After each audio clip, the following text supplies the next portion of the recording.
Hey, I'm proud of you. The court will please come to order. There's a quorum present. All the court members are present. All the legal notices have been duly posted, and the court is duly called. Is there a motion to close the court for the March term? So moved. Second. All those in favor signify by saying aye. Aye. Any opposed? Motion carried unanimously. And is there a motion to open the court for the April term? So moved. Second. All those in favor signify by saying aye. Aye. Any opposed? Motion carries unanimously. Bailiff will please open court. All rise. The Dallas County Commissioners Court is now in session for the April 2022 term. The Honorable Clay Lewis Jenkins presiding. Please remain standing for the invocation. And our invocation today will be given by a guest of Dr. Daniel. Well, good morning and thank you very much. And we have with us Reverend Geoffrey Seymour. And welcome. Reverend Moore is an elder in the North Texas Conference of the United Methodist Church, currently serving as a senior pastor for St. Stephen UMC in Mesquite, Texas.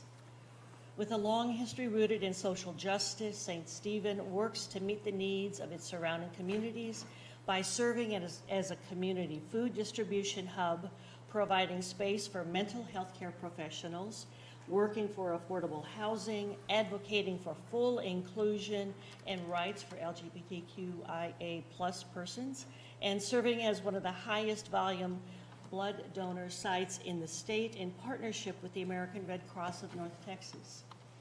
Dr. Moore also serves as the creative director of a ministry for congregational singing and worship, a ministry devoted to helping congregations strengthen their voice and deepen their worship life. He has served on the staff of churches large and small, including Lovers Lane United Methodist Church, where he was director of worship and associate director of music. Before moving to Lovers Lane, Dr. Moore served for 6 years on the staff at Highland Park United Methodist Church. During his tenure there, his responsibilities included associate director of music, director of contemporary worship, and director of media resources. Before being appointed full-time to the staff of Highland Park UMC, Dr. Moore was the associate director of education at the Dallas Opera. While at the Dallas Opera, he led a curriculum development initiative which garnered international attention. He has also worked with several area choruses, including the Dallas Vocal Arts Ensemble, the Aria Chamber Chorus, and the Arts District Chorale, where he served as the creative director and assistant conductor, as well as collaborating with organizations such as Dallas Winds, the Dallas Symphony Orchestra, and the Fort Worth Symphony Orchestra. Dr. Moore holds a PhD in religious studies with an emphasis in systematic theology from Southern Methodist University. His work focuses on examining the intersection of music and theology, as well as on the Eucharist, and has led to invitations to speak at conferences in the United States, Canada, and England. Dr. Moore's publications include Eucharistic Piety in American Methodist Hymnody in Music and the Wesleys, Hymning the Kingdom, Originating, Resonating, Consummating in LAH Bulletin, and the entry on Christian Hymnody in Oxford Bibliographies, Music, 2011, as co-author. He is also a contributing author to the forthcoming 3rd edition of Sing with Understanding, exploring the theology of congregational song. Dr. Moore serves as an adjunct professor in theology and worship at his alma mater, SMU. Dr. Moore is an active member of the North American Academy of Liturgy, of the Hymn Society in the United States and Canada, where he served as president from 2016 through 2018, and the Order of St. Luke, where he served as the editor for Doxology, a journal of worship, 2012 through 2016. Dr. Moore lives with his wife, Heather, and children, Will and Noah, in Mesquite, Texas, and what a combination of talents. So thank you very much for being here today. Thank you, Commissioner Daniel, for the opportunity to offer the invocation. I'm sure everyone is tired of standing at this point. I clearly needed to send an edited bio. However, you can purchase my full biography on Amazon.com. though you've already read it here this morning. Before I give the invocation, I'd simply like to thank the court, the commissioners, and the judge for the diligent and sacrificial and most often hard work that you do to provide an environment, a place where people in Dallas County can live safely and find a place for flourishing. Let us pray. God of life, whose hands cup the elements of the universe, and like a potter fashioned the very vessels of our being, reach out your hands in blessing on us this morning, and teach us to reach out our hands to others in love, to warmly grasp the possibilities of newfound reconciliations and relationships. God of light, look graciously upon this county. Where there is pride, subdue it. Where there is need, supply it. Where there is error, rectify it. Where there is default, restore it. Where there is compassion, support it. Look graciously upon these, our leaders, who love your people and can walk with them, who feel their pain and share their joys, who dream their dreams and strive to accompany them to their common joy. Measure their words, hallow their discernment, kindle their hope, expand their vision, strengthen their resolve, embolden their courage. God of love, fill us with that compassion for others' troubles that comes from forgetfulness of our own. Grace us with the charity of those who know their own unworthiness. Encourage and strengthen us with your wisdom until we become like you, fashioners of justice and love, hands open for peace and benediction, gathering blessings and flourishing for all who live. This we pray in the name of the one who is and was and evermore shall be. Amen. Amen. Thank you very much. And our first resolution, everyone can be seated. Our first resolutions, first four resolutions are from Commissioner Price. I may have to leave the room for a minute to deal with something. Hey, my computer's didn't come. So I cannot tell what your first resolution is at this point. No problem. Judge, Commissioners, this morning we have kind of our annual Oscar Grammys. Nobody's I'm gonna just, slap. I'm telling you to get ready for what's coming. But anyway, I'm glad I'm over here. Miss Alberta, you want to come on down with Mr. Robert Rasmussen Jr. I'm going to ask you to come forward.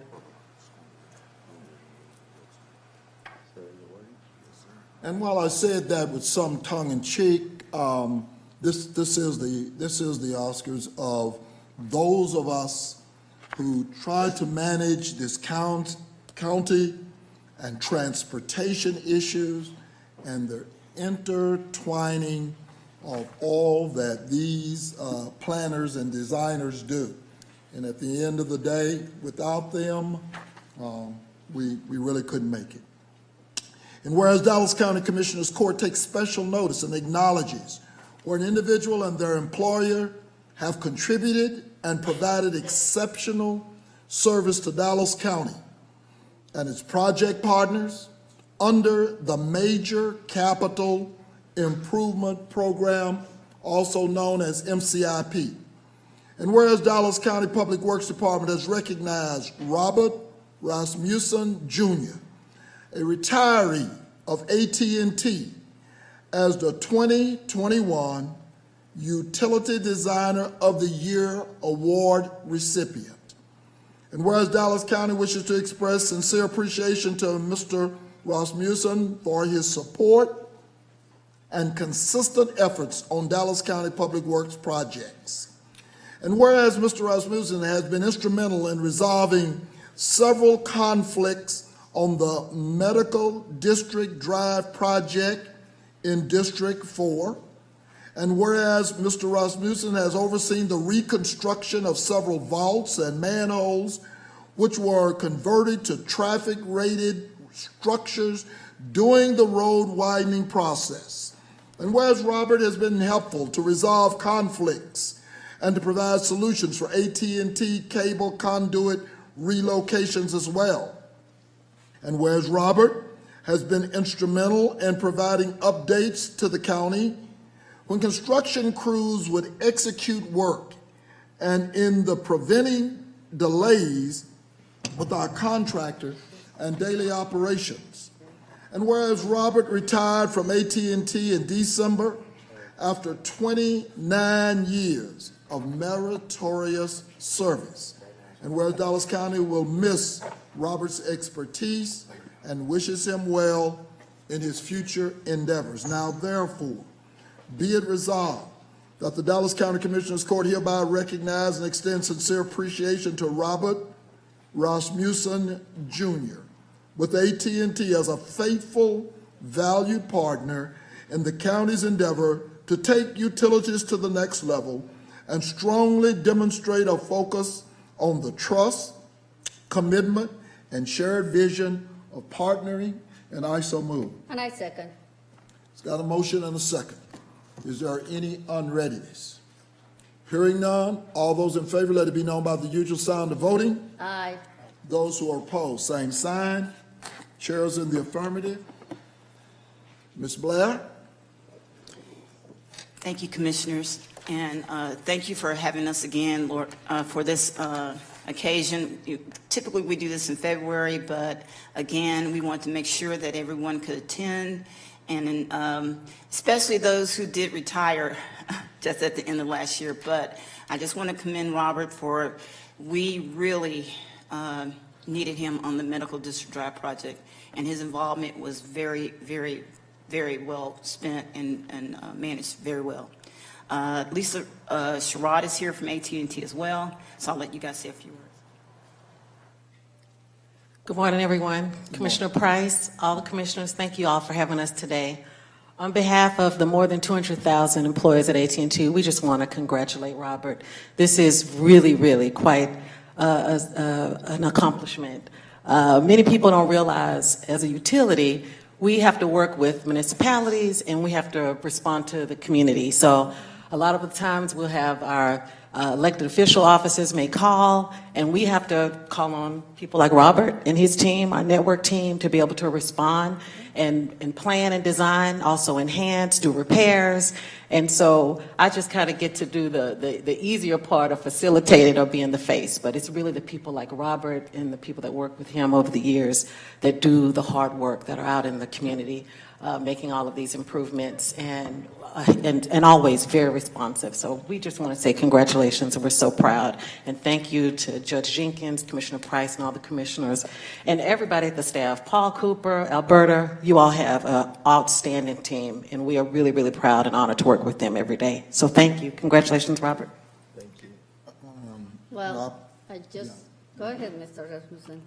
I just want to thank Dallas County for this award.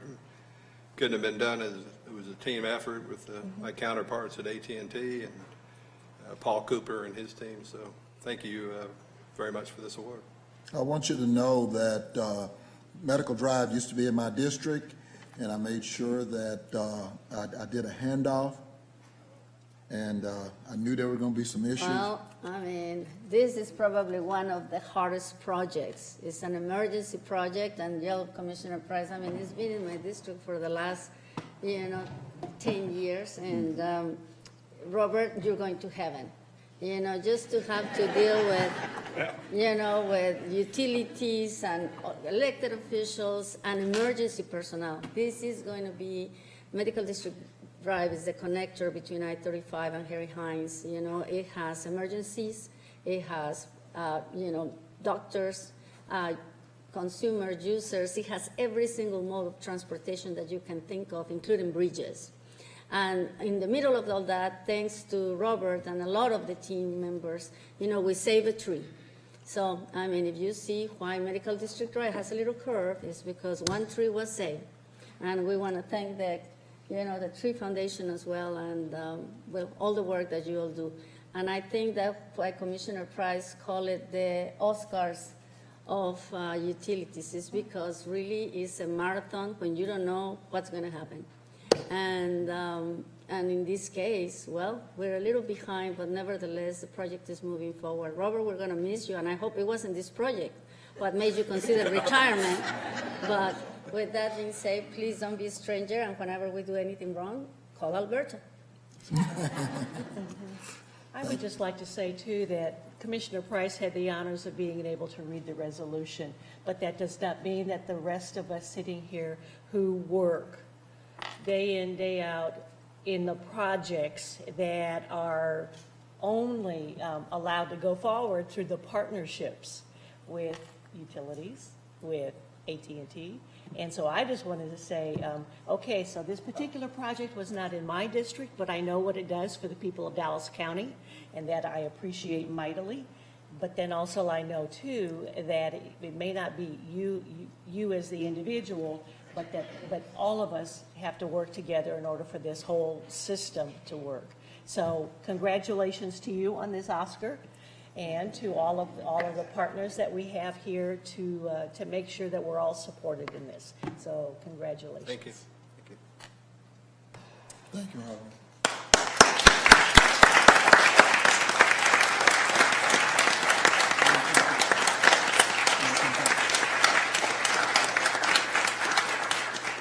If you want a picture, Robert, Yeah. if not, we Yeah. will take it against you. Oh, yeah, no. We want the proof. Where is it?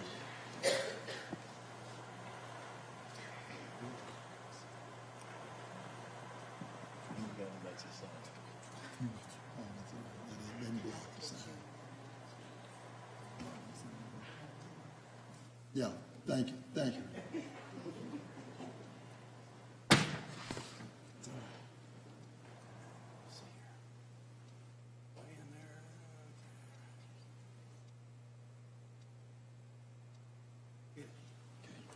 Thank you again, thank you.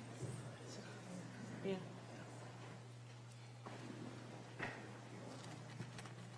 Judge, Commissioners, the next resolution is that for David Williams with Kinetic Solutions. David? Look like he brought a delegation with him. It's okay. It's okay. Whereas Dallas County takes special notice and acknowledges where an individual and their employer have contributed and provided exceptional service to Dallas County and project partners under the Major Capital Improvement Program, MCIP.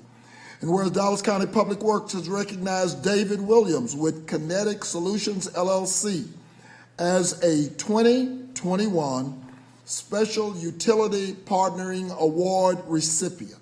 And whereas Dallas County wishes to express sincere appreciation to Mr. Williams for his immediate and consistent support of Dallas County effort in taking utility coordination to a higher standard, and whereas David has assisted the county on clearing conflicts for several jobs, including Best Southwest Wintergreen Road, Riverfront Boulevard, and there's that Medical District Drive again.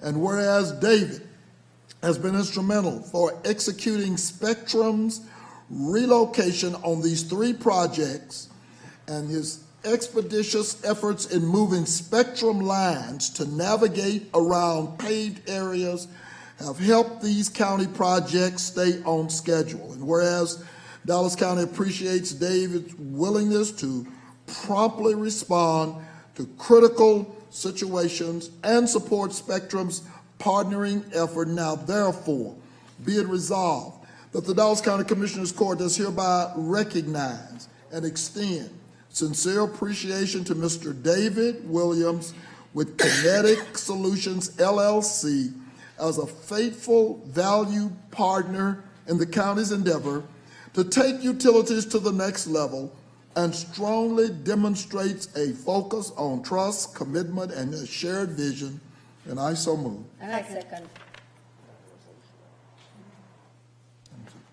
Got a motion and a second. All those in favor signify by saying aye. Aye. Any opposed? Motion carries. Congratulations, David.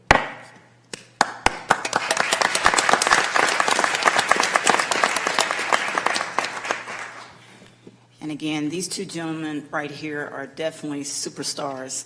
They are actually, they were actually are contractors for Spectrum, but when they got engaged, they have come to the table on many of our projects to really move things forward.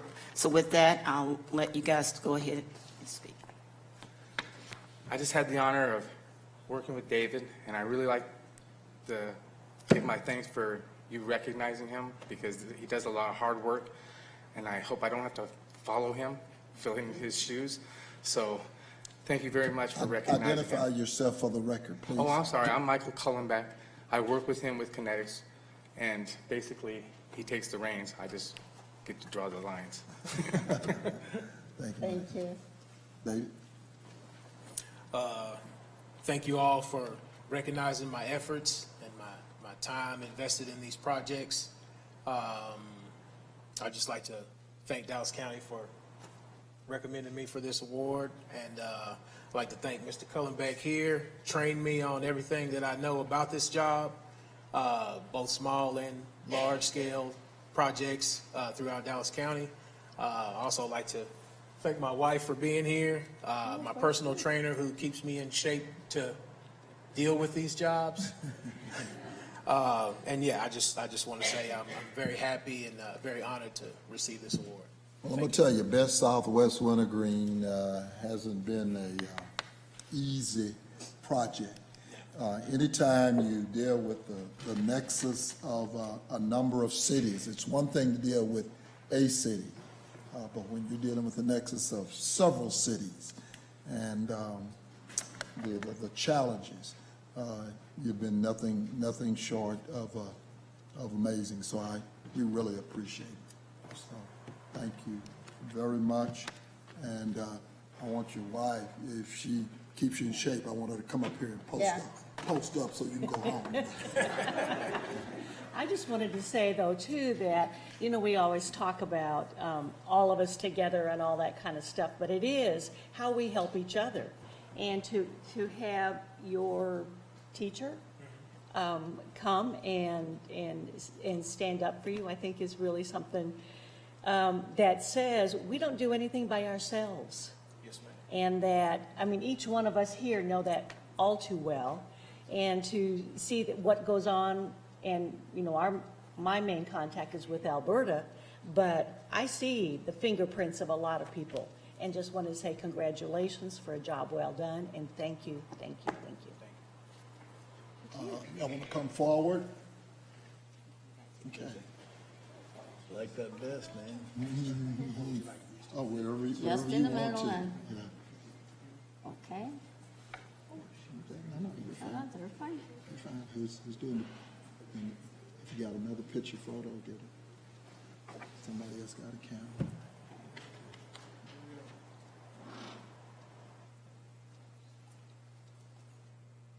Thank you. I see why you had to recognize her. You're going to get whipped. Anyway, okay. Yeah, I got it. Okay, thank you. Thank you very much.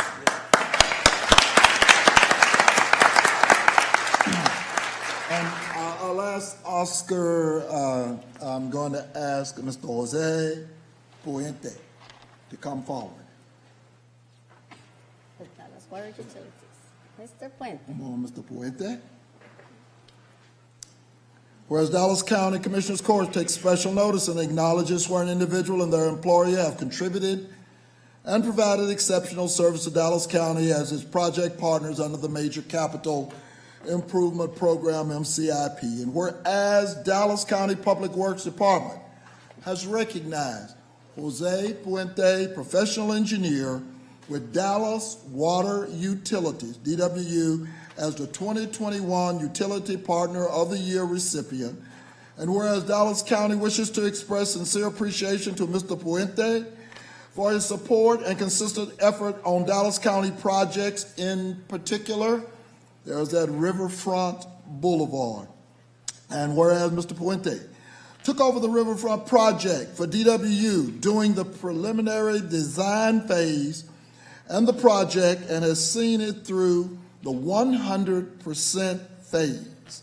And whereas this project has been a significant challenge, and Mr. Puente, because of his detailed diligence, has worked through a myriad of obstacles. And whereas when Public Works has inquired about certain DWU aspects of the project, Mr. Puente has been responsible that day or has obtained the answer by the close of business the next day. And whereas although Mr. Puente is relatively a younger engineer, his determination to investigate an issue in detail has earned him the respect of Public Works. We can rely on his answers and the information given to us.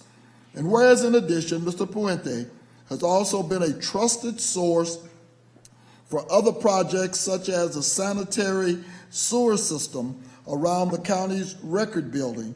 Now therefore, be it resolved that the Dallas County Commissioners Court does hereby recognize and extend sincere appreciation to Jose Puente, professional engineer with Dallas Water Utilities, as a faithful, valued partner in the county's endeavor to take utilities to the next level, and strongly demonstrates a focus on trust, commitment, and the shared vision of partnering.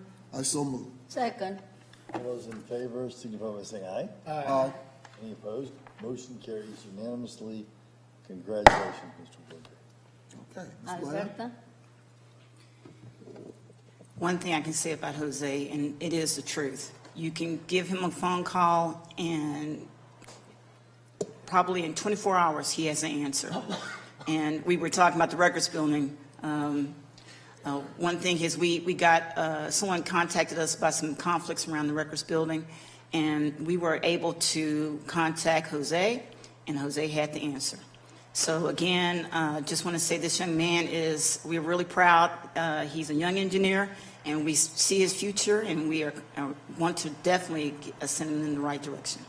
Thank you, Alberta. And I just want to say, Mr. Puente, muchísimas gracias. Thank you so much. I mean, I know working for Dallas Water Utilities is a marathon itself.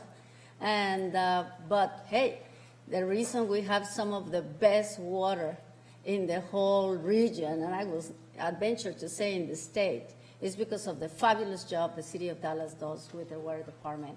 That's why all the water companies want to come to Dallas.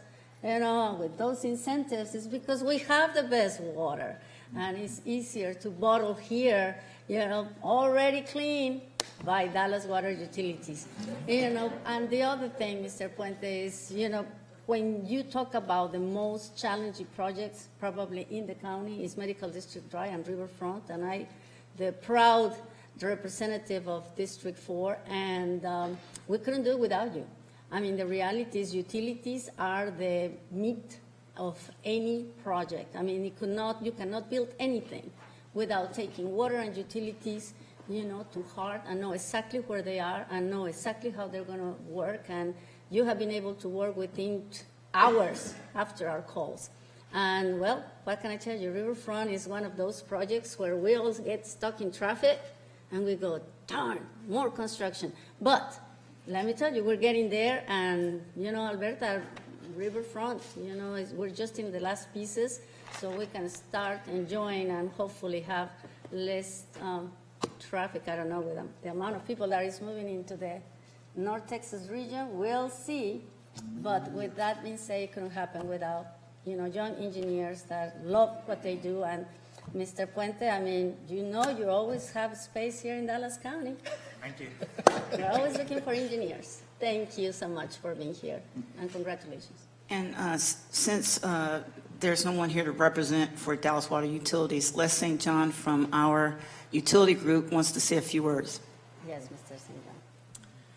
I've worked with Jose directly on Riverfront Boulevard, and truly, he's an engineer's engineer. He gets into the details, and he knows what's going on, and he's not just a paper pusher, so he really knows what's going on Riverfront Boulevard. I really appreciate his efforts on that particular project, and he did help us out around the records building. Yeah, I mean, Yeah, and we floated. Mr. Puente? Oh, thank you, Les. Thank you, Albert. Good morning, all.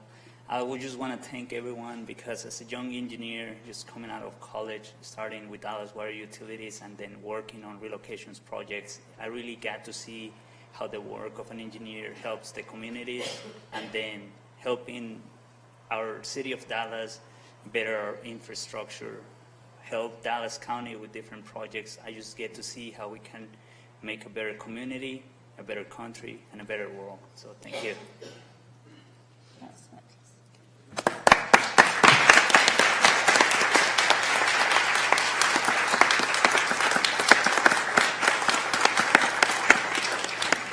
Felicidades.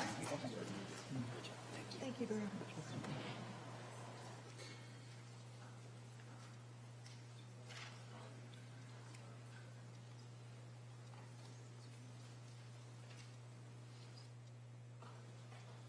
Thank you again. Thank you. Thank you. Oh, one more? Got another camera? Is that what you said? Oh, you got one more? Yeah.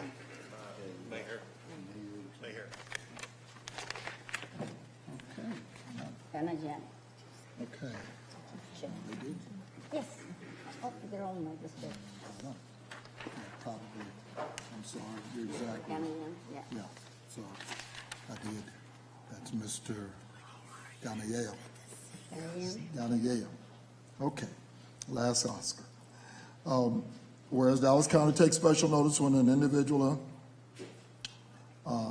and their employer have contributed and provided exceptional service to Dallas County and its project partners under the Major Capital Improvement Program. And whereas Dallas County Public Works has recognized Maher Ghanayem, a professional engineer with the Texas Department of Transportation, also affectionately known as TxDOT, as a 2021 Agency Partner of the Year recipient. And whereas Dallas County wishes to express sincere appreciation to Mr. Ghanayem for his support and consistent efforts on Dallas County project, and whereas Maher joined TxDOT in 1994 and served as an engineer for the past 27 years, and whereas upon his retirement in August 2021, Maher held the position of project manager, whereas Mr. Ghanayem oversaw many local projects throughout the Dallas district, including many trail and bicycle pedestrian improvement projects that were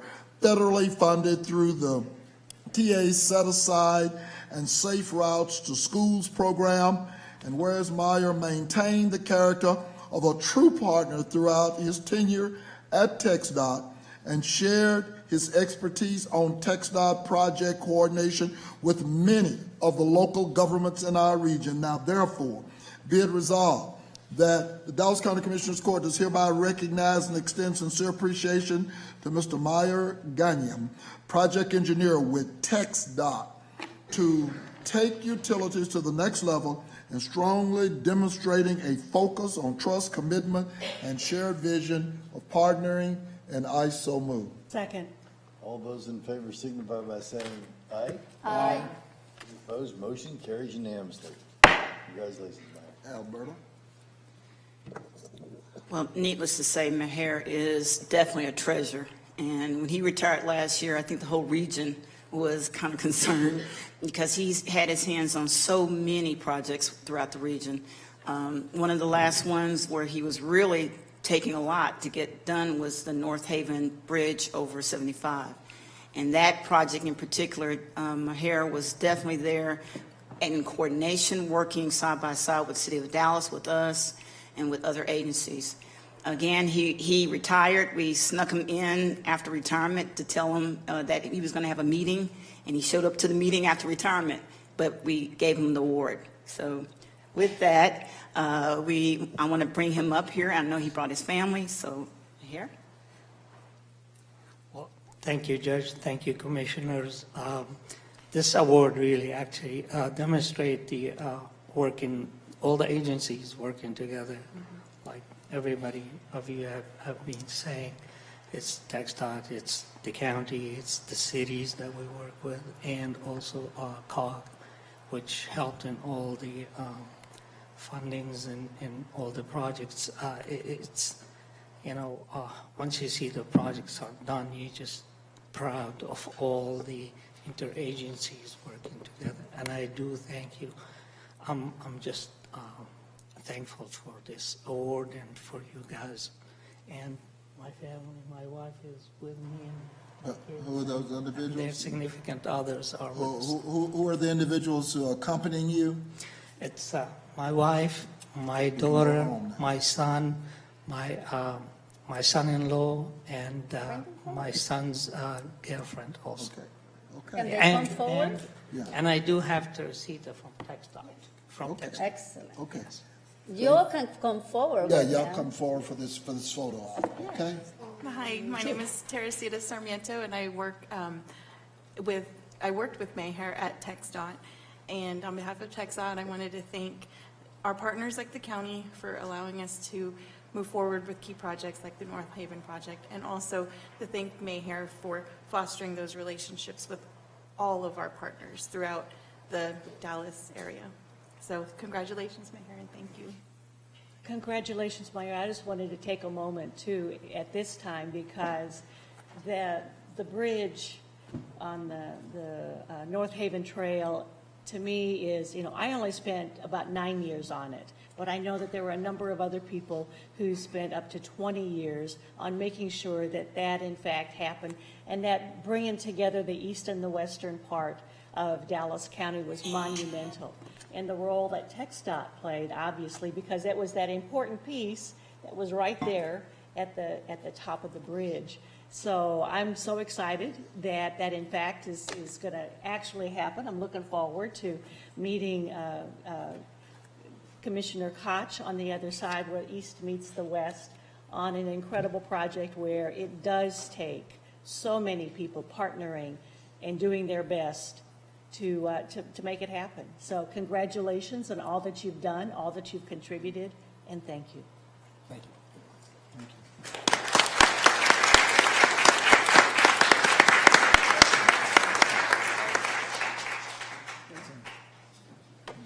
Congratulations. Thank you. Thank you, sir. Good to see you. Thank you. Okay. Thank you for being here, and we just get together. Thanks for supporting your dad.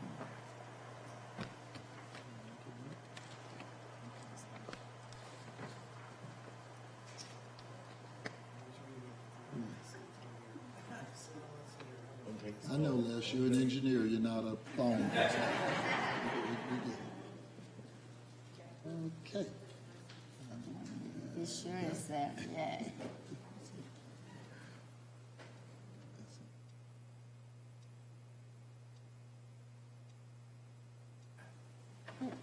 Thanks for coming down.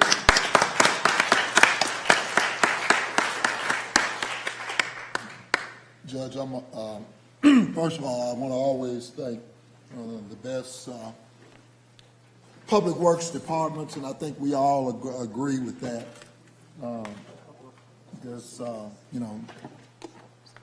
This side of the ocean, and we're just really glad to have that kind of cooperation. Just if we get a couple of personal privileges, acknowledgement, Judge, point of privilege. The president of Dallas Child Advocacy Center, Ms. Iris Birch, is here today. That's the group that is sitting in the blue, and I need to recognize them. They have the Save Jane, Jane event. It's scheduled for this Friday, April the 8th, and it's in various locations. And these are volunteers from around North Texas. What they're going to do is read 27,484 children who were victims of child abuse in Dallas County last year. And one of the locations I'll join them with will be the South Dallas Government Center. This court has outreach in this area, but I think just the fact that there were 27,484 children who met the definition of child abuse And Ms. Birch, would you and some of your group, will y'all mind standing up so that we can recognize you and say thank you. Thank you very much.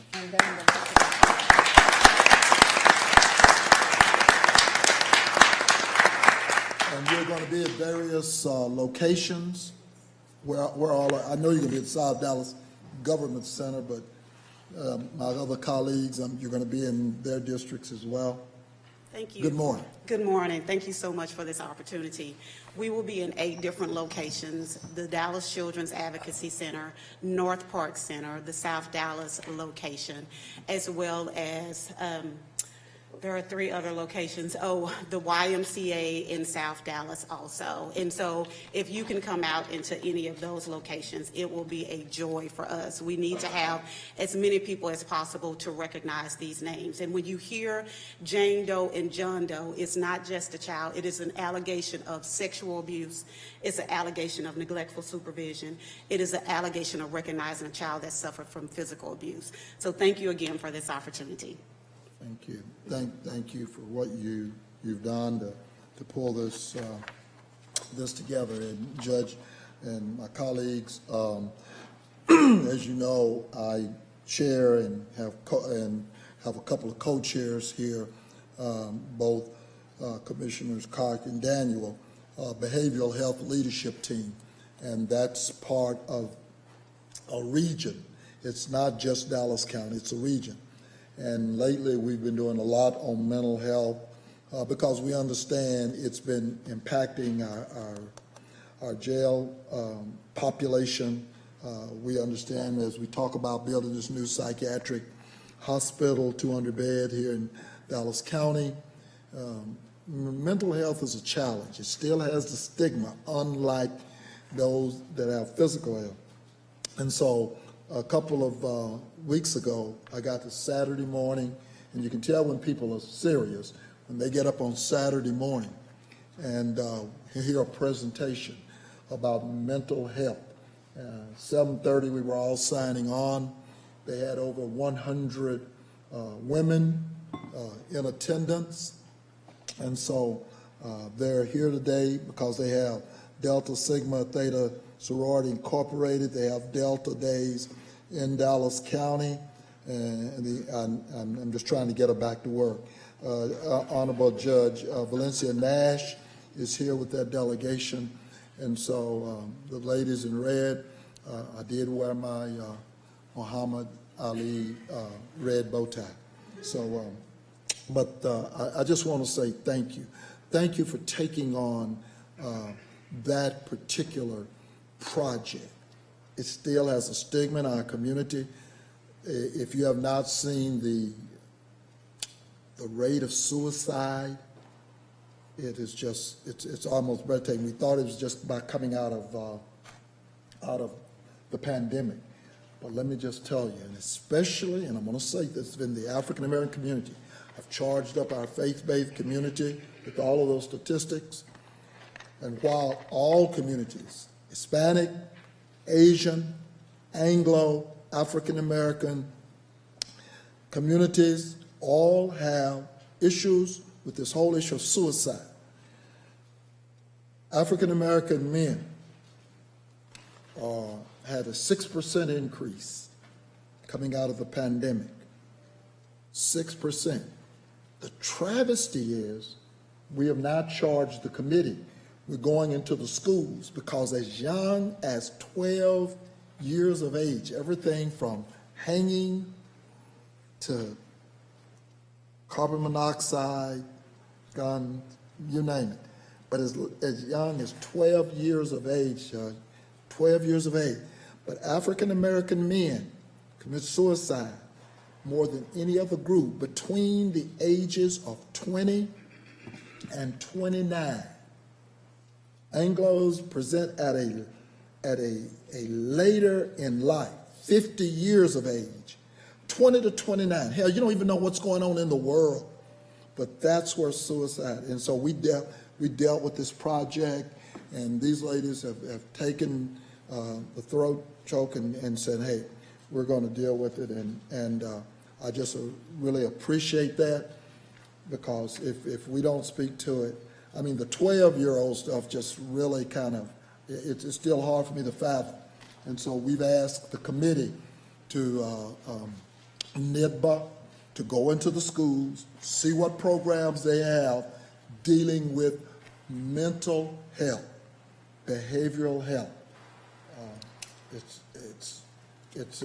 And hanging, the numbers are there, and if anybody wants a copy of that, I think we've disseminated it, but if wanted, contact the office, we'll send it to you. Hanging, carbon monoxide, gunshot, it's just almost unbelievable. So, ladies in red, thank you for what you do and for being here. It's probably tandem to what Ms. Birch was talking about, you know, with child abuse, 27,000 individuals. And the saddest thing is goes hand in hand, right? I mean, sometimes when you see child abuse and mental, issues, they come together. And the saddest part sometimes is communities of color, the stigma is even higher sometimes. Oh, no, that doesn't happen in our family. Everybody is okay. We're all going to be fine. And the sad part is the resources are there more than ever, I think, and probably as a result of this pandemic, we are more aware of the need of treatment, of the need of intervention, of the need of getting better, and the need of the family support to be able to help the person in the, that needs mental health resources. So as a representative of this court in the North Texas Behavioral Health Authority, part of the education has to be, there's no shame. There's no shame in asking for help. There's no shame to go with your kid, with your husband, with your family, for therapy. I know in the Latino community, oh my goodness gracious, no, we're not going to need any therapists. Only, people that are not right need that kind of support. And the reality is, I think, especially in these times, we all could benefit from some, mental support, mental health therapy. So, and like I say, it used to be that it had to be in a facility environment. Now we have different ways of getting treatment, like in the living room that we have. It's not the, state, what we all used to think about what are the treatments are. There's so many treatments now available. So thank you for everything you do. I thought when Commissioner Price talked about the Emmys and the Oscars, I saw these beautiful ladies, with all these blue and red dresses. I thought that you were referring to that. But hey, thank you for everything you do. It couldn't happen without the women touch and the women perseverance that, characterizes, the people that are in the trenches, making a difference every day for the future of our communities and our children. Muchísimas gracias a todos por estar aquí. Judge and colleagues, Judge Nash, where are you? There you are. Okay. I didn't know if you or somebody going to speak. Our two presidents from our local chapter. Yeah, can they just say something real quick? I know you got to get back to work. Yes, I do. Thank you. One moment, I'll make a motion to suspend the rules. Yeah, okay. And I second. Okay. All those in favor, signify by saying aye. Aye. Motion carries unanimously. Sorry. Good morning, Judge, and good morning, Commissioners. I am Tanya Murray-Gurry, President of the Metropolitan Dallas Alumni Chapter of Delta Sigma Theta Sorority Incorporated, and I stand before you representing not only my chapter, but also the Dallas Alumni Chapter, whose president is Dr. Andrea Hilburn. At this time, I will ask all members of Delta Sigma Theta to please stand and remain standing as I present our legislative priorities. Delta Sigma Theta Sorority Incorporated was founded in 1913 on the campus of Howard University to promote academic excellence, to provide support to the underserved, and to educate and stimulate participation in the establishment of positive public policy. Today, we'd like to address three of Delta's federal legislative priorities that directly align with local and county government priorities. Our first priority is voting rights, voting access, and voter engagement. Casting your vote is fundamental to Americans' democracy. Today, voter suppression legislation, tactics, and schemes are being implemented across the country. Congress has a duty to make sure that every eligible voter can engage in the electoral process, access voting, and cast their vote without any barriers. We thank the Commission for your continued efforts to prioritize and create an environment of equal voting rights across all communities in Dallas County. We recognize your efforts to increase polling locations in underserved communities and encourage you to continue the fight of securing non-traditional but fair, secure ways for the underserved.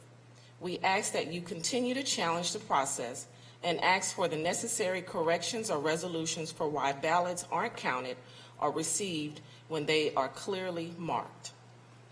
Our second priority is physical and mental health. The COVID-19 pandemic created an extraordinary stress of the mental health for many citizens. The need for physical isolation to protect our physical health was necessary. However, it brought to the forefront the issue of mental health and made it acceptable to talk openly about mental health.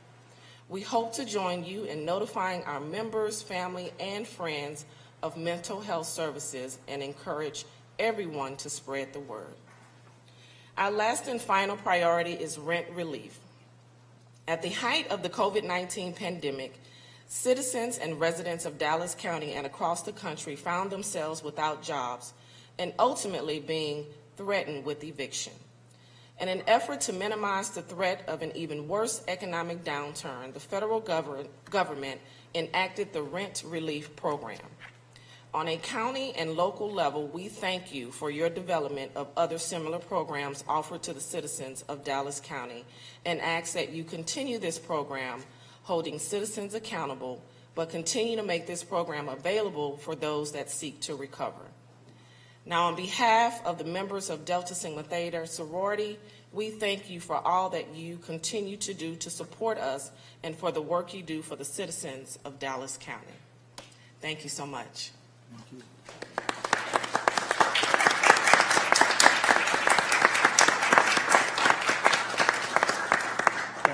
Thank you. Dr. White, did you wear the red to call what? Oh, okay.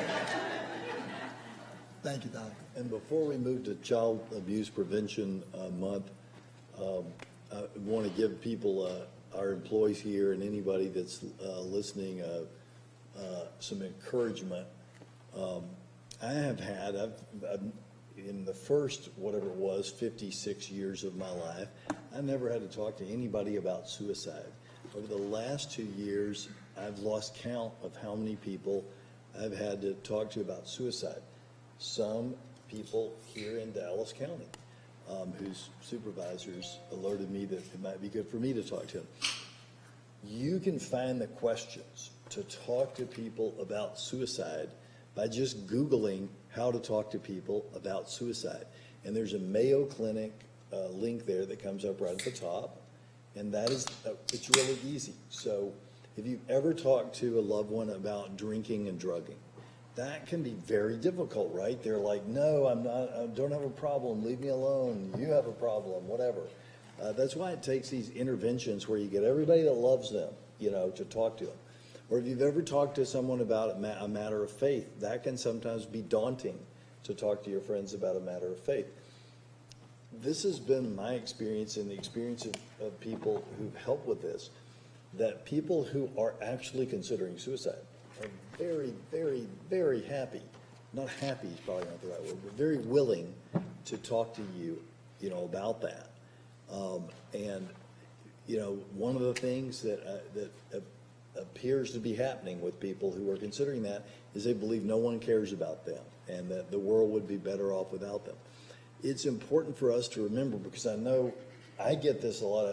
I sent this list to 2 friends of mine this last week, and we had one person that sadly did commit suicide, not in the county, but that a group was working with.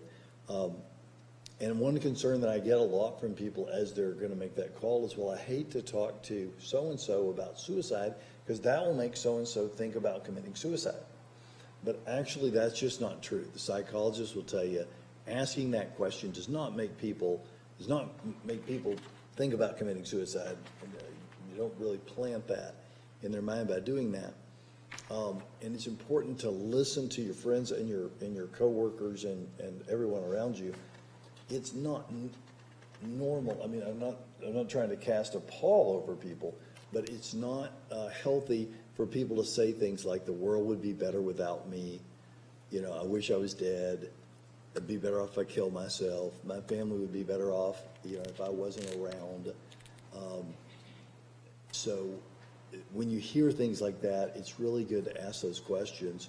And I have found, as a person who's had to ask those other questions about, you know, drinking and drugging or other matters, the suicide questions are appreciated and relatively easy. I know that sounds daunting for someone who's never done it, but it's relatively easy to ask. And people are not offended if they haven't been thinking about suicide. So I'd really encourage you to download that if you hear your friend or anybody talking about thinking they're better off, the world's better off without them. Our next resolution. Before we leave this moment here, I just want to recognize Delta for all of the service that each of you individually and together provide so many people. Ms. Hilburn, I know you're shaking your head because we go way back. And just what is done, and we've already talked about a number of the three priority issues of your group, but then also just the issues that we deal with here in Dallas County. And I see our good PD over there too, because I know, I mean, I see the fingerprints every day of the compassion, the concern, but then also the intelligence. What can we do to make things better? And so I just appreciate the fact that you stand up and you're up there Saturday mornings doing what you need to be doing, but you're also there day in, day out doing what you need to be doing. So thank you so much for that. I was jealous I could never join a sorority. We didn't have them at my college. So, you know, hey, sometimes that's the way things are. But you guys have done that. So thank you. And can we do a picture? All right, let's get a picture. I mean, you can't get all dressed up and not do it.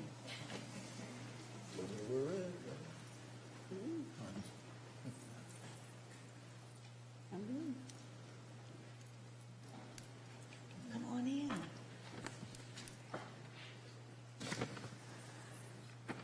Is that our chief public defender? Yeah, Ms. Lynn Richardson. She was trying to hide. Oh, y'all, come on. It's just because y'all didn't get the memo about the raise. They doing double duty. No, they doing That's double right. duty. We look good in every color. There you go. Excuse me. Look good in every color. Okay, sorry. You see Commissioner Price?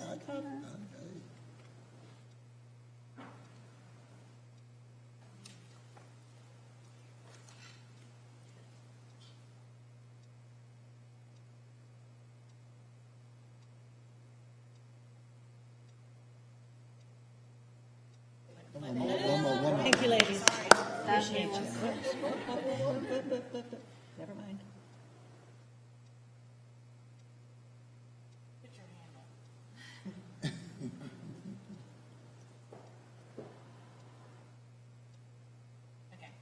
Okay. Thank you,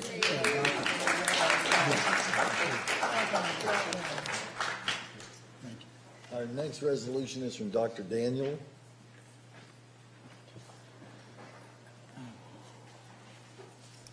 I say the next resolution is from Dr. Daniel. There we go. Yes, it is. And would, there are a number of people here. Would you please come forward? We will start with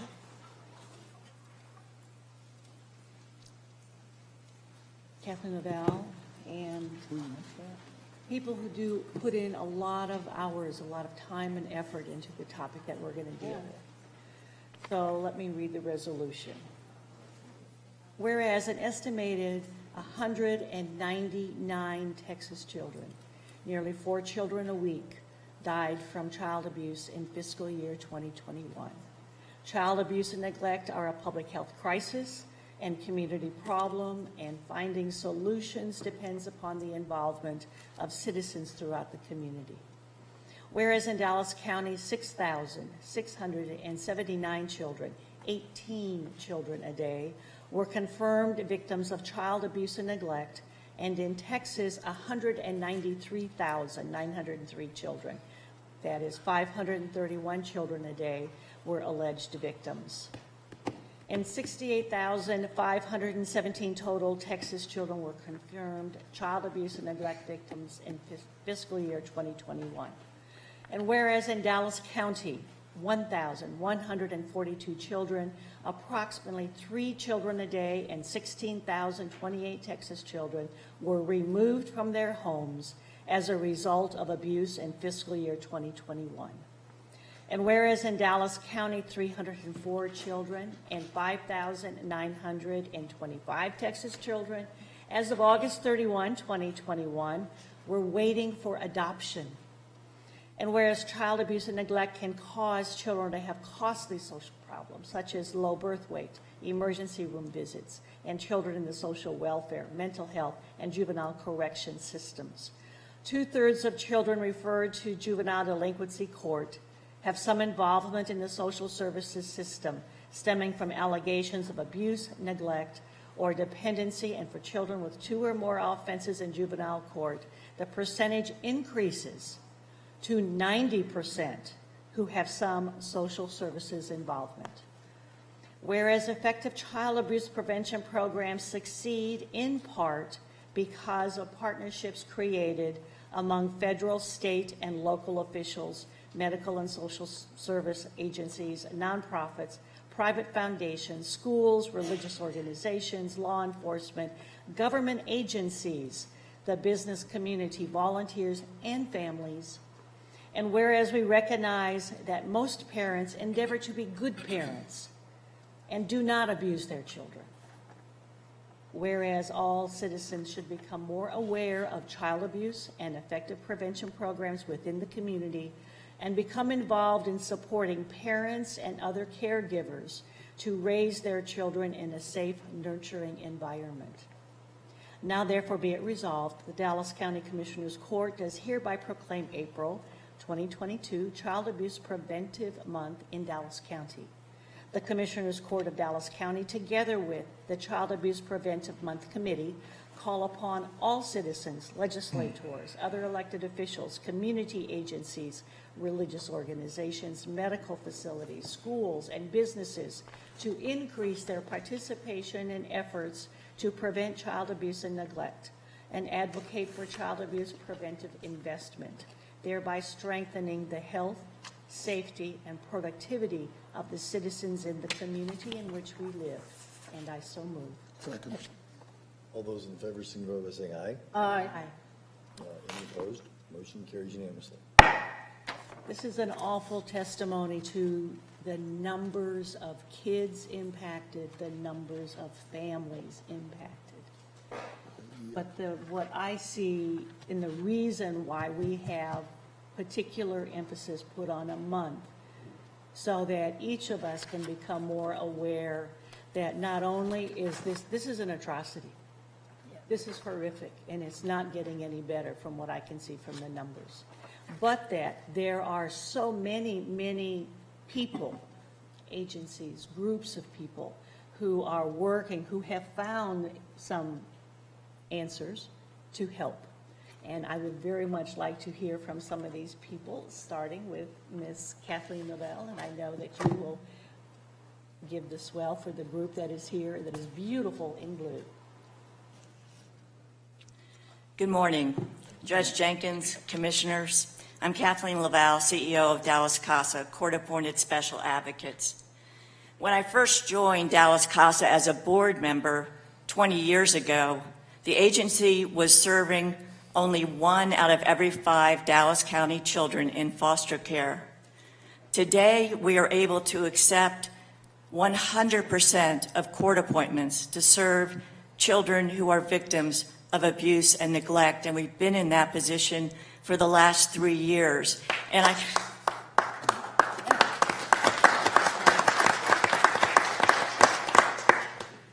We can say without hyperbole that we would not have had that growth in program capacity without the county's support. Today, Dallas CASA is the largest of more than 900 CASA programs nationwide, and we are the only urban CASA program that can meet 100% of the need. Again, we could not have gotten there without your support and without the extraordinary everyday heroes who are those individuals who step up, who step out of their comfort zone to become child advocates. It's a group that we are proud to say continues to become more diverse. Last year, 40% of our newly trained and sworn-in advocates were persons of color, and that allows us to better reflect the demographics of the children we serve. Last year, Dallas CASA served 3,113 child victims of abuse and neglect, with 1,539 actively assigned volunteers. That's the most assigned volunteers we've had in our history. We also trained and swore in more than 860 new volunteers over the last 2 years, despite the pandemic. That surge of engagement tells us that there are others invested and who affirm our commitment, our mission, which includes helping children to heal from trauma, committing to avoiding re-victimization, and committing to restoring that treasured sense of childhood so that a child who has been in foster care does not feel defined or limited by having been a child in foster care. I broke a bone in my foot in my 40s. I fell in a poorly maintained parking lot near a movie theater. I had taken our youngest child to a movie following their somewhat patient perseverance during an exceptionally long Good Friday church service. I bring it up only because that was the first and only time I've ever broken a bone. Yesterday, a judge appointed Dallas CASA to a group of siblings, the youngest of whom was a 5-month-old baby boy who had multiple fractures, including in one of his arms, in his lower leg, and the left side of his ribs. Multiple injuries that were found to be in various stages of healing. A baby boy just 5 months old. I worry about Texas children more now than ever because we're making it more and more difficult to protect our children. Effective September 1st, a statutory definitional change went into effect that now requires a showing of blatant disregard by a caretaker and immediate harm to a child. And that's a significantly higher showing than the pre-existing substantial risk of injury to a child that had been in place. In the months since that change in September 1st, we've seen a 20% drop in Dallas County children who've been removed from home. And that would be terrific news if we saw a corresponding drop in the number of hotline child abuse reports being made. But that's not the case. If you look year over year, we've actually had an 18% increase during that time period of calls into the hotline because of suspected child abuse. And the most recent reduction, at 20%, follows a 45% reduction in Dallas County children removed from home between 2018 and 2021. Again, with no corresponding drop in the numbers of reports of child abuse. At the same time, we've seen a dramatic decline in the number of families who've been referred to family-based safety services, an intervention stage that's designed to avoid the trauma of removal by providing wraparound support to families. We cannot help struggling families, and we cannot help avoid severe neglect and injury to children if our families are not on our radar screen, if we pull away that safety net. In the month of remembering the young lives lost to child abuse including 18 children last year in Dallas County. And in a month when we come together to resolve to prevent child abuse, I hope we remember that each child has only one precious life. We simply cannot fail our children. Dallas CASA looks forward to being the host site for the Drive-Through Child Abuse Prevention Coalition's annual awareness event this Friday. Thank you not just for the important and inspiring words of your proclamation, but for all you do to put our children first and to keep our children safe. Thank you. Well said. Good morning. Good morning. I'm Mona Foster. I'm the CEO of Family Compass, and our mission solely focuses on the prevention of child abuse and neglect. So I would like to express our appreciation to you for bringing the national focus on prevention to a laser point here locally. I'm honored to stand side by side with all of our community partners in prevention today as we uphold the national theme of working together to prevent abuse and neglect so that all children have a chance at a better tomorrow who otherwise have the odds stacked against them. This year marks Family Compass's 30th anniversary. In the last 2 years, we've started a counseling program and a fatherhood initiative to lean into the needs that you have already mentioned.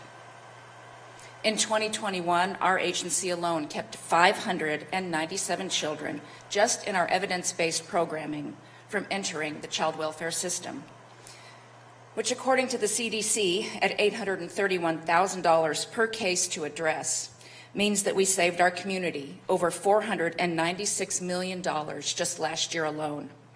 And more importantly, avoided the trauma to those children that lasts a lifetime. The cost of abuse is high. The investment in prevention is worth it. We do know how to stop child abuse and neglect, and we applaud you for recognizing the importance of all of our collective efforts and for standing by our side so that all children in our community have a chance for a healthy childhood. Thank you. Thank you. Jessica.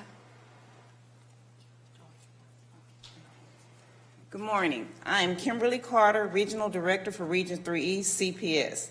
And I also have my team with me, if you guys could raise your hands. First, we'd like to say it's with sincere gratitude that we stand before you today. We would like to thank you for your continued support throughout these years, your generosity. We could not survive without your help. The past few years have been a real challenge for us, including administrative changes, the COVID resurgence, and in 2021, Child Without Placement. And if any of you know what Child Without Placement is, we had up to 25 youth in offices, buildings, hotels this summer, meaning we had to do 24-hour service to those youth along with our jobs. And this required all boots on the ground. And I'm proud to say that we were able to get in there. Nobody was spared. Everybody worked. We appreciate you. We thank you for all that you do. I've been here for a long time, and I have been the beneficiary of your support for many years. I'm happy to say that we have made some progress with Child Without Placement. At this time, on August the 4th, well, actually July the 4th, we had 17 Dallas County youth without placement, and today we have 5. So that is a very drastic improvement. We also have served 890 families with beds. We've served 1,300 children in family-based safety services, and we continue to move forward with our mission. And again, we say thank you for your support, as it is critical to what we do. And know that we take it seriously what we do. We take our charge seriously, and we are people who get in there and work and do the job. Thank you. I think I'm last, but good morning, and my name is Jessica Trudeau. I am the Managing Director of Text Protects here on behalf of Sophie Phillips, and just want to say, first of all, thank you for everything that you have done in support of our local and our statewide efforts and your local leadership. So as the Texas chapter of the Prevent Child Abuse America and as the only nonpartisan policy-based nonprofit organization focused on child abuse and neglect prevention, this month is very important to us. At Tex Protects and through our policy efforts, we aim to strengthen the resilience of families to prevent child abuse and neglect before it ever occurs. And we believe that now is a critical time to pour into prevention. As you know, across our county and across the state of Texas, our foster care system continues to be in crisis, and we recognize child abuse and neglect as one of our leading public health crises for the state. Yet we know, and you have just heard, that prevention works. We only promote evidence-based strategies and prevention programs that have demonstrated empirical evidence of efficacy. We know what we are recommending will make a huge impact for families across the state of Texas. And so every day, an array of organizations, institutions, and agencies across the state of Texas come together to implement these prevention programs. And we just want to say thank you for your leadership, your support, and recognition of our collective impact. Thank you.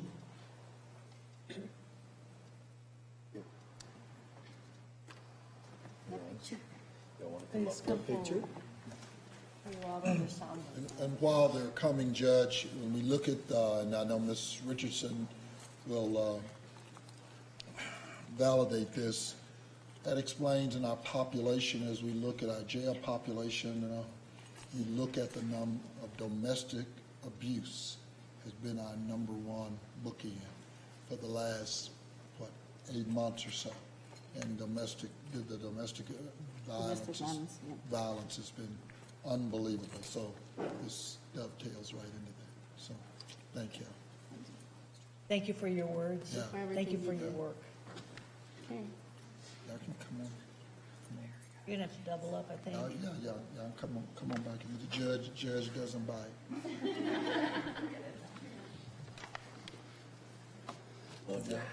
Yes. Can you see? Yes, it's a very well done.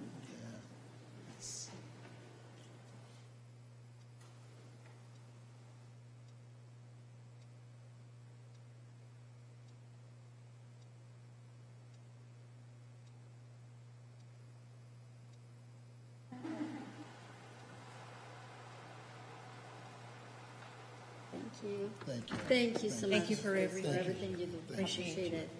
Thank you. Okay, see you on Friday. Okay?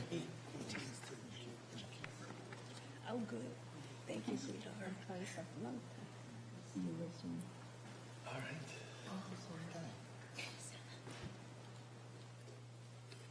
Okay, Judge, I guess it's all you.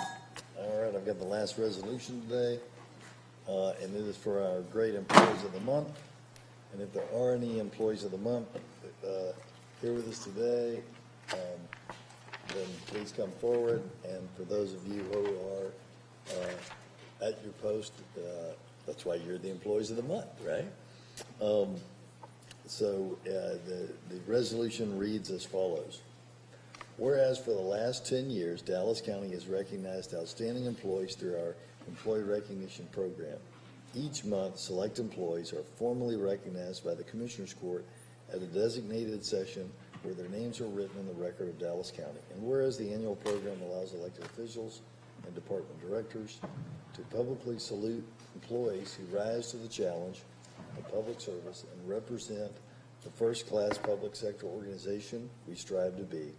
And whereas the employees recognized today have been chosen for their hard work and dedication to meeting the demands of their individual positions and the overall strategic plan set each year by the Commissioners Court. And whereas for those who interact with Dallas County, our employees represent who we are as a public entity. The efforts by the employees listed below ensure that the public sees Dallas County at its best. These recognized employees perform above expectation and ensure that Dallas County continues to be a regional leader and a destination of choice for residents and businesses. The Dallas County Employee Recognition Program sets each of them apart as a model employee worthy of this honor. Now, therefore, be it resolved that the Dallas County Commissioners Court does hereby salute these employees for being selected as Employee of the Month. Micah Baker, Public Works. Tashina Griffith, Pretrial Services. John Curry, Tax Office, Christy Serrano, District Clerk, and Jeremy Lewis, Criminal Justice Department. And we offer best wishes for continued success at Dallas County, and I so move. Second. All those in favor signify by saying aye. Aye.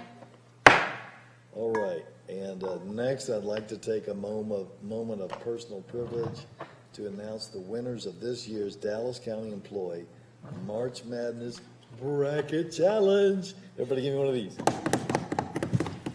All right, in the men's bracket, number 3, Mario Avila of the Juvenile Department. Okay. I cannot remember what you win from me, but you win something. Number 2, Paige Anderson with Health and Human Services. And number 1 in the men's bracket, drum roll, Brittany Rosales with Health and Human Services. All right, and we got the women's bracket too. And by the way, guys, if you don't play the women's bracket, you got to play the women's bracket because we have a lot less people play the women's bracket. So your chance of winning my stuff is greater if you play both brackets. All right, so number 3, in the women's bracket, we got Sharia West at Criminal Justice. Number 2, Stephen Deal at Dallas County Probation Department. And number 1, Andrew Salazar Jr. at the District Clerk's Office. Congratulations to all of those winners, and congratulations to everyone who played in the March Madness bracket tournament. What did they win? They win gift cards or something. I don't remember. They win the same thing every year, but they win it, and it's good, and I'm glad to do it. The prizes mean a lot, Judge. The prizes mean a lot. That's true. You know, I mean, we have an iPhone, an iPad, something. It's not quite an iPhone and an iPad, but it is, something. All right, so our agenda now calls for presentations. And our first presentation is from Dallas County Health and Human Services.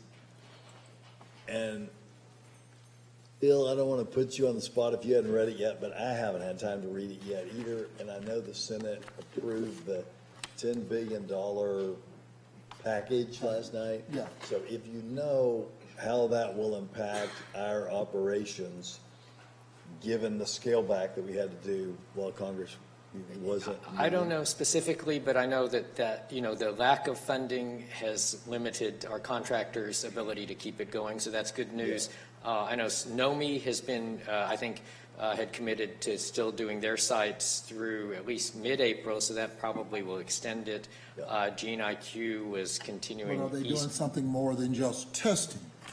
Vaccinations and testing. I beg your pardon? Vaccinations and testing. So NOMI at Ellis Davis is doing vaccinations and testing? Yes, and I've got that on my presentation at the end. Let me see. I just want to make sure the vaccination piece is okay, in hold on. Let me double check that. Eastfield, yeah, they are still doing Ellis Davis vaccinations. We had thought through probably mid-April they were going to decide as things proceeded because the numbers have been going down. Eastfield, GeneIQ is committed to continuing those through the end of April. Now with this new news, again, we'll see if that further provides well, I know more. Tatum, and that's, I know yesterday we've been doing them all week. My staff has got a mad rush over at South Dallas Government Center, Park South Y. We've done a number of installations, Mount Carmel last night. And so, but I had heard something about that, and I'm really talking about the fourth booster and primarily shots. I mean, I'm not getting a lot on testing now. I'm talking about right. The vaccinations. So NOMI is in fact doing it at Ellis Davis. It's only on Tuesdays through Saturdays, 10 a.m. to 6 p.m. And they had up till today, we're talking about going through mid-April or so and reevaluating. And I will confirm that as we're talking, but that's what the latest we had known. And then now maybe if there's funding, we'll still see how things progress. And Eastfield, GeneIQ is continuing and has committed to do that through the end of April. And we still have all of our DCHHS immunization clinics, and then the pharmacies have still been providing vaccinations. Well, like we'll get around to a conversation later about voting centers, people have a tendency to continue to want to go to that site.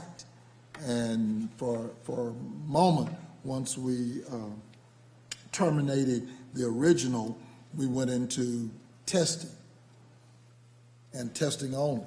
Vaccinations weren't there. Right. So we wanted to make sure that, because the word's not out in the community, that vaccinations are at the sites. It just says COVID testing site. Mm-hmm. So, and with our social medium, we need to put it out there that that fourth booster is available. Right. And it's available at that location. You can talk about the other sites as well. Right. And we do have, again, and I got these lists off of our website yesterday. So this is the up-to-date, Fair Park did close, but then we've continued with Eastfield and Ellis Davis, and again, the others at the pharmacies. Mesquite, T-Bone Pickens, and Baker Bryant. Yeah, those are the testing sites, and they're in the website. Not testing, vaccination. Yes, See, vaccinations. I'm not worried about that. They're separate places, and so I have a separate slide, I think, at the end of my presentation. So the testing is those 5. Okay. All right. So, we are still in the yellow risk level, so that's good. That's, again, we hadn't been here since the beginning of pandemic, and I think at our last session was the first time. ICU availability of beds, again, it's been slightly increasing, but still other issues are occupying beds and hospital beds and things now. In terms of suspected and confirmed emergency department visits, we're getting at some of the as low as we've seen since the start of the pandemic. Certainly with confirmed admissions, getting as low as we've seen with since the start of the pandemic. Hospital occupancy, again, very low, and getting as low as we've seen since the start of the pandemic. Deaths, we see the peak that we saw with the latest Omicron, but those are continuing to decline. I will note, we've been reporting, and since the start, we've always reported number of new cases that were reported into us. There's a way, 2 ways of doing it, the ones that we get the reports, but then also if you look at it by date of test collection, when the specimen was actually collection, that's another sort of figure. What we're seeing now the last couple weeks is with the Omicron surge, there were a lot of just overwhelming of some of the systems. Some of these smaller labs and physicians' offices and things got backlogged, and so now we're starting to see some of those backlogs in the lab reports. So we've started also reporting the number of cases that were within the prior 14 days, the number of specimen collection cases that were by specimen collection date within the prior 14 days. From our website, we have, again, the daily average count with the 7-day sort of trailing average. So that's more in the 50 to 100 range that we've been seeing those recent newly tested positives. So just to understand some of the problems with the data or issues with the data, but explain that.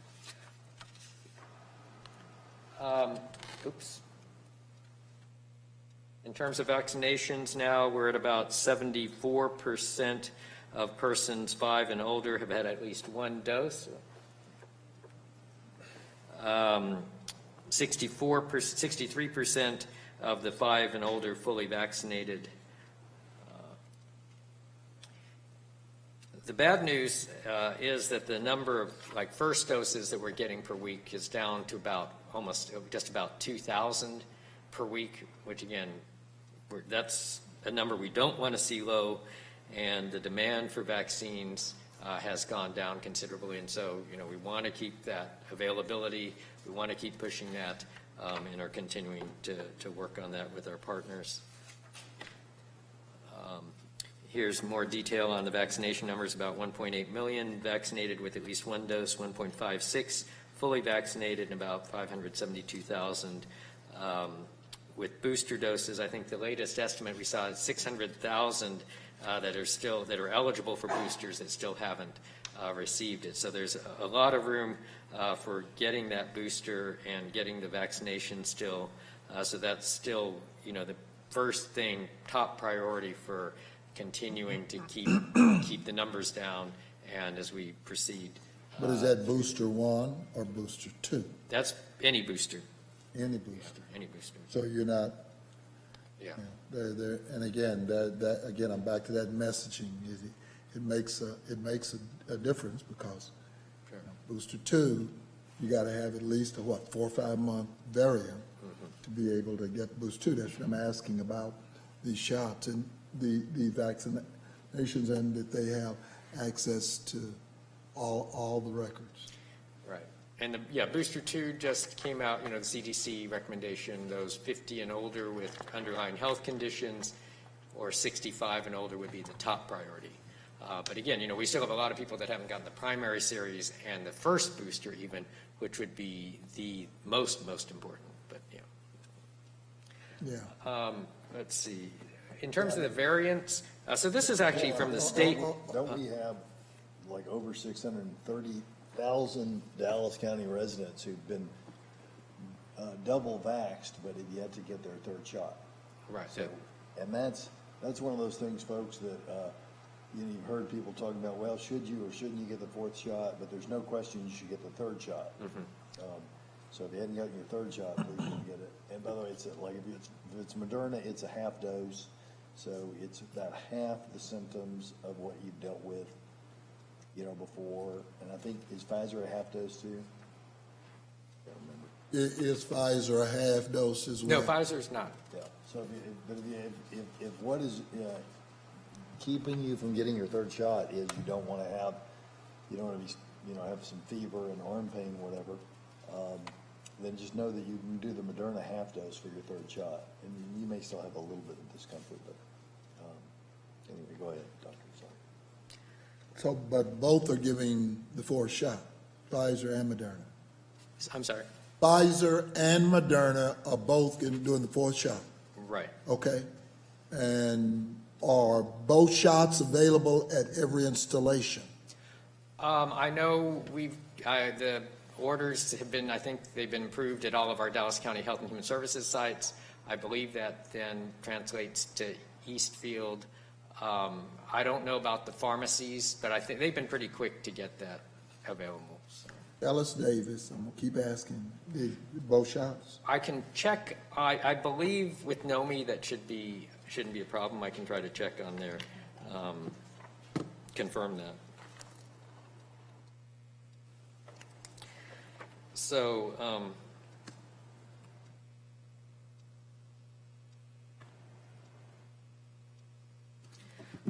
again, with the variants, there's been, information about the increase in the BA2, and we have been seeing definitely an increase. I think nationally, it's the dominant variant now, even over the original Omicron.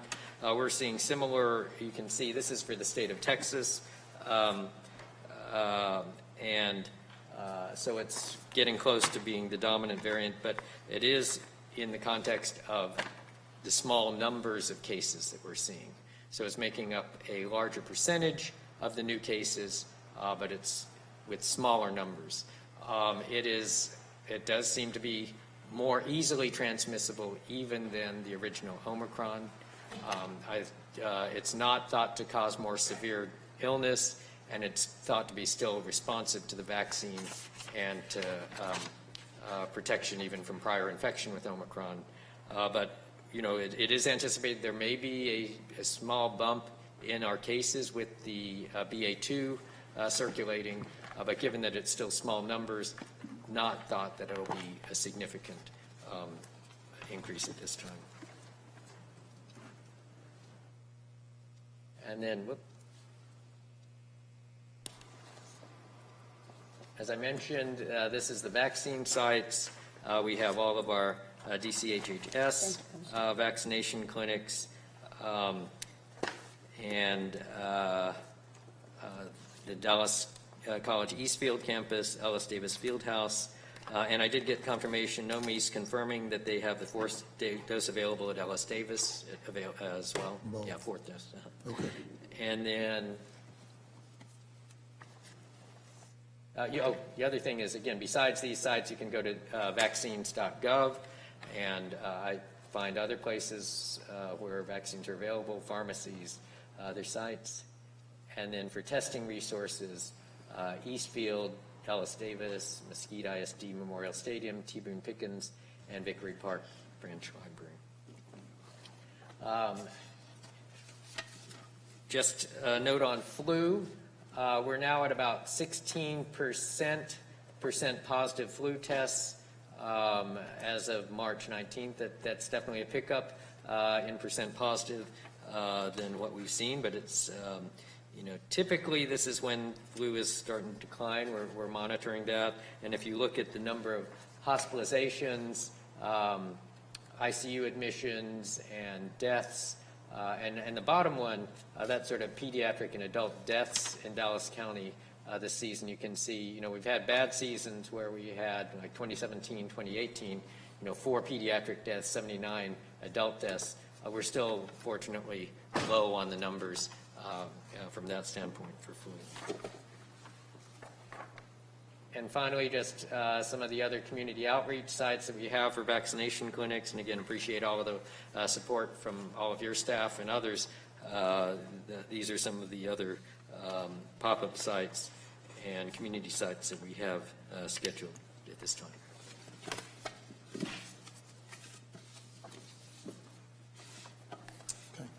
Thank you very much. Thank you. Thank you.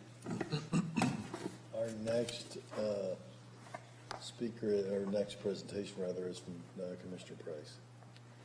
Since the rules have been suspended, I'm going to do judicial performance at the Frank Crowley. You should have a slide that comes up. You should have already received in regards to the kiosks. I still say, and while I think Dr. Watkins and groups have basically talked about the 5 individuals for the CSCD, as I said, that had merit and really didn't have the kind of impact. What has concerned me is that Dallas County continues to expend funds, and we're not seeing the utilization with regards to those individuals of these funds that are being spent. Okay, there it is. Court call is up. We had received a piece with regards to court call and the number of individuals that were during the pandemic where in Dallas County made a significant investment. You can go to the next one, next slide.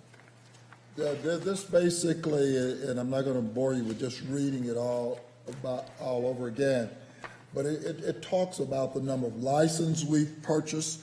It talks about, it's going to talk about the court orders wherein we moved into the area of kiosk pilot. We approved about $138,000.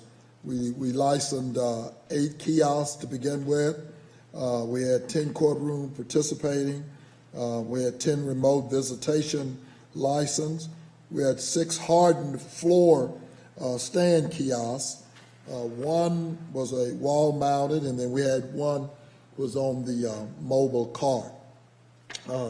Then we came back in 2021 and we did an expansion of the court call kiosks. We approved another $362,000, which included 12 kiosk license, 12 courtroom participation, 12 remote visitations. We went from 6 to 14 hardened floor kiosks. Went from 1 to 2 mobile kiosks, and so and then we said we're going to do an additional 7 courtrooms. which included about another 6 judges. Next. And so these are the court call usages. These are the individuals that on the county criminal courts side, and the ones on the right side, under the highlight, is the district courts. Keep in mind the $3 million that we continue to talk about for the backlog court is primarily dealing with, the district courts. And so when you look at these licenses, these are the individuals who have been licensed to deal with court call.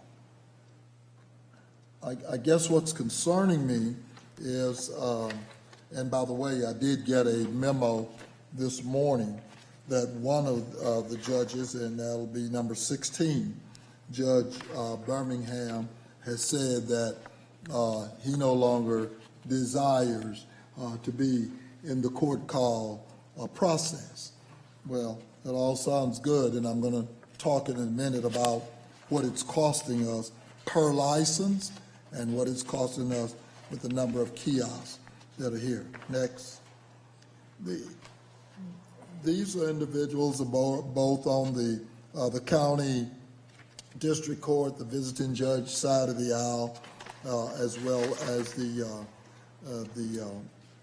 number of judges that are participating in the court call licensing need. What we've done is that we've talked about those who've been licensed of the county criminal courts, the number of judges, there are 13 of them, and 10 of them have been licensed for court call. 2 of them are licensed and not using the court call. There's in the district courts, where again the lion's share of the cases are, the number of judges, there are 20 of them. 7 of them are licensed for court call. 3 of them are not using the court call. And so it requires the other 13 to get licensed. And of the visiting for county criminal court and the district court, you got 1 judge requires a license, and of course he's using that particular license. So of the number of judges, there are 34. That includes a visiting judge.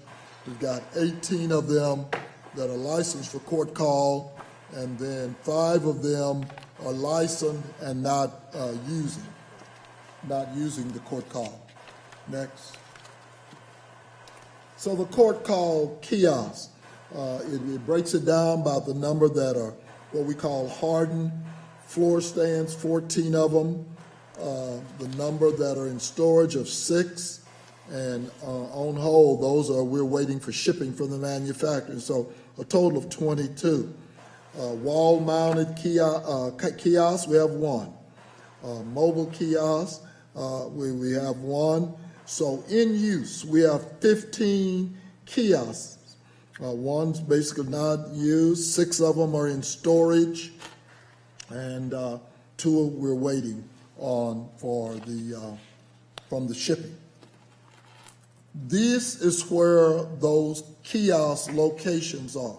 Remember, out of 7,100 individuals, the lion's share of people in custody are in the North Tower. We have over 3,000 individuals. About 7,100, about 3,200 of them basically are in that North Tower. And so that's where you see the lion's share of these kiosks. West Tower, of course, is our behavioral health unit primarily. And of course, we have some in the South Tower. Those Frank Crowley holdover areas are areas where those individuals that the court can use can be bought, and can, the attorneys and all can use that template to talk about moving the cases along. The next slide is February 2022 court kiosk usage. Now, we did this for February.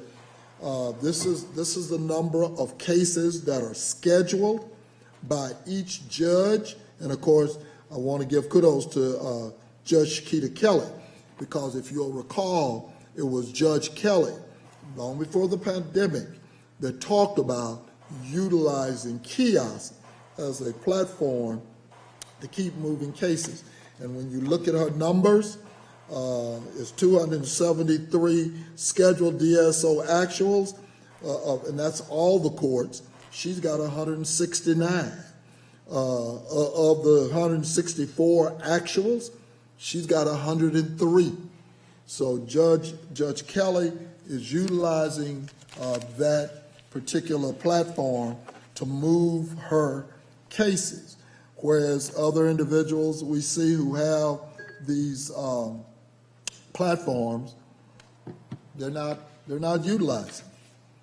The next one is the March 22 court kiosks, and all we'll have is what is scheduled. March, next slide. Those are what are scheduled. That we do not have the actual utilization because we're just now culminating those numbers. But again, let's go back to Judge Shakita Kelly. Of 182 that are scheduled, she scheduled 136. You know, my point is, you know, what the hell the rest of them doing? She's working. She's showing up. She's working. We're giving them the tools to work. The next is really important. This court call costs per user. It's costing us per kiosk $3,600. The cost per user year is $19,000. So the grand total that we're spending for this court kiosk, and all you got to do is divide the number of cases into it, is $649,000. $649,440.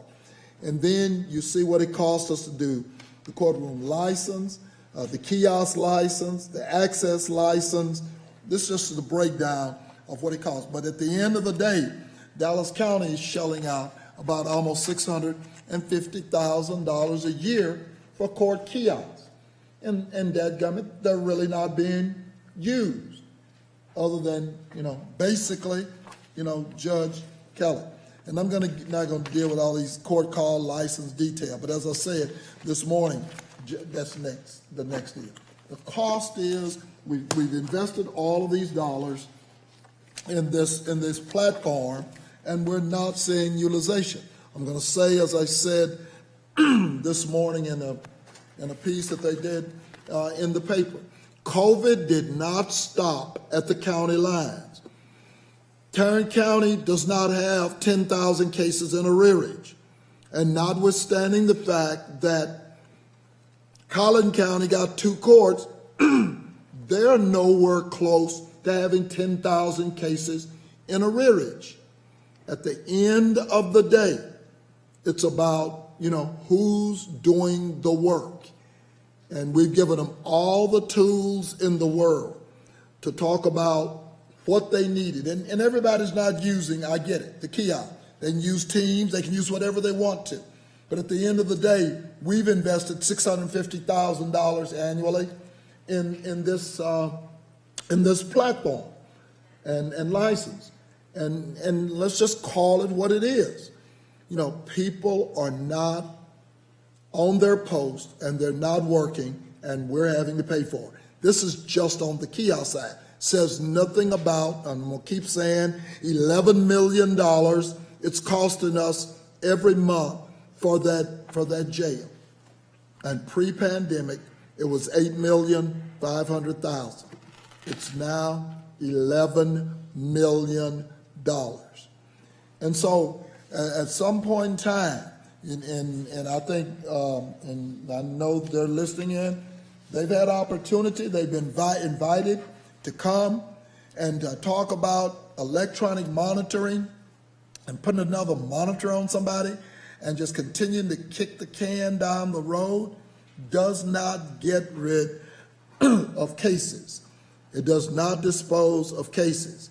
We are in touch with the Texas Department of Criminal Justice. As I said, we have 400 people who were paper ready. I think they picked up about half of that. We're still at about 200 individuals who are paper ready and have not been transported to the Texas Department of Correction. But the lion's share of these individuals are felony cases, and Judge Shakita Kelly is a misdemeanor court. But the lion's share is felony cases, and they are not performing. And there are some judges who are texting, my colleagues texting me and say, well, don't paint us all with a broad brush. Well, if the shoe doesn't fit, don't worry about it. You know, let them pull your stats. But for the most part, you know, here are the numbers. And I invite anybody to come down here and defend on something different than what the numbers say they are and what we've expended with regards to these platforms, these licenses, and with regards to what it's costing us, you know, annually. And so I continue to say, and you may not want to continue to call them out. I'm going to continue to say they're not working. They are a lot of them are not working. You got 13, 17 district judges, 13 misdemeanor judges. The lion's share are not working. And as a result, this court has appropriated $3 million. I still have yet to see the process by which they expect to deploy this so-called overage court, backlog court, COVID court, call it what you want to. Where is the process by which they plan to operate that? I have not seen it. I've been asking for it. Mr. Heichel, somebody. Ms. Richardson, you're here. I know you're hiring individuals. Have you seen the process by which you're going to deal with this backlog court? We're not throwing $3 million in the air, and we don't know how we plan to operate. This court has a right to know how they plan to operate. Commissioners, and then I'm going to turn it over to Mr. Heichel. We are trying to find out what the judges want to do in terms of how this court will operate. We have not waited those positions that were approved. We hired those individuals to work the backlog court, and we have been dealing with some individual judges who have said, come on in and start helping us on the backlog. But there are only a handful of those courts that are doing so. And we recognize the importance of all of the judges getting together and coming up with a policy on how these courts will operate. So I think they're working on it. And I believe the space, and Mr. Heichel can talk about the space that's supposed to be available, but our office is not waiting for the space. We're going into the courtrooms and we're saying, if you've got cases that we can handle, please give them to us.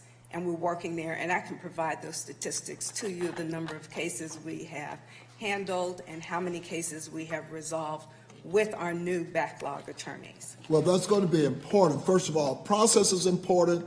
The metrics are important. At the end of the day, this was money that we took. Dr. Watkins, am I correct? How did we fund this? This is funded through ARP. I know it. I want it on the record. And Rescue therefore, Plan. we are subject, as far as I'm concerned, to a review with regards to those funds. And so we need a process. And whatever you're doing now, we want to see that. But we'll continue to say it from here because Dallas County is on the hook, not individual judges. We're on the hook for this money, that $3 million, plus what we're spending out of general revenue. The $3 million is ARP money. That has nothing to do with general revenue.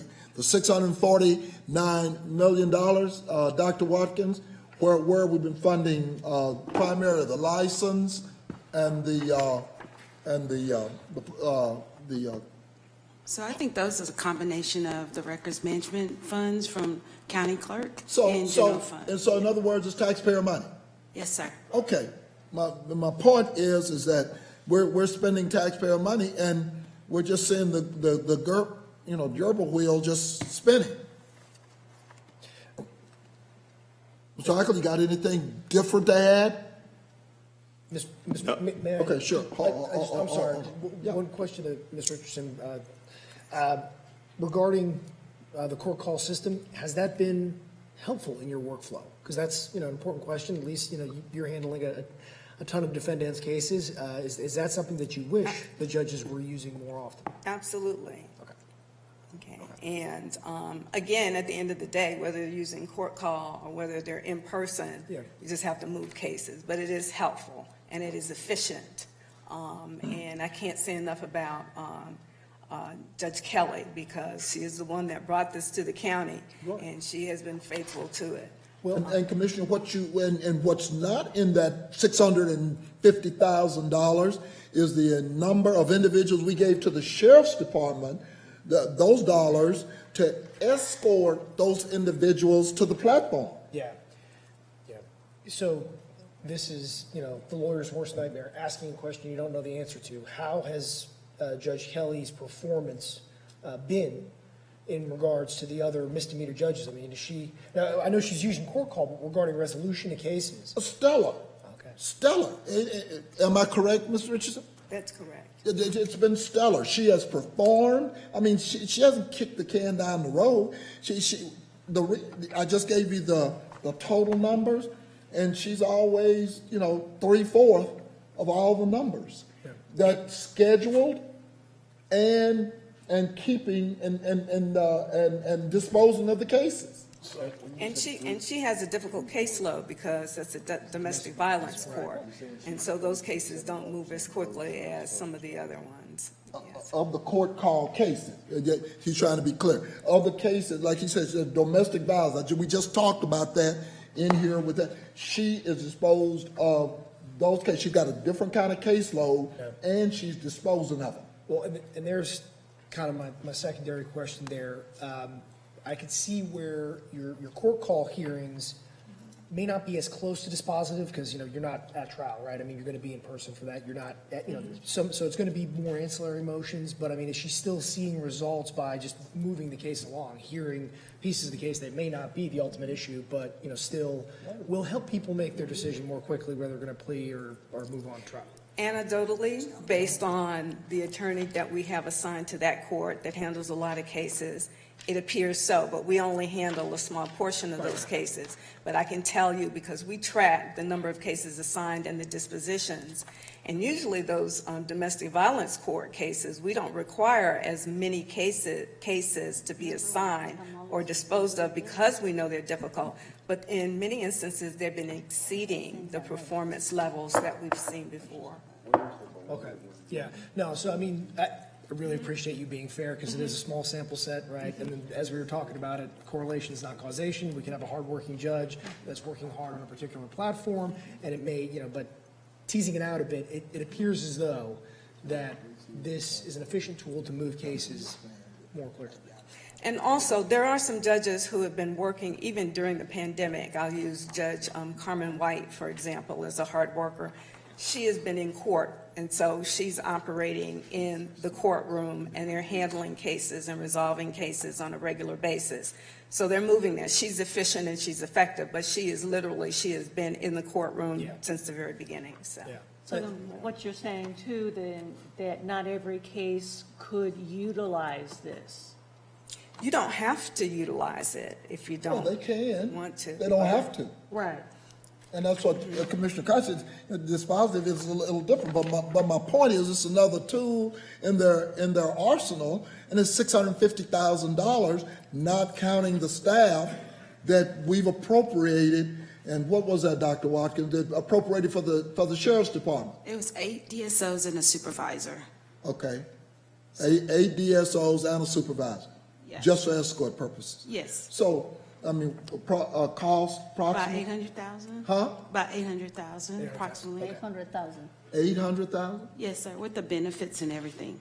800,000 plus 650,000 just for court call. Primarily.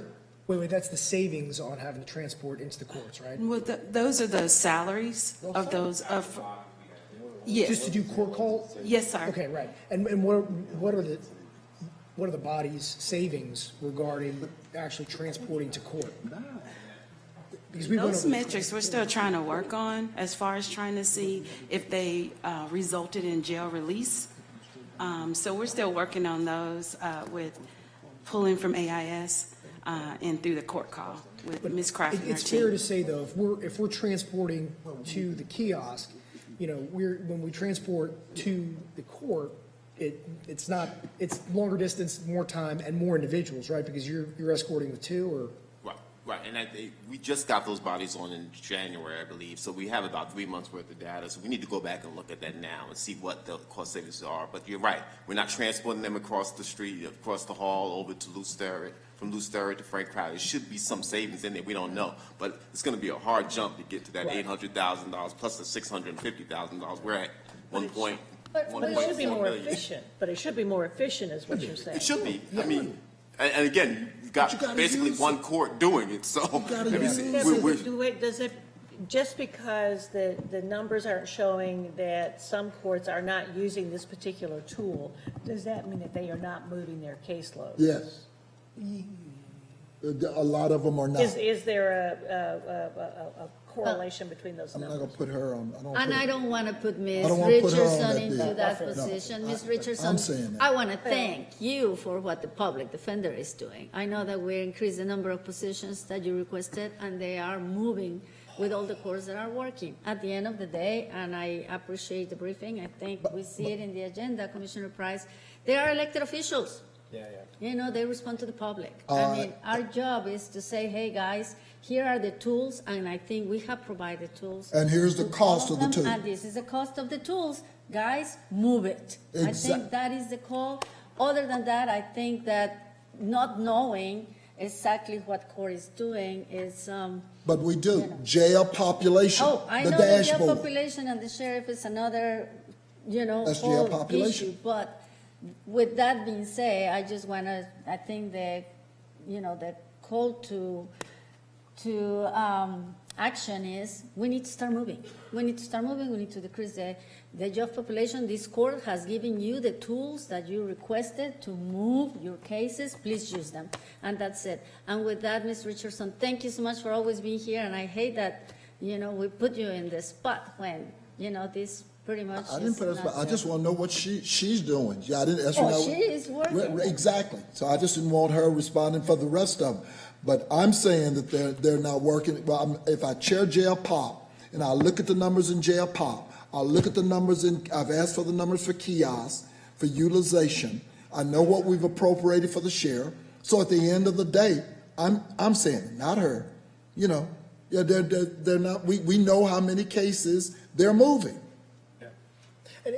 And this may be such a basic point, but it's really important to say that, of course, every case is different and everyone requires justice. But we have such a long history of watching the flow through, watching that output, that this is significantly different. This is, a significant backlog. This is a significant slowdown in comparison to prior performance from the same judges during the same time period. So, setting that baseline, I think, is important for the public to understand that we are not, getting upset about an anomaly that should exist. This is an anomaly that should not exist. Right. Yeah. I'm texting judges and they're watching our proceedings. They come over. I invited them over. So they're texting They're like they're working. me and, I'm sure they're dying to come. so. Would love to hear from them. Yeah, I think, here's some of the comments that I'm getting. I'm just sharing these with the team here. The plea pages for felonies are 22 pages.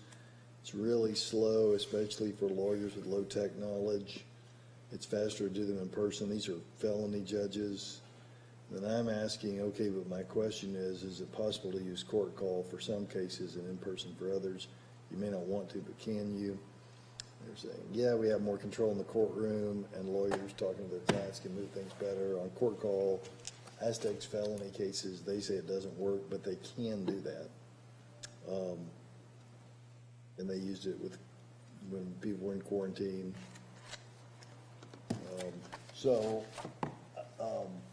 They also, though, the misdemeanor judges are pointing out their plea pages are only 3 pages long. Okay, but Judge, come on, look, Judge, Mr. Richardson, look, your people having to do with same dadgum case. This is, But just wanted to take the focus off the judges, but on our operation. When we came to the county and we asked for these additional positions, let me say why. We recognized and we saw, and we did a presentation about the growing backlog. And so we were able to get the positions. And here's the value of having those additional positions. These attorneys will be able to handle the backlog cases and move those cases, whereas the attorneys that are getting new assignments on a regular basis, because they were literally overwhelmed with the number of cases they had, new cases a month plus the backlog, growing backlog. We recognize the effectiveness of having a group of lawyers led by former misdemeanor Judge Rob Conyers is the supervisor of the division, and in working those cases and moving them. So one of the things we want to be able to do is to give those backlog cases within the prescribed period, give them to the backlog attorneys and their staff. They have investigators and the whole 9 yards, and they can move those cases, which leaves the attorneys assigned to the court to be able to handle new cases and to move those as well. And when we asked for the additional positions and the support that we needed, it was with the idea of doing that. So there's value into letting those new attorneys handle those backlog cases and the regular attorneys in the court to continue to operate and to move their cases as well. So, you know, again, it would be helpful if we could have all of the judges to get together and come up with a system. Process. But we are still willing, even if he just says, I want to do it my own way. I just want to make it clear that we are available to operate in each court. Obviously, it's more efficient and effective if they are all doing the same thing. But we are prepared to go in there, and we recognize that these positions are only good because the funding lasts for only 2 years. So we've hired these people, and we didn't want them sitting and waiting and not doing anything while the decision is made or space was set aside. So let me ask this question then. So from what you're saying, Ms. Richardson, you're always great at being flexible in these things. If you've got a judge that says, I want to use the overflow courtroom, I want to do all this in person, you got another judge that says, I want to use court call. I mean, I realize what you're saying. If we had a process where everybody's doing the same thing, just like anything else, it would work quicker. You know, and different judges may have different ideas about how to protect civil rights and these matters. And all of us up here, obviously we want to protect people's civil rights, but we also want to dispose of a lot of cases as quickly as possible because we're spending an extra $3.5 million a month in jails for all these backlog, you know, cases. But your group, these lawyers that we're paying for, they could go to the overflow. If one judge said, I want to load a bunch of people in the overflow court and resolve those cases.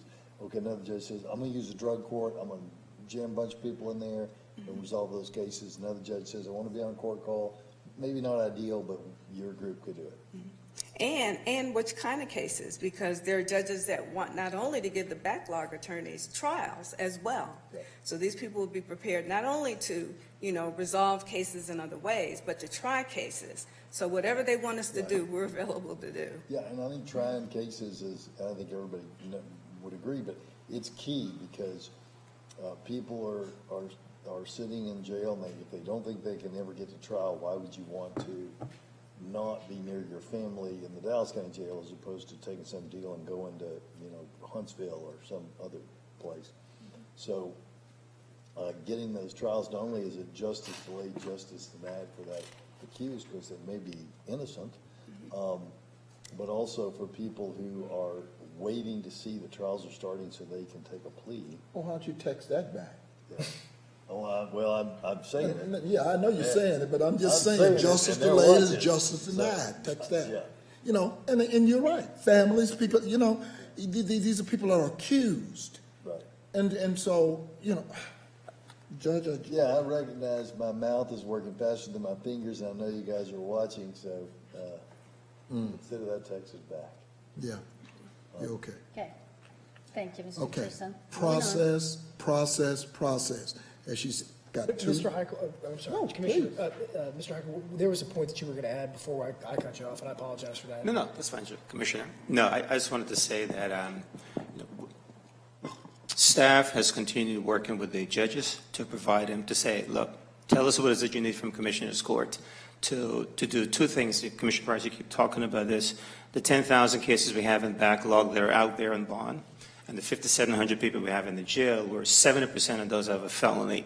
And the idea with the backlog court is to give preference to those cases where a defendant is sitting in jail with a felony and a pending misdemeanor. So we ask for one backlog court. Now, I don't want to say in defense of the judges, but the space became available April 1st when the DA's office vacated it, and we're in the process of giving them whatever it is they tell us they want as to the backlog court to help us start reducing the jail population. I'll give you another example. Like yesterday, we got a request from the office through Dr. Watkins to continue funding. There's a whole bunch of temporary folks that y'all are funding to help process these 10,000 people who are in bond, to do what's called announcement hearings, come to court, and all those things. We've hired a whole separate slew of temporary staff to process those 10,000 cases. So it's on top of those costs, the court call, kiosks, the backlog court, and we're still saying to the judges, tell us what you need, and we'll go to Commissioner's Court and give you the tools to help us manage this population. You still haven't provided me a process. Well, that's for the judges, Commissioner. I've sat down with them, as Ms. Richardson said, when we started the process, there was an agreement by them that each felony judge, district judge, will give 10 cases to the backlog court. And that was a conversation I had with just two judges, presiding judges. Whether or not they have then sat down and put pen to paper to create a process, I don't think that has happened. So I continue working with them, as well as Ms. Richardson, to say, all right, what is going to be the process of getting cases that are assigned to your court after the indictment into the backlog court? And as you would imagine, Commissioner, as Dr. Garcia said, separate elected official, I can only encourage, but I can't make them create a process. And I get that, but this court is responsible for the appropriation. Yes, sir. And we're doing that. This court is responsible for that ARP money. Correct. And at the end of the day, it's not those individual judges, it's this court. And should federal government, OIG, anybody else, decide, say, hey, Dallas County, what did you do with that money? We're going to have to provide metrics, process. What took us so long? We just told you got 2 years to use this money.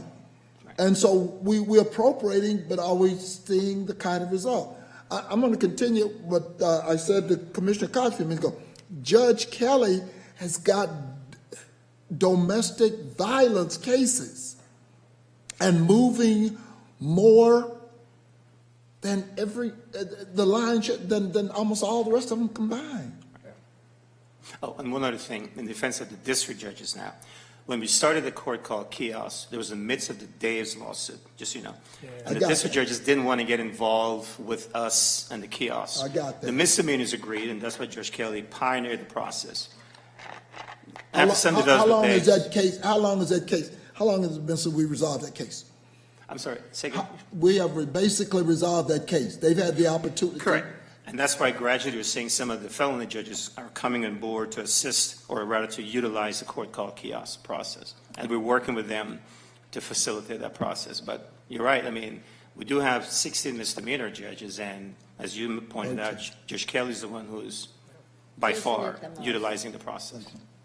I'm assuming, too, that in your conversations with the variety of judges, you have heard why they are not using this particular tool. And it sounds like a couple of them have communicated with Judge Jenkins, but can we take that information, and is there something we could be doing to adapt, to adjust, so that this tool would be the benefit that it looks like it can be to the process? Commissioner, Commissioner, yes. Staff, as long as Mr. Warren, the county clerk, who's been funding this, we've had a slew of meetings to say to the judges, look, tell us what is it that you need to make this process work. I suspect, as evidenced by the fact that Judge Kelly has been using it by far than the other colleagues, suggests that it can be functional. It can be used. And keep in mind, it's not just for court case disposition, but it's for motion practices. All those various things where it can be utilized for. And thanks to Mr. Warren and staff and IT meeting with the judges, we've said to them, tell us what you need, and Mr. Warren has agreed to fund it for them. And the only thing I can surmise from the data, that Judge Kelly is using it so much as opposed to the others, has to be a matter of a decision made by a separate branch of government. A decision, and some of them have some concerns about the process, some of them have concerns about the equipment, when you have a wide group of people, like the judge just mentioned, different issues come with different courts. Right. So I think that the message from this Commissioner's Court is we have appropriated everything that we could. This court has been very conscientious about the fact that with the money that we use from ARP, we allocated to what we believe will give them all the tools to move their cases. I mean, at this point, okay, we hear it all, we're ready to move, guys. And hopefully, as elected official to another elected official, hey, we all respond to the public. Come on, let's work together and move. The jail population is an issue that, hey, trickles down to all the problems that we have in the jail. Right. And with the Sheriff Department, let's work together and move it forward. And thank you so much for this presentation, Commissioner Price. Let's move it on.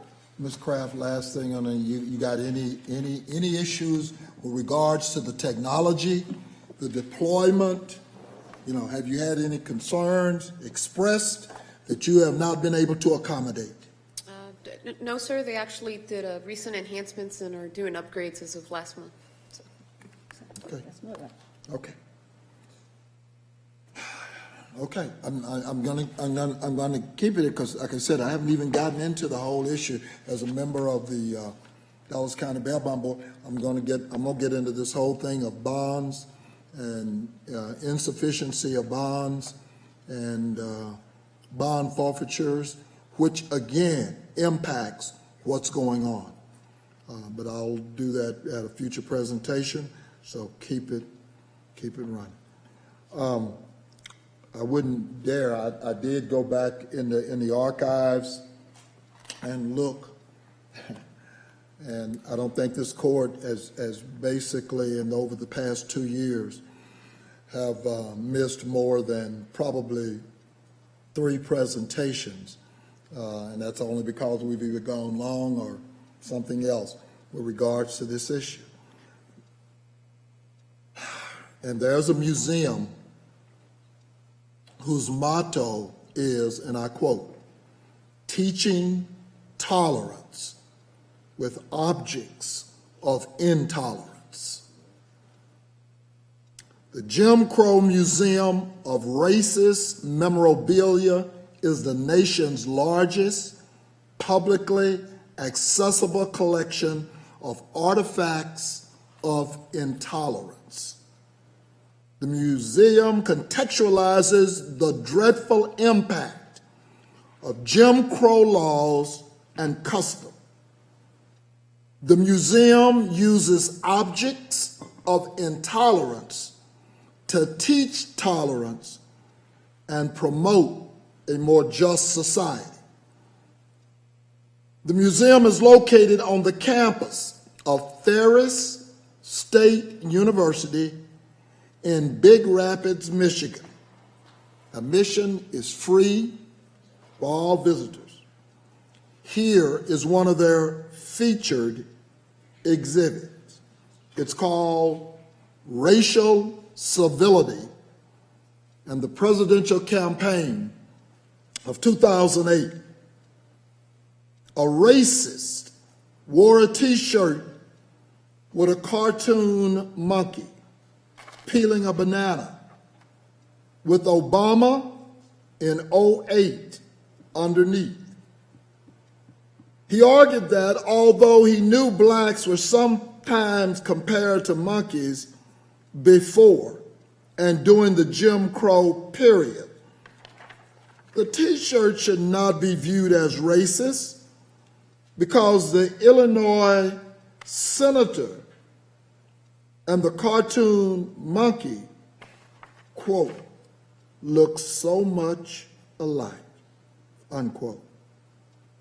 Civil rights activists and Senator Obama supporters protested in front of Mr. Norman's business. My question is simple. Would it be a teachable moment if a Parkland executive gave monkey mugs to their staff after their visit? And it continues. And for those who are late to the game, came in the ninth inning, this is about a $100,000 plus, closer to $200,000 plus executive giving monkey mugs to African American employees as a reward for their recruitment efforts at a publicly funded safety net hospital where the lion's share of the individuals who unfortunately have to utilize are African Americans and Hispanic. And here is an executive passing out monkey mugs at Christmas as a reward. And the beat goes on. Judge, next is the consent agenda. All right. Is there a motion on the consent agenda? And Dr. Garcia, my understanding is you don't want to separate. Correct. So Okay, moved. great. The entire consent agenda, is there a motion? For the on that? first time in a long time, there's a lot of diversity in the sheriff hiring department, so Yeah. I will leave it on. Kudos Second. to the Sheriff's Department and also HR. Second. And there's a motion and a second motion by Garcia, second by Price. All those in favor signify by saying aye. Aye. Any opposed? Motion carries unanimously. Next, we have the bids. Is there a motion on the bids? I'm not going to pull the bids. I'll wait for the motion, but I'm not going to pull it. But on M2, I've questioned it before, just like another personnel item I did 8 months ago, and I'm going to put it on the record. So moved. Second. Okay, got a motion. By Garcia, Judge second and by Commissioners? Price. Go ahead. Yes. Can, on M1, can we change the funding source to Records Management Fund for the record Okay. Sure. instead of General Fund? Okay. On Maker, on bid number one, Doctor? yes. Yes. Okay. Maker and seconder. Seconder accepts. I agree. Okay. Okay. Okay. Price, you want to be? Yeah, with regard, and Mr. Frost and I have gone down this road before. First of all, I don't know why. You know, I got to go to deep East Texas, almost Louisiana, or somewhere else to spend almost $1 million of county money for fleets. But I continue to question the EEO-1 for both Silsbee Ford and Caldwell Country Ford.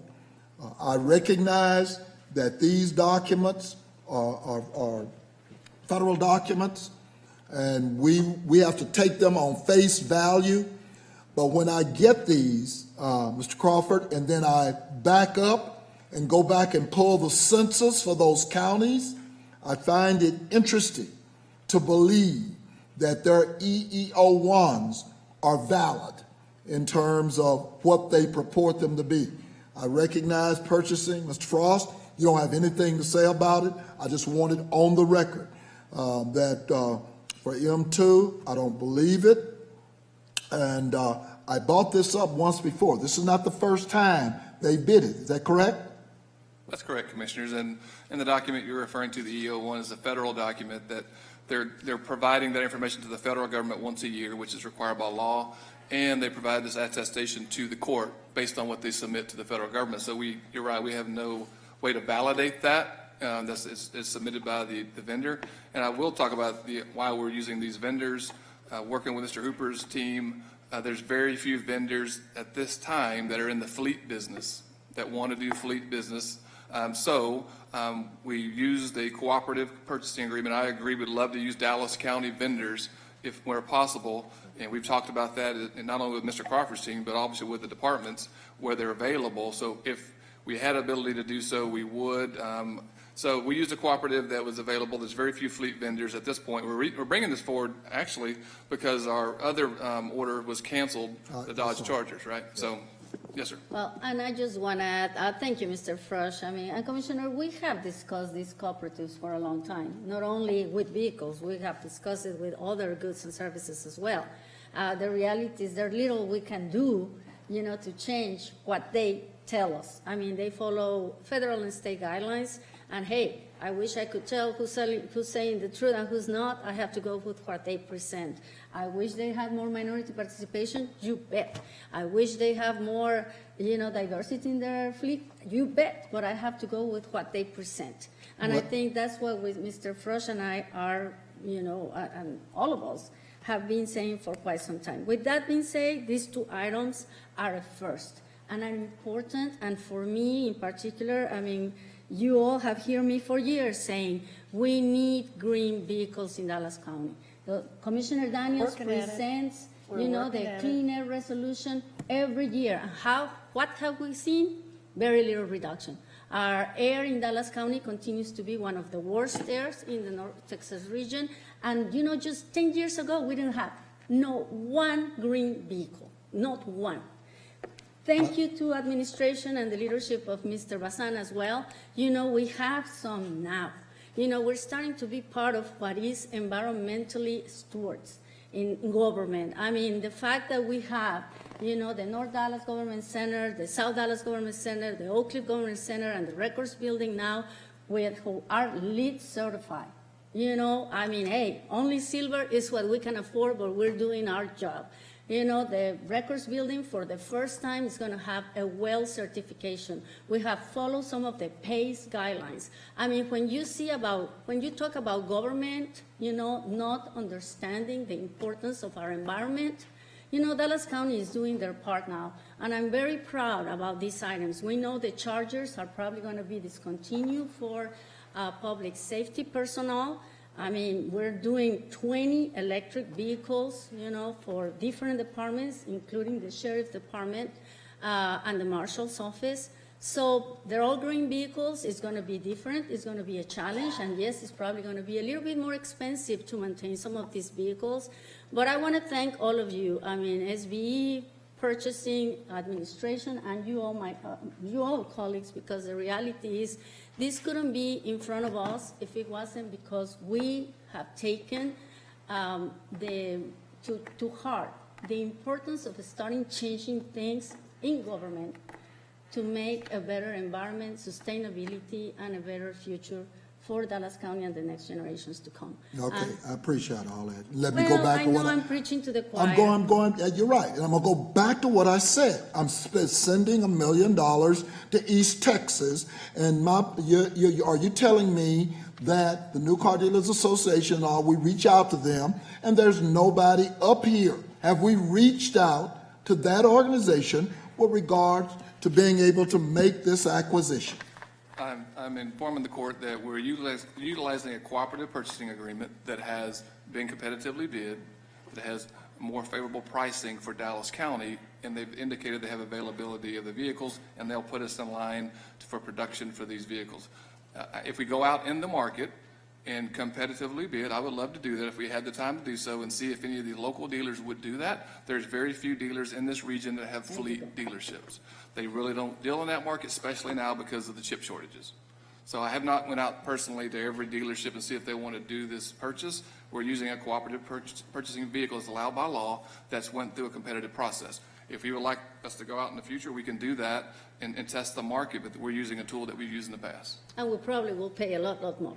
Well, but we don't. Because if it's a lot more, we just don't do it. Will you? Yeah, but right, you can compare them, right. And we have to balance off our own policies here. And part of it is we want the best, least expensive item that we have, or the least expensive best item, whichever, however you want to put that, but taking into account that it is important to every member of this court to also recognize what kind of companies we are dealing with. And these people in this region pay taxes here, you know, and hell, I'm shipping $1 million to some counties that I don't have a real good comfort level with, but that's all I'm asking is, I'm not asking you to reach out to all the dealers, I'm asking you to reach out to an association and ask them, send them and say, hey, you know, can you match it, meet it, etc. Because while the judge is sitting here texting other folks, I'm texting them. Sure. And they said, hey. We told the staff what to do. And what we told the staff is go and get us the green vehicles that we can have as fast as possible at the least amount of cost that will take us where we want to go. And that's what they did. Well, so now I'm changing the tune and say, oh, no. I mean, no. Even when I'm saving Dallas taxpayers, Dallas County taxpayers, the best for their money, I'm giving them that.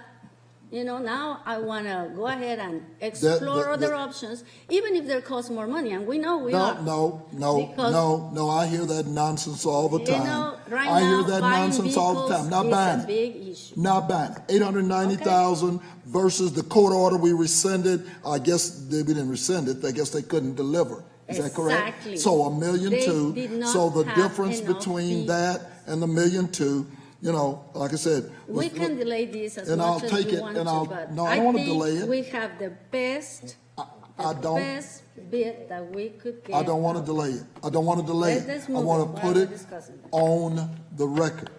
Okay. Okay. Call the question, Judge. Okay.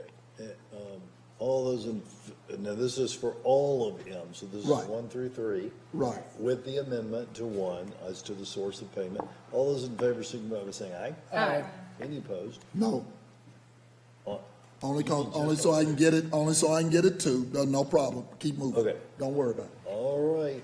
Next we have the court orders. We have court orders N1 through 20. Judge, you have the RFP. We have an RFP for. Yeah. I beg your pardon. Which I would right like to on my pull for screen. discussion. All right, we got the RFP for a 5-year service agreement. And I somehow managed to miss that. So is there a motion on the RFP? Well, I'll move it, but I think, Commissioner, okay, I'll move it. And I second.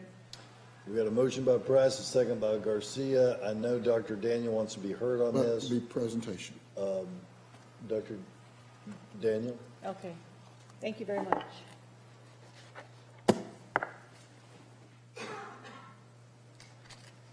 Thank you.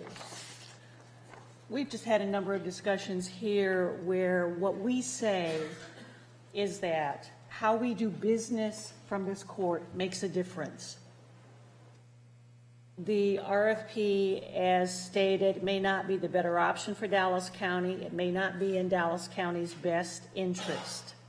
Because Dallas County owns the code for a jail management system created by TechShare with extensive input from the Dallas County Sheriff's Department. So what I ask this morning is that you listen, because I am going to hopefully accomplish 2 tasks. The first one is to describe TechShare Jail case management system history and development in Dallas County. And then I think it is also my responsibility to correct a number of inaccuracies that have been expressed at our last meeting. This is TechShare Jail, and it's just a very brief overview of 1975. The Texas Conference of Urban Counties was created. 2001, the Urban Counties is incorporated. 2004, TechShare program is created to develop advanced technology solutions for counties by counties. Because of 254 counties, essentially, we have some of the same responsibilities and the same processes in place. 2008, development begins on juvenile CMS Basic, a case management system that would eventually be implemented in 250 of the counties in the state of Texas. 2012, planning, design, and development begins on TechShare Prosecutor and TechShare Court. 2013, development begins on TechShare Indigent Defense. 2018, design and development begins on TechShare Jail. In 2019, TechShare Local Government Corporation is formed. You see over time the number of programs in the suite of criminal justice case management systems has been added to by TechShare, mostly under the auspices of the Conference of Urban Counties, but then in 2019 it has separated off and been formed as its own nonprofit. Next. TechShare Jail timeline, and this is referring more locally. December the 19th, 2017, TechShare Jail Development Project was approved here in Dallas County. November 5th, 2019, TechShare Jail was paused by a vote from this court. The date to begin implementation had been set for March 3rd, 2020, which was 4 months after it was paused. April 30, 2020, Dallas County received a capital return of $1,285,529, which showed that the jail project development was on time and under budget, because the counties that had invested in TechShare Jail received a capital return when in fact those two criteria were fulfilled, that the jail CMS development was done on time and under budget, and that's how Dallas County got almost $1.3 million. October 2021, the demo of Tarrant County TechShare Jail was presented. And in January of this year, 2022, the go live of Tarrant County TechShare Jail CMS happened also. So that there was, in fact, a successful development and implementation of TechShare Jail. There have been questions about, well, who are these counties and can they compare to Dallas County? And this is a summary of the counties using TechShare programs in production today. On the TechShare applications, you'll see prosecutor, juvenile, indigent defense, magistration, jail, and court. The total of the 6 applications and the number of counties using each of those. The difference on the TechShare juvenile, here are the 4 counties, and that is juvenile advanced. Dallas County is using 4 of those: TechShare prosecutor, juvenile, indigent defense, and magistration. Talking with the end users of those applications, you will find satisfaction with the product, you will find satisfaction with the process, you will find that it is a benefit to their departments that they have access to those applications. They are anxiously waiting for the next steps to come along, in particular in jail, because it adds some of the connectivity that is necessary in the criminal justice system. Next slide.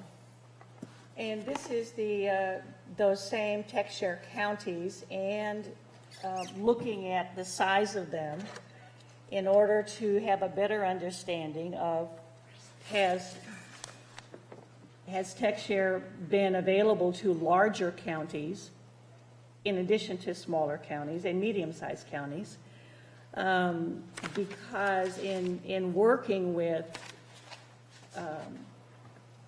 the IT department, working with case management systems, and I've only been here 9 years, but in my experience, to add population in both the county and in the jail population is not just a matter of scope, but it adds to the complexity of what is being expected of the software. And therefore, it is relevant. It is very important to be aware that the larger counties that are also sharing in and if we would look down, and I guess the most relevant case is Tarrant County, which, though not as large as Dallas County, still is one of the top 6 counties in the state of Texas. And they have successfully developed as well as implemented the JLCMS with reports that, yes, it in fact does the job that they want it to do and that it does it very well. Next slide.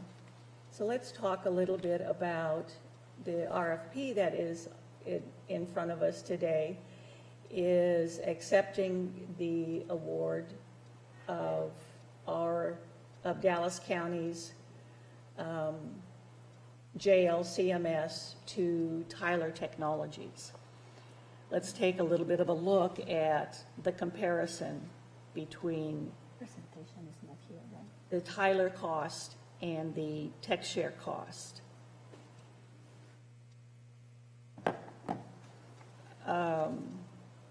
Project management, TechShare comes in under the Tyler cost. Technical services is a little bit higher. In creating this piece of the presentation, TechShare management wanted to make a very realistic and present very realistic estimates. Not because there was the idea, well, all they've got to do now is come in cheaper and under time. But the bottom line being, all of us have been around the block with software packages. I've only been here 9 years, but there have been bankruptcies, there have been companies that stopped work, there have been lawsuits against various ones, there have been, just every possible business activity has happened. And so part of what I look at when I look at estimates for this is what are realistic numbers? What's a better shot at being able to project and then to compare TechShare Jail with the Tyler Technologies product. Bottom line on these, total implementation for TechShare would be $1,872,500, and the Tyler cost would be $2,412,064. And whoops, no, $2,412,064, according to the RFP numbers. Maintenance and operation. And these are the costs that TechShare has been using, as well as the costs that Tyler is proposing for this particular application. With TechShare coming in at $1,872,500 and Tyler at $2,412,064. Software licensing, because Dallas County owns the licenses related to TechShare Jail, there is no cost. It is included, as we've already bought it. We already have it. The Tyler cost will be $2,237,639. Therefore, the grand total would be the TechShare cost at this time for the implementation and maintenance and operations is $3,516,125, as opposed to the Tyler cost of $6,675,048. The implementation timeline for TechShare is 14 months. The implementation service costs are divided equally across the 2 years. TechShare is responsible for managing the implementation, and the hardware costs are not included in this estimate. The M&O price is adjusted for inflation at 5% for years 4 and 5, so that actual costs will be based on TechShare board approval M&O budgets in those timeframes. The bottom line on this part of the presentation is that in talking with the sheriff and sheriff's department folks, people who have put in a lot of time and effort into the development of TechShare Jail, is that they want a product that works for them, and they want it as soon as possible. From our table, we also look at cost, and so I would say at this point it looks as if TechShare Jail not only will be more cost effective, can be implemented in a shorter time frame than what Tyler is saying that they're going to do at the moment. So that would seem to be that if we're looking at the sheriff's criteria of let's get something in the jail that works as soon as possible, that the decision would be to go with TechShare using rational thought. I also wanted to take this moment, moving along to the next slide. These are other points to be looked at because statements were made and not all of them were entirely accurate. One is that, well, what is it going to cost Dallas County to come back into the TechShare stable or suite of applications after pausing on jail, where there aren't any readmittance costs. Yes, we do have the cost of implementation, but we also then, because we have been a member in good standing with TechShare, we can enjoy the benefits of what it means to have a company that is a alliance, a consortium, a group of counties doing similar things, all working towards the same goal, and we will be able to take advantage of the work that has been done since Dallas County paused. This estimate includes $145,000 for additional custom development during implementation, which is one of those things that invariably happens with software and goes very well with the philosophy of TechShare Jail CMS, which is an agile way of doing business, which is exactly what that is talking about. The timeline to implement jail to Dallas County is 14 months. And that means from the start of the project go live. The cost to implement jail in Dallas County is $1,872,500. And the 5-year cost of ownership for jail in Dallas County is $3,516,125. As I referred to a minute ago, there were a number of inaccuracies that were stated at our last court meeting. One such statement was that TechShare was not prohibited from responding to the Dallas County RFP, when in fact the RFP was written so that TechShare could not apply for it, could not make a bid on it. In the language, it stated that it would be an off-the-shelf product. Well, TechShare Jail was developed here in Dallas County. Therefore, it is not an off-the-shelf product and therefore could not bid on the RFP. There was a statement made that TechShare Jail was not fully deployed in Tarrant County, which is not true. that TechShare Jail was fully deployed in Tarrant County in January of this year. An invitation was given to Dallas County folks to come take a look at it and experience with their sheriff's department to see how it worked. To the best of my knowledge, that offer was not taken up by anybody from Dallas County.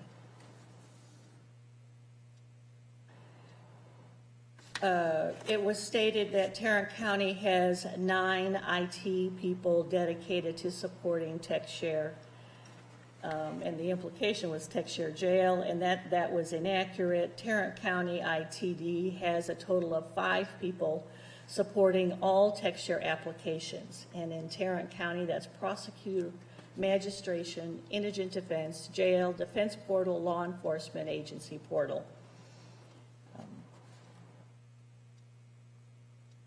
There was a statement made that Dallas County magistration does not get the service that they are looking to get. Well, I talked yesterday with Judge Stephen Autry, who indicated that he is very satisfied with TechShare magistration application and the service from TechShare. He's looking forward to the time when the interface with, in particular, AIS and Forbes can be completed in order to decrease the number of clicks that's needed for magistration. That does not change the fact that the product that he has sitting on his desk right now is what is doing the job for him, and he is very satisfied with not only the application, but the service.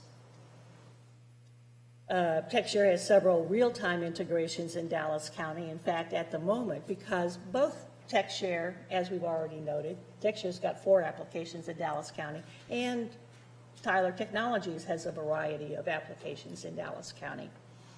But TechShare has several real-time integrations, you know, kind of looking forward to the AIS Forbes with Accent, EvidenceCom, Noble Assessments, and in some degree with I think with Prosecutor, with AIS and with Forbes. So those integrations, those interfaces are very much online.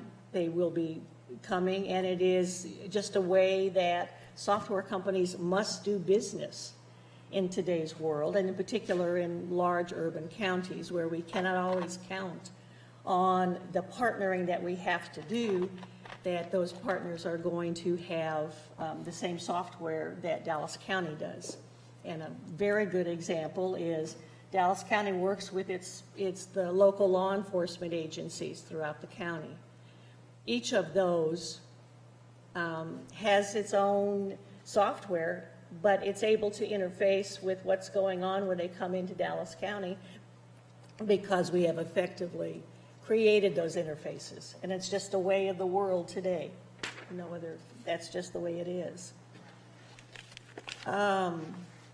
There was a statement made at the last court meeting that Dallas County is moving away from TechShare-based products, and once again, Judge Autry said no, he is satisfied with magistration application, and he most definitely is looking forward to the interface with all the other parts, you know, whoever is the manufacturer of that particular application. The statement was made that TechShare could not give Dallas County IT an exact number for TechShare jail implementation, and up to this point, Dallas County IT would not accept an estimate from TechShare, but we have presented it today. A statement was also made that the cost of ownership is variable and can range from 5 to 20%. That could be very true. TechShare maintenance and operation is estimated to increase about 5% per year, which goes along with inflation and is an industry standard. A statement was made that TechShare Jail will take long to implement based on the ongoing experience of implementing the TechShare electronic disposition reporting, or the EDR application for Dallas County. which is interesting because Texture does not even have that contract. So they could not be involved in that implementation process at all. One of my colleagues stated that the magistrates are extremely dissatisfied with the application, the magistration application and service for Texture magistration.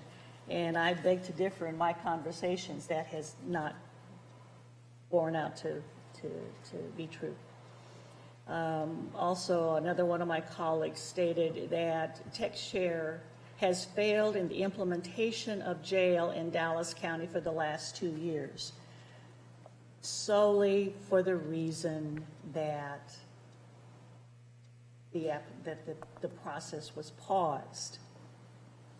Therefore, they were not given the opportunity. They were slated in March of 2020 to begin that implementation, but did not have that opportunity to do. Bottom line, the sheriff and sheriff staff, jail staff, the criminal justice system want a process that works, that it works for them. I offer this information today to say that we already own the basis, the development of such a system that we could begin implementing just as soon as we could get the staff up to do that. With all due And respect. that, oops. Oh, go ahead, I'm sorry. Well, No, I was and gonna I say. just wanted to take this opportunity to address some of the inaccuracies that I heard and others heard spoken at our last meeting. Okay. Judge, with all due respect to my colleague in District 1, your minutes of your IT EGC basically put forth that magistration wanted to move away in another direction from Texture. Those are your minutes, and you got it. Your presentation didn't take into consideration, augmentation reports, data conversion, and integration.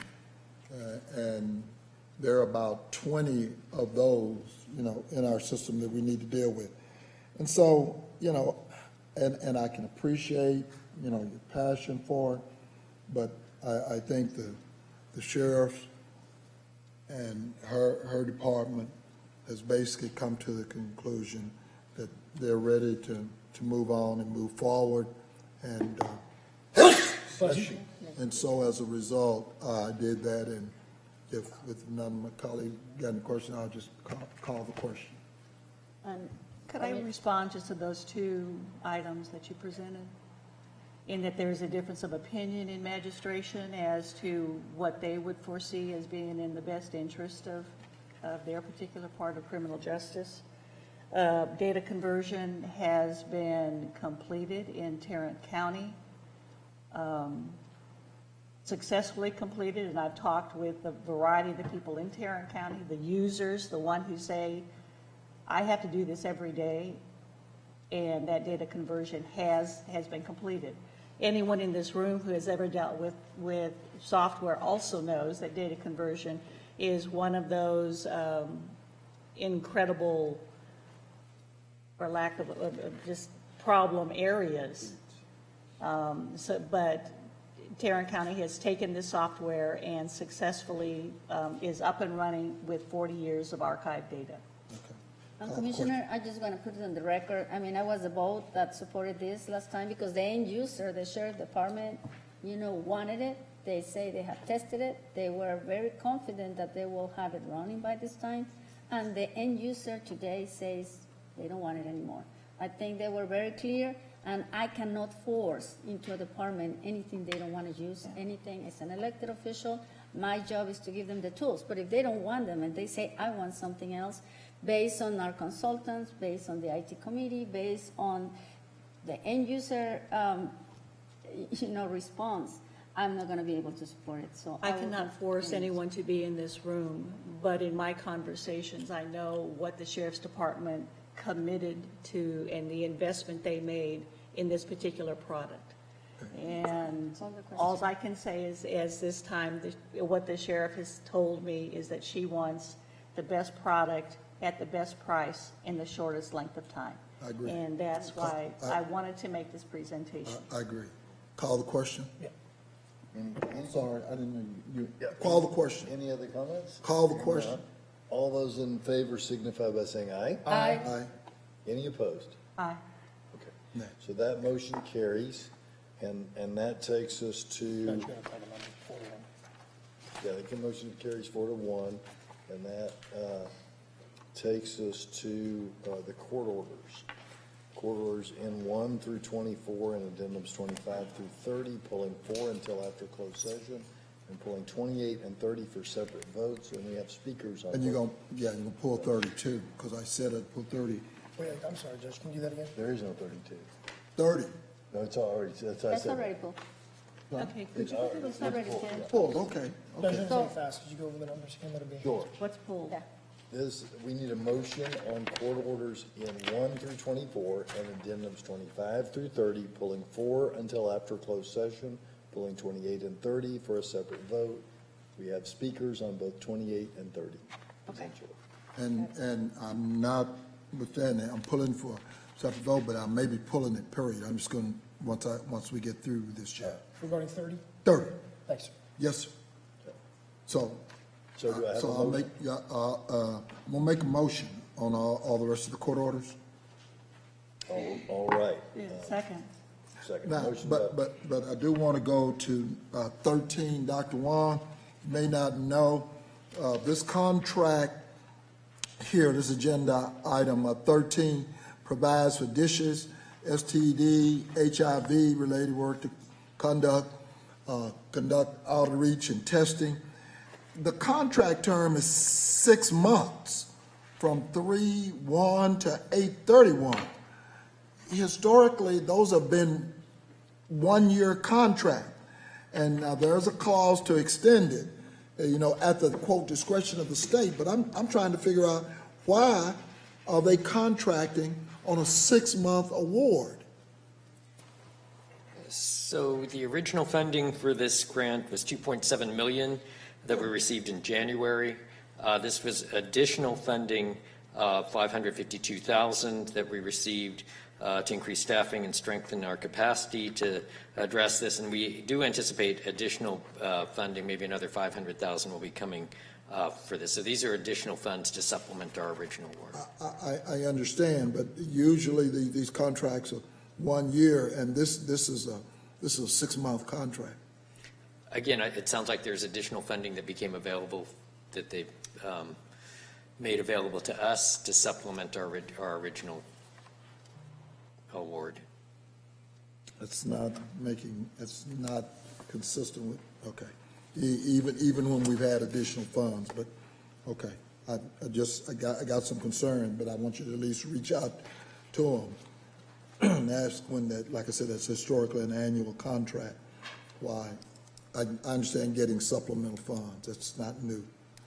Okay. Is there any other concern? I had a couple comments also. Okay. I do too. Questions, comments. I wanted to commend on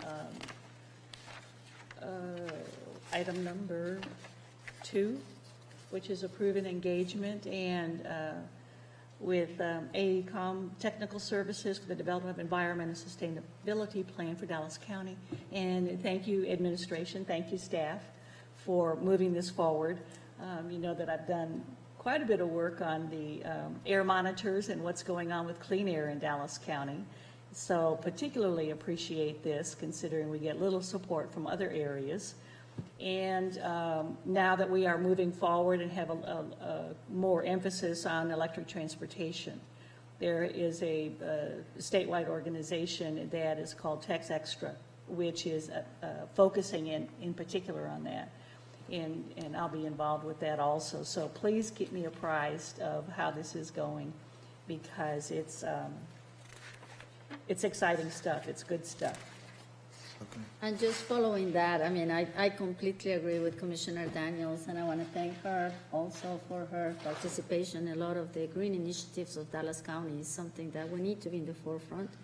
I also wanted to make, you know, we have the ground lease agreement for the property at 2120 52nd Street in Dallas. We were briefed several weeks ago about this project. It's definitely an out-of-the-box project. It's written that it will need around $370,000 a year, and then it will produce $370,000. It will take around $307,000 in maintenance. I'm really looking forward to look at those numbers. I mean, obviously, if this is a success, will be a model for other projects.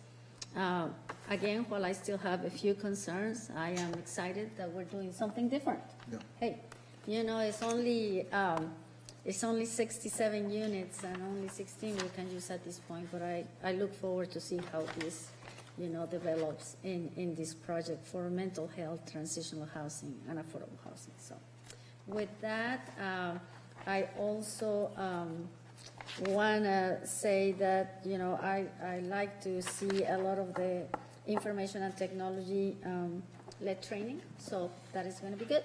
So with that, I'm ready to move forward. Thank you, colleagues. I have one last comment I wanted to make too on number 25, and that's the cooperation between Dallas County and DORBA, which is the off-road bicycle group.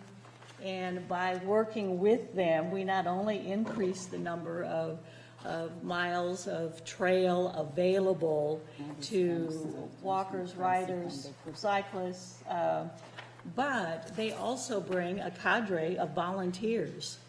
That this partnership is not going to cost Dallas County taxpayers anything, because there are a set of people who have been committed for many years on increasing the number of trail miles throughout the county. In fact, yesterday I was on one of those trails in a preserve in Garland, and really appreciated the fact that they've been spending a lot of time and effort on it. So hats off to this particular item that makes Dallas County a little friendlier to people who want to get out there and enjoy green space. Yep, and they're brave enough. Call the question. All those in favor signify by saying aye. Aye. Any opposed? Motion carries unanimously. Next is item 28, which is the 100% renewable energy opt-in and public power pool, and we have speakers on this issue. Will the bailiff please read the rules of decorum for our public speakers? We did the first and second. We got it. Oh, no, I'll read them, and I'll read the first and second. All Commissioner Court attendees are hereby advised that this meeting is being conducted in accordance with the provisions of the Dallas County Code, Section 74-71. Visitors and registered speakers are to preserve order and decorum at all times. Personal, profane, or slanderous remarks are not appropriate and will not be allowed at any time during this public meeting.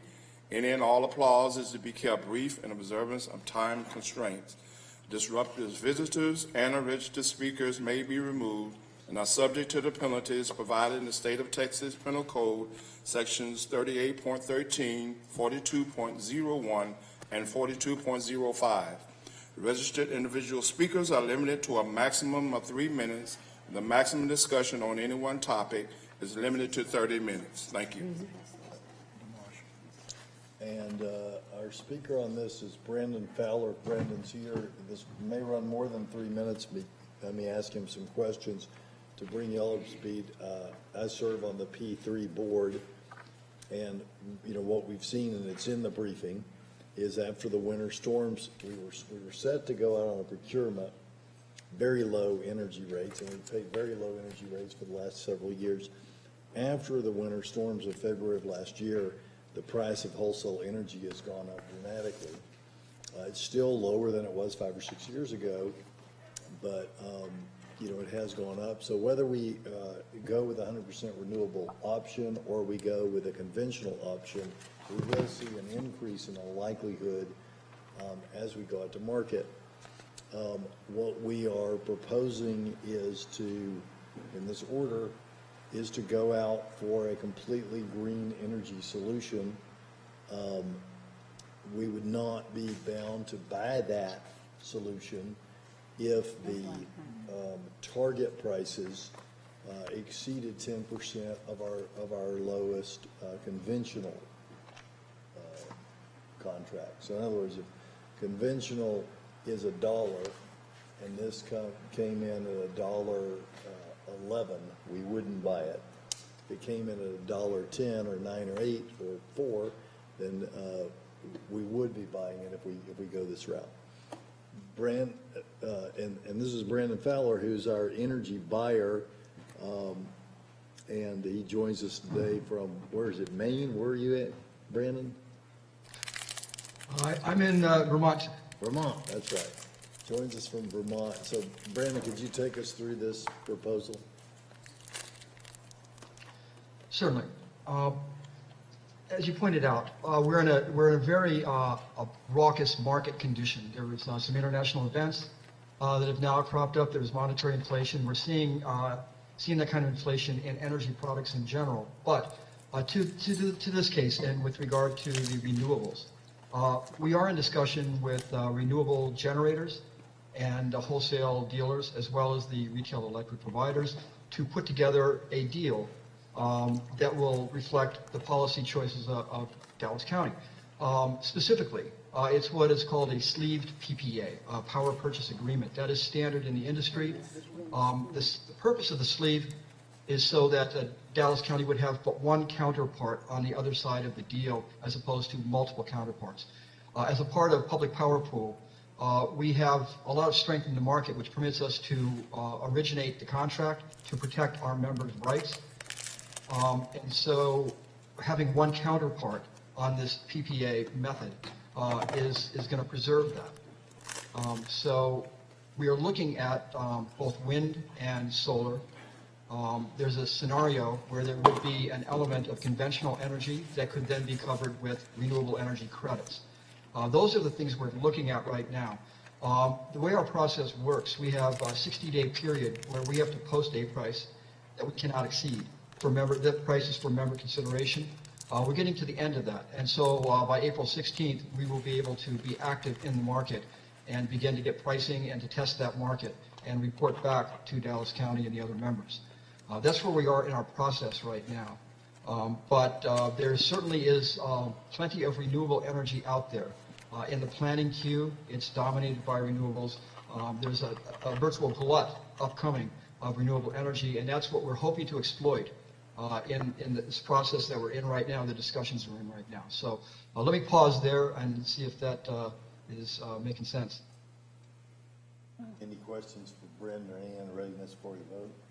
So I have a question regarding how the sleeved PPA functions. If you can kind of give me a sense of how that works. I mean, I've read the appendix, but perhaps you can help me walk me through it. So basically, this is attempting to purchase as much renewable energy as possible, but it'll go to conventional sources should that energy not be available. Is that correct?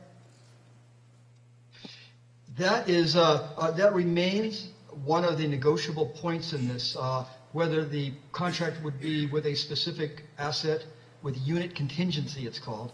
And so if they don't produce, then we would have to replace that power. We are trying to avoid that scenario. We are looking for firm fixed price. So the way the sleeve is intended to work is that when we contract with our retail electric provider, they provide a bundle of services ranging from credit management to billing and ancillary services, shaping. There's a number of items in that bundle that we purchase in order to fulfill our requirement. The purpose of the sleeve is to set aside or cut out the actual generated energy that would essentially match your load. So the reason for the sleeve is to separate the actual wholesale energy itself from the rest of the bundled delivery service. And we compete that in order to make sure that we have the most competitive price with a suitable supplier. So that is the purpose of the sleeve, is to identify just the energy, the underlying energy, and to price it. And the reps, the retail electric providers, then in turn price the entire service that they deliver, and they're responsible for it as a sole signatory. That's the intent of this approach. Okay, is there any inherent risk with that? Because we're not, since we're going to be, I mean, if you have providers go under, right? I mean, since we're targeting a specific group of providers, is there any risk in failure there regarding the provider? You know, that would be part of our process is, yes, any risk associated with that. We, going into this project, going into this deal, we are risk averse as public entities. And so that is our opening position, is that we're risk averse. In terms of any risk associated with this, typically in energy markets, the buyer would put up a security deposit. Because of the strength of P3, we actually get a security deposit from our counterparty. They post either a letter of credit or a parent guarantee in order to cover that risk. In this instance, where we have potentially renewable energy generators without big balance sheets, there is still another party involved potentially in order to cover that risk, because we don't want to wear that. It gets priced in. So it's essentially one of the services that we're buying is that risk management. But we do not want to be exposed to that kind of price risk as public entities. And in the instance where we are having to, during the 10-year period, pull down conventional energy, are we paying for that on the spot market, or are we paying for that at our fixed rate that we've agreed to for the 10 years? Hope we're doing on fixed. Yes, there would be no exposure to floating prices. The intent, as always with P3, is budget certainty. And so what we're striving for is here a fixed full requirements service. It's all bundled together and priced in. So I get that, I guess, leads me into one of my original questions when I saw this. We're dealing with a 10-year period, and we're going to have a fixed cost per kilowatt hour that is not inflation adjusted, correct? There's no inflation adjustment, is a fixed cost. Okay. And by the way, be aware that the 10-year is the limit that the board of directors has authorized. So we are looking at all terms from 1 through 10, trying to optimize, trying to find the sweet spot there. Okay, all right. Given- Okay, and that kind of leads me to this that second question, because you'd said that, because there should be a glut of these renewables coming online, the question is our timing right? Because at the onset of, the information packet from P3, the discussion was, or the paragraph piece was basically saying that, we've had this disruptive time period, so we paused on purchasing, or on finding the costs of renewable energy, and we're still in a place where, costs are higher. So why is this the time to lock in renewable cost versus waiting a year or two and doing it then? Yes, we agree. This was not our intent. When we lost our market opportunity, we were literally within a week to 2 weeks of completing the procurement at an all-time record rate when Uri struck, which put the market in disarray. We were paused. We have a limited time simply because our current contract terminates at the end of this year, first meter read in January. So the way P3 has approached this is to provide a period of time into August where we can go to market, we can try to strike this deal at the stipulated price that we've published here. We have until August to do that. That leaves some time at the end of the year, failing, that we will have time to do something else, to have a plan B. So the term of contract ends this year. The length of the...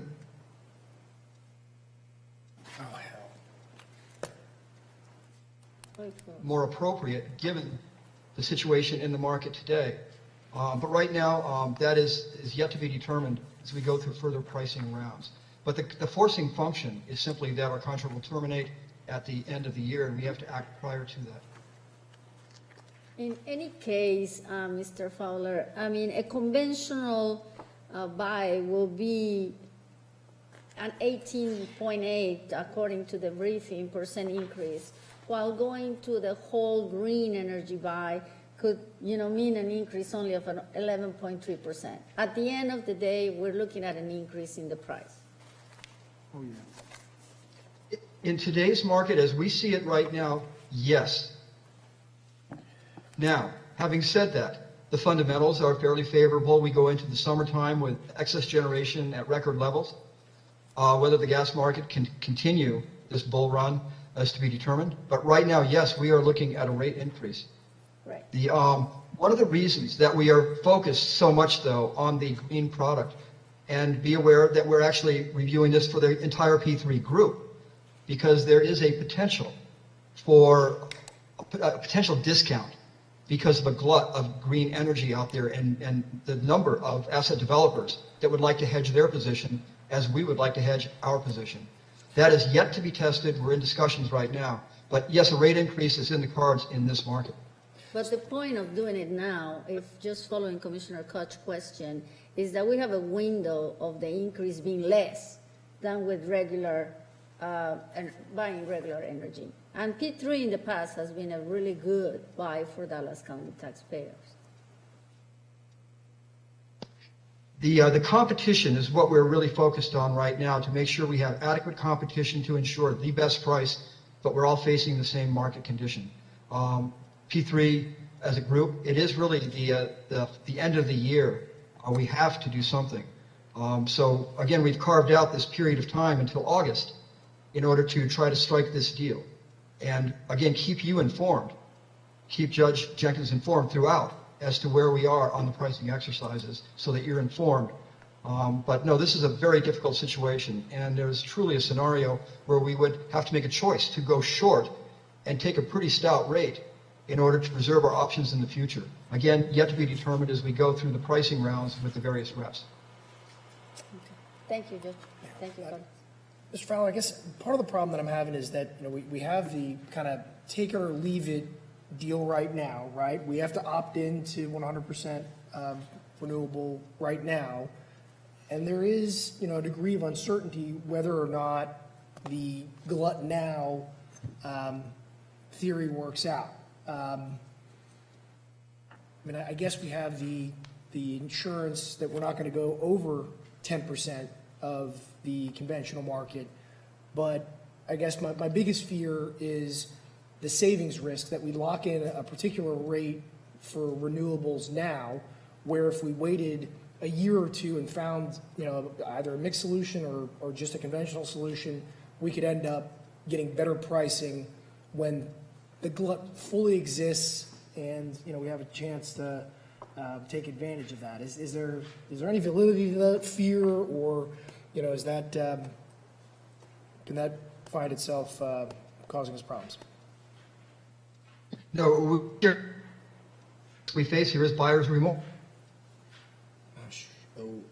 Brandon, you're whatever they frozen.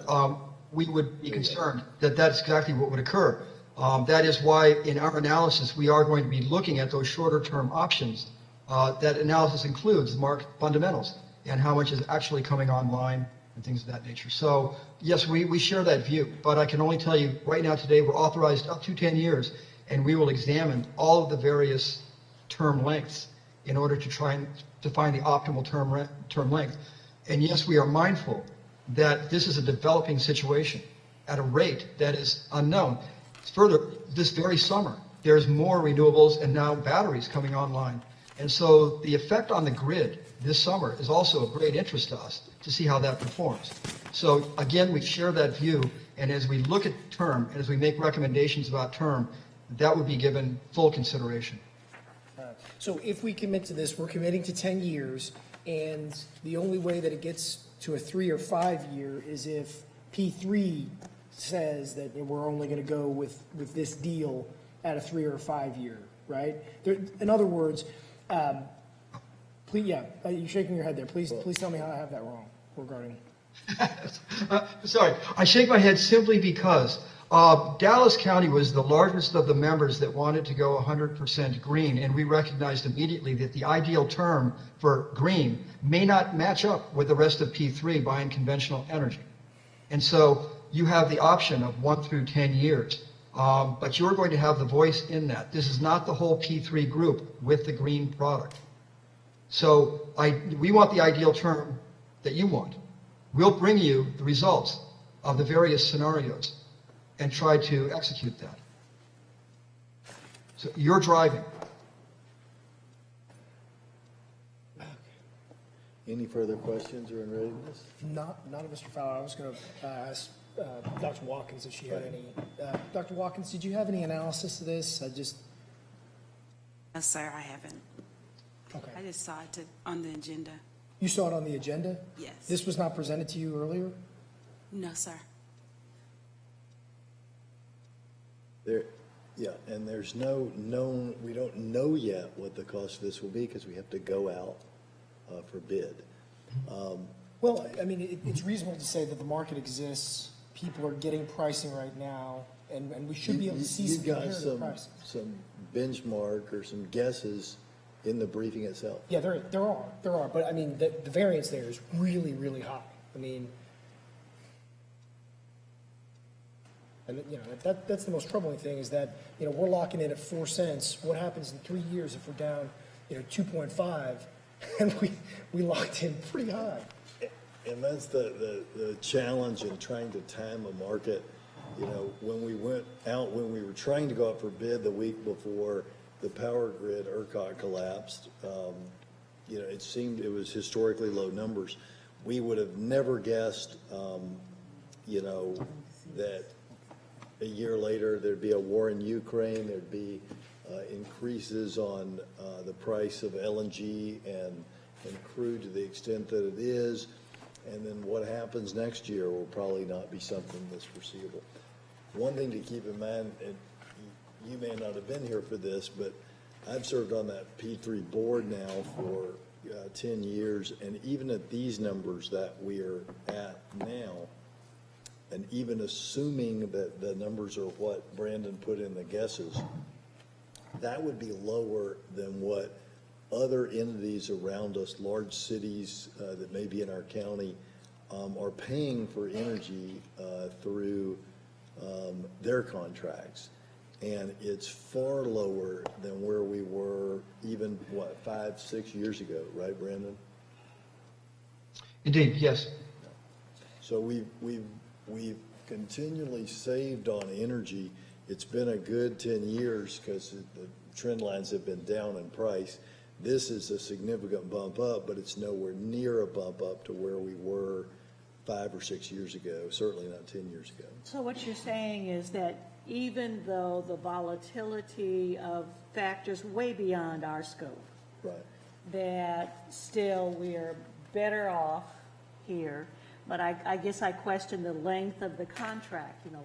Well, I and agree that's, with that question. right. So what Brandon is saying is there are many P3 members, okay, and only Dallas and Harris County in the group expressed a desire to go 100% green, to look and see what 100% green looks like. You can do that in a variety of ways, and they would bring back a variety of ways. There's always going to be, or at least in the current marketplace and historically, there's always some cost in going green. For instance, Tarrant County did some things to go green a few years ago, and it cost them, I can't remember, less than $100,000. But we won't really know what those costs are or what our options are if we don't go out to bid on that. And because it's not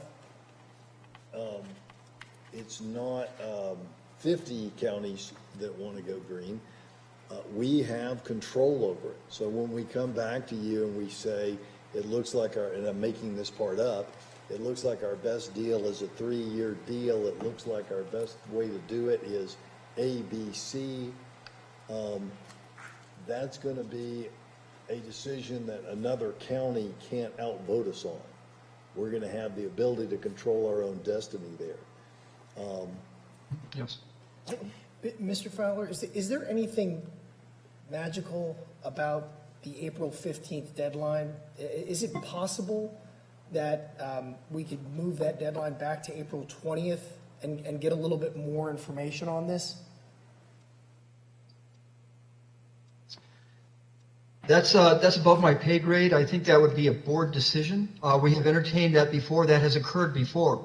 And in fact, that occurred in the last cycle that set us back why we didn't get the deal last time. But that wasn't the reason. Yes, that has been done before, but that would be a board decision. So wait, 5 days would be a poor decision? I think you said court. I thought you said court. I'd say it only because I'm not authorized to make that decision. Core decision, core. I thought you said poor. Core decision. Oh, court. Okay. Yeah, I mean, If the majority of the body's ready to vote today, I can't sit here as we're here today and tell you what and I don't know, nobody from P3 is here but me and Brandon. I don't know what the impact of waiting 5 days would be.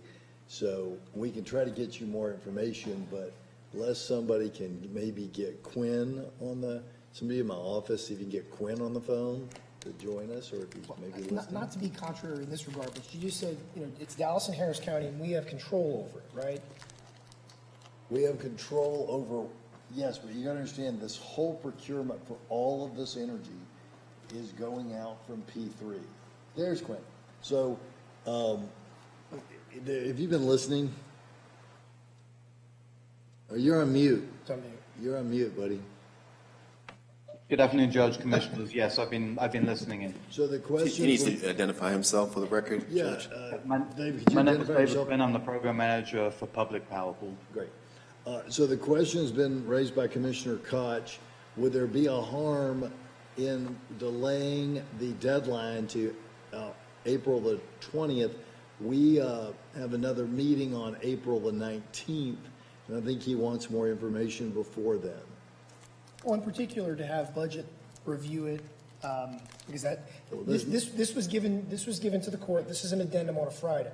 This is a 10-year commitment that we've had, 3 days to look at. I think it's inappropriate regarding that type of decision. And given that you just told us that, we have control of it, I think it's just the more responsible thing to do is give it more time. And I'm not disagreeing with it, whatever you're saying there. We need to ask him, since he's P3, if that's a problem. Judge, Commissioners, as we experienced during the first phase of this procurement, we did extend the opt-out deadline by a week or so for Dallas County and, Harris County and Oates County earlier on in this process. So with a board fax vote, we can certainly put that to the members of the P3 board and extend that deadline if that is the vote of the board.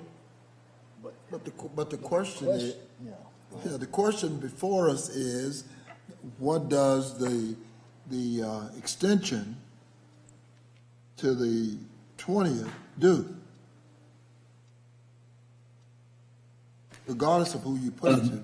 What? Yeah, Commissioner, we were working towards that deadline of the 15th because that would be the end of the 60-day opt-out period that we have traditionally used. Extending it by another 5 to 6 days wouldn't inhibit us in terms of taking that committed load out to the marketplace after the 19th. Okay. So there is no impact. There's no, and we don't. It's not problematic for us.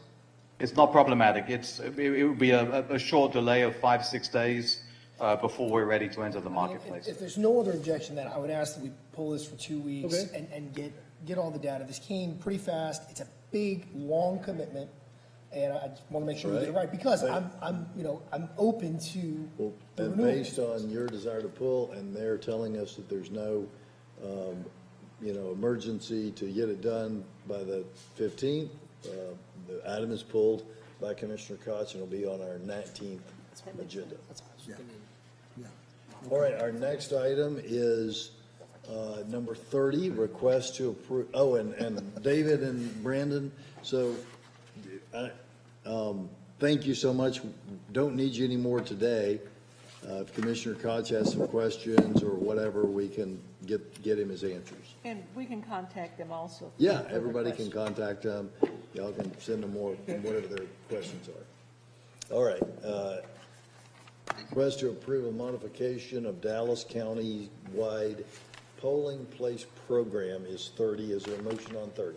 Well, first of all, I said for discussion only, because I might pull it.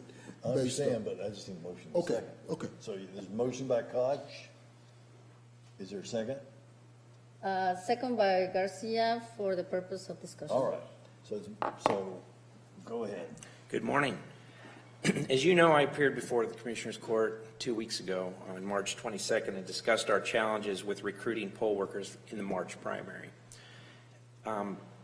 We have 2 upcoming county-wide May elections, and we're very concerned about recruiting poll workers for those elections, for especially a May 7th Saturday election and then a May 24th Tuesday election, for expecting low turnout, low interest elections.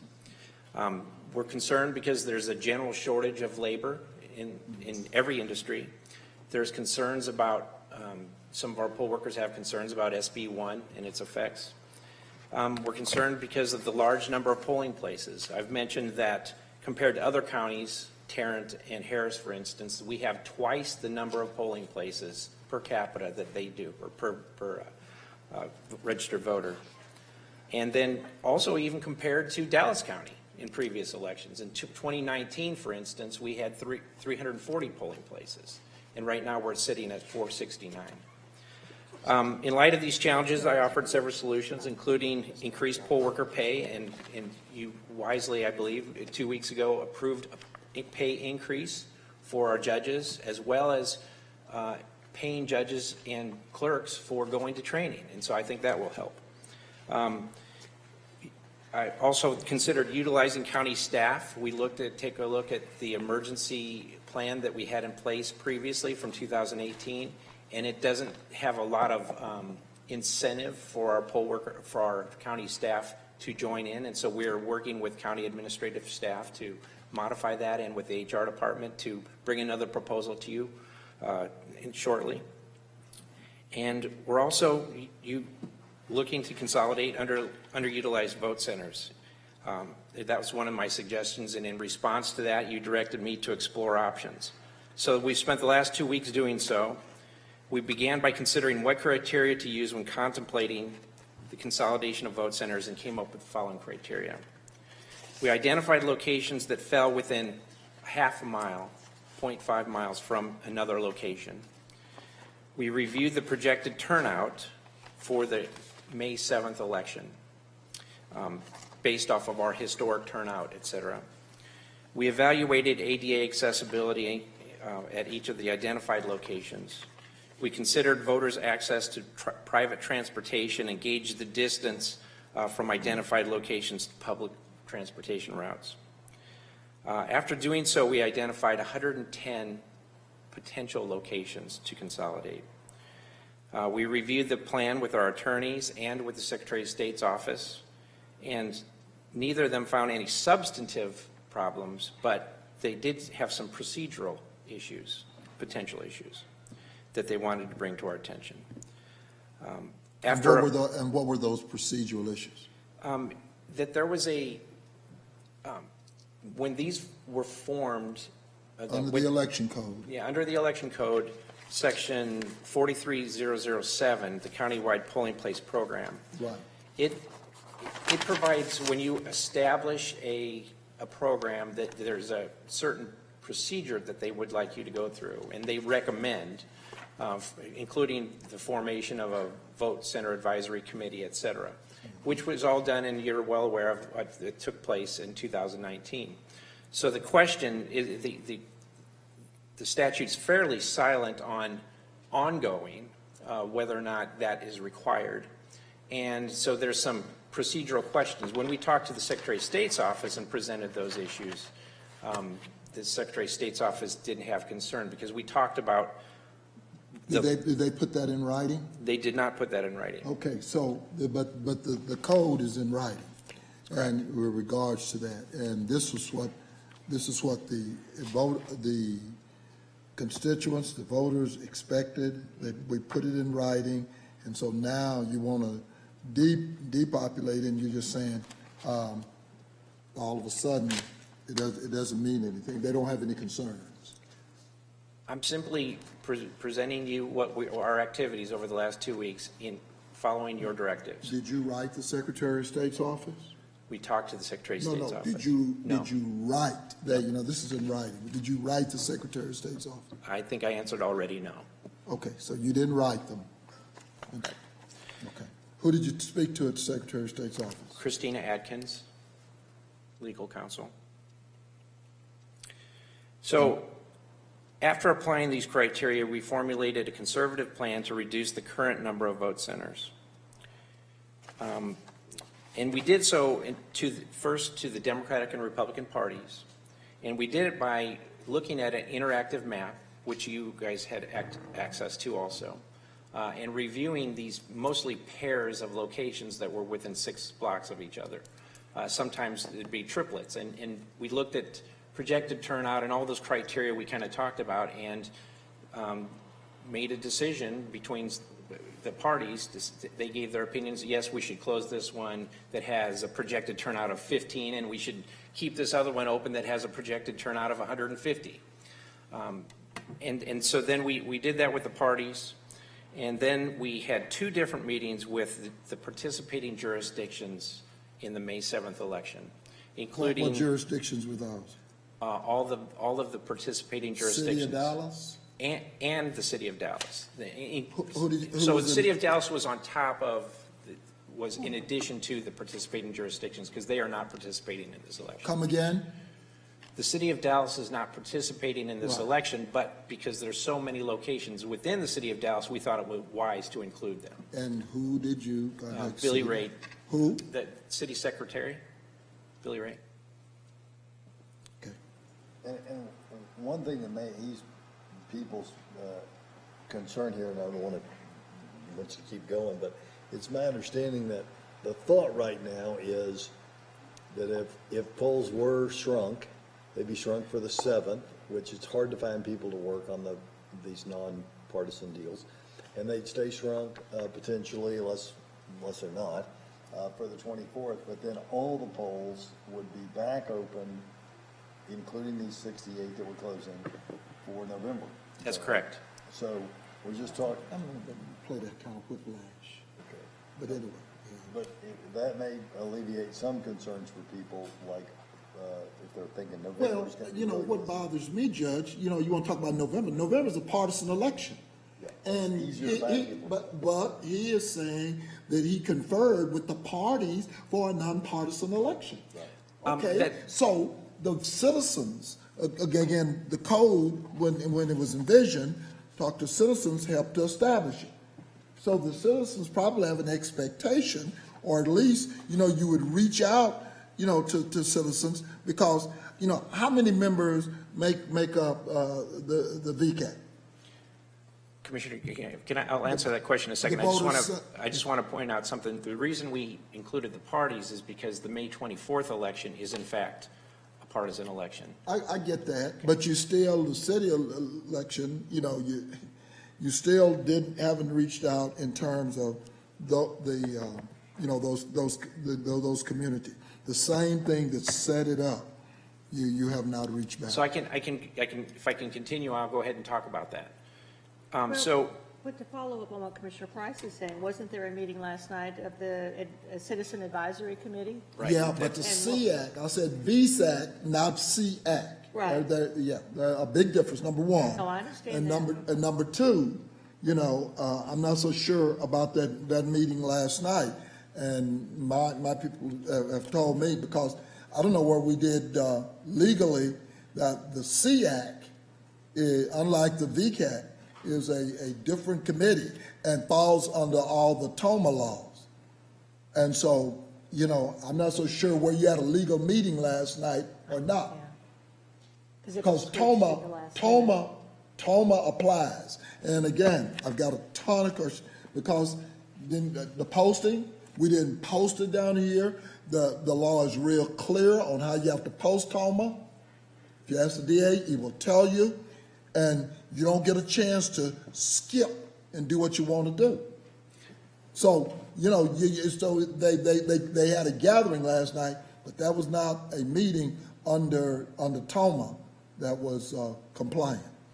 So, yeah, I can get to that. So we, after meeting with the cities and the participating jurisdictions, they made suggestions different than and added to, if you will, or reduced the reductions after the parties did. So we took their suggestions, if you will. Then we sent an email to you and to the VSAC members and gave them access to that interactive map. And here's it said, here's the suggestions that have been made thus far. Please send us your feedback. How many VSAC members did you send it to? We sent it to all 49 members. How many responses did you get? Not a lot. No, you didn't answer the question. How many responses did you get? I believe 16 opened the email, and as of I didn't ask you how yesterday, many open email, how many responses did you get? as of yesterday, 4. So you sent it to 49, and you got 4 responses. That's correct. 4. Right. So then we, in addition to that, we said, let's get the SEAC, because SEAC is our active group.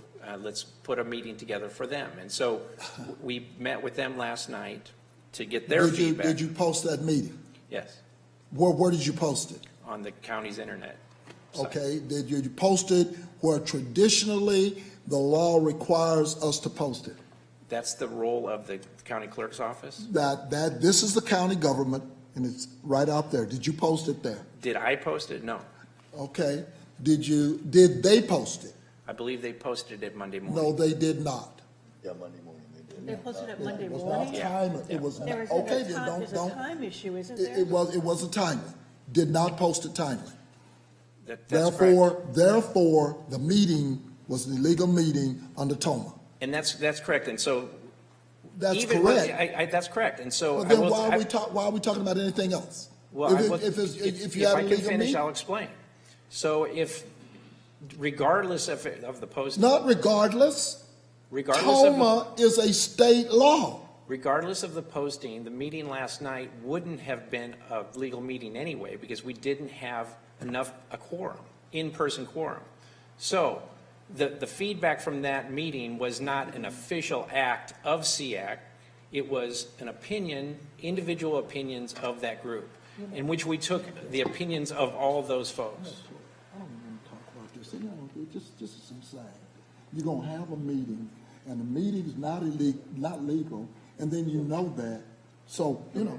Commissioner Price is asked to pull this matter. One challenge that we have, and I think I can probably fix that challenge, is early vote for the municipal elections starts at our next court meeting. 24th or 25th. That was the next court meeting. 25th. All right. It may be, and I'll ask I can ask the DA this too, but it may be that by not voting on this today, there would be some emergent issue, but I think we could resolve that by having a specially called meeting as soon as these things could be done. So as soon as there could be, and we could hear from the court what they would like to see done before we do that, because I think it benefits everyone that with recruitment, so that we have election polling places that operate, that we close some of these polling places that have a very low turnout, even in a Republican and Democratic primary, and are going to have an even lower turnout in a school board race.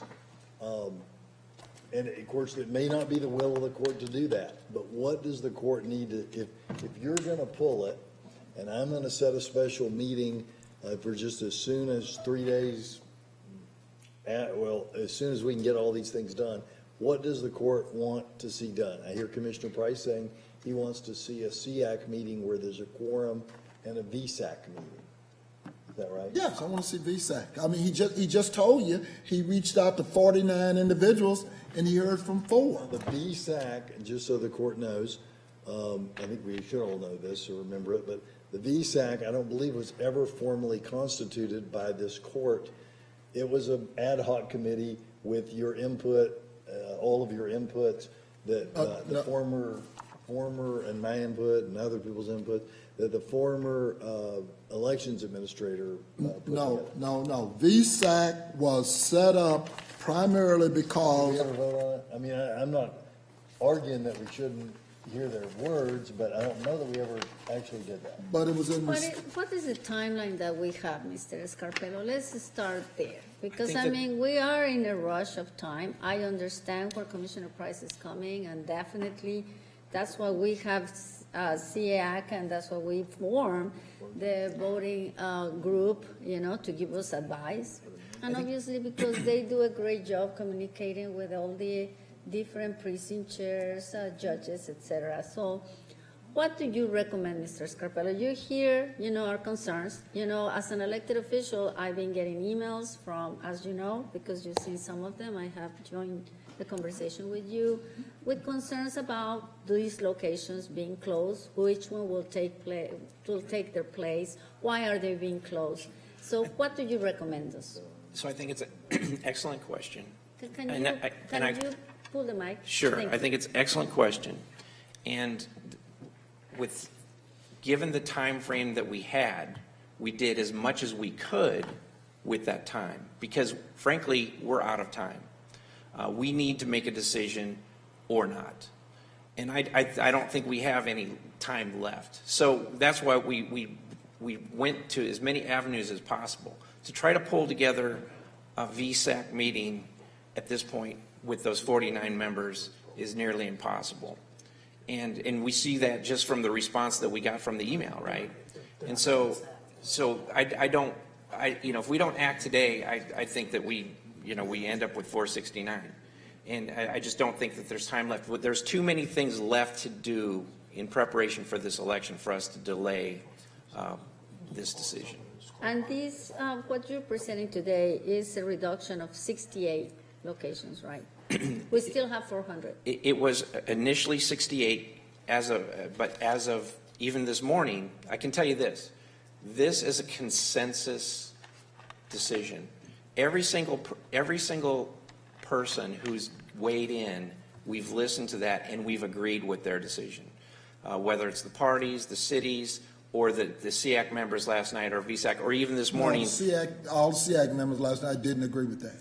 And so even this morning, Commissioner Garcia, you emailed me two, and we added those two, and I think we got two more from. She made you change. Yeah, right. But what he's saying is, and this would be true of any member of the court up here, what has happened is, as the Republicans and Democratic Party chairs looked at this, if either of them said, oh, well, but this one's on the dark line, so maybe that should stay open, it's been agreed to. There hasn't been any suggestion to the elections department that something should stay open that's not remaining open. We're just trying to get a little breathing room so that we have enough people to staff these polling places for this municipal election that is mostly about school boards. Yeah, but Judge, of the 469, when we broke it down, was District 1 has 155 with 15 deletions. District 2 has 122 with 16 deletions. District 3 has 124, 14 deletions, and District 4 has 108 with 18 deletions, And so when we talk about, parity and where the lion's share of people, certain people are located, then, and we went through all of this, the people that are mostly impacted are people that are traditionally in some of our districts who are south. So I'll do this. I will vote, I guess I can't say how I will vote in the future, but I will look with great favor on working with every member up here, every commissioner up here who says, hey, I want these 3 opened in my precinct. I don't think these should be closed. If we could get the things that Mr. Scarpello needs to accomplish quickly so that the court would be in a position to feel comfortable to vote, even if you vote against it all, but just so we could get that vote done, I'll work to put a specially called meeting on, because I know time is of the essence. But legal parity, Judge, you know, some of us have talked about this whole. But you figure out what that is, come back and tell me about it, and I can't get you a third vote, but I can't really, Well, you know, I just think that, you know, that there are a number of questions, and one of the things is, did he reach out this year? Did he reach out to the Vietnamese community, which is now 5%? Did they were they part of this consultation? I know they weren't part of the VSAC because they weren't at 5% then. Okay, so are they part of SEAC? But SEAC didn't have a legally constituted meeting. But last time I checked, there were no Vietnamese on SEAC.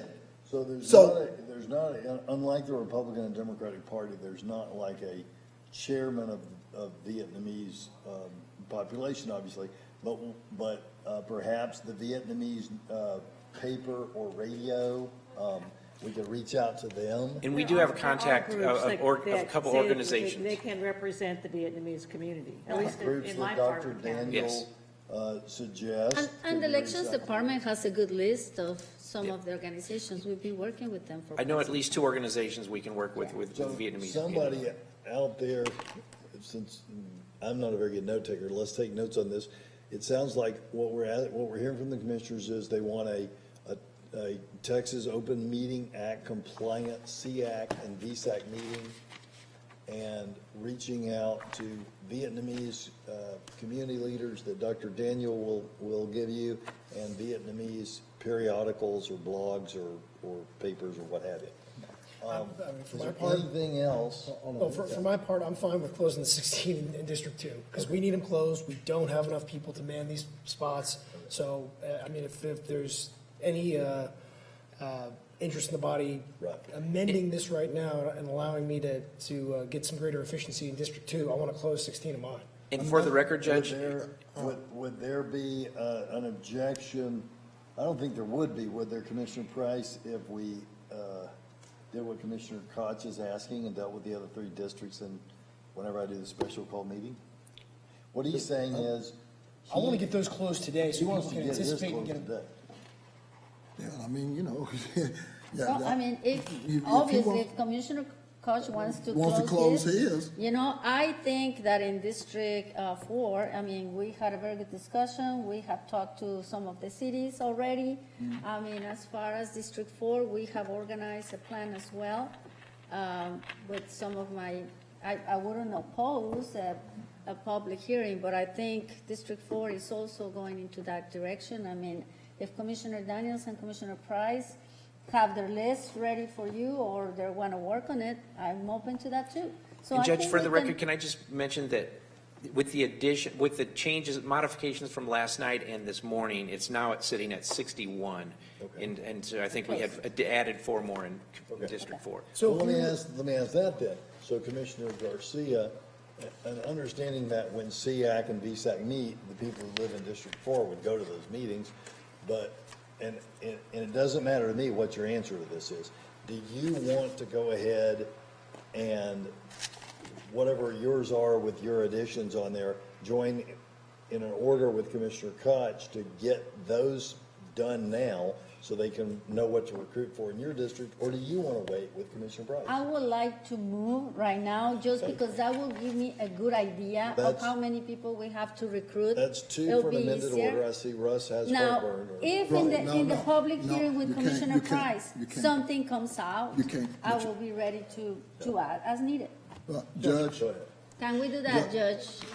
The only thing I would like to point out for the court is that the statute does provide that in selecting a countywide polling places, the county must adopt a methodology for determining where each polling place will be located. Now, in adopting that methodology, you have now passed the test phase. You're no longer part of the pilot program. You've been approved. And there's a provision that says that each county that has been approved can continue in the program, and it says that certain subsections no longer have to be complied with.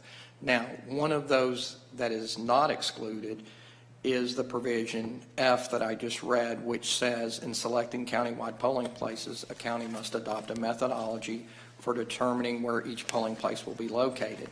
And then another provision that remains in effect is that Section H, in adopting a methodology under subsection F or creating the plan under subsection G, the county shall solicit input from organizations or persons located within the county who represent minority voters. So what I'm saying is I'm not saying whether that has been complied with or not. I'm saying if you... I'm saying it hasn't, and that was my point. That's the election code. I understand, and I'm not addressing that point. What I'm saying is that's just what the statute is, so that you understand what the requirements are, so that you can make a determination. What you're saying is we have to have a uniform procedure. So Commissioner Koch and I will have to go into the into the same process. So that we got a clear record, and so that we have given our request to the elections department so they can comply with it, so we can come back here. Let me say again, my understanding of what I'm hearing. And everybody, please listen to this and add whatever it is I'm missing. The commissioners are requesting a Texas Open Meeting Act compliant, with a quorum preferably, SEAC meeting. It's got to be a quorum. The commissioners are requesting a TOMA, well, that's an ad hoc committee, but whatever, we'll post it. Compliant, TOMA compliant VSAC, meeting. That Dr. Daniel, by the end of the day, Doctor, could get the names of the Vietnamese representatives, Vietnamese American representatives, and then, they were on the VSAC, but they are not on the CEAC. They ought to be. Okay.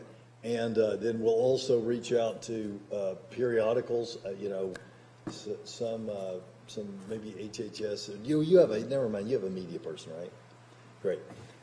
Okay, so is there so there's those things, and perhaps those meetings, could take, let's see, if you post them today, they might take place either over the weekend or Monday.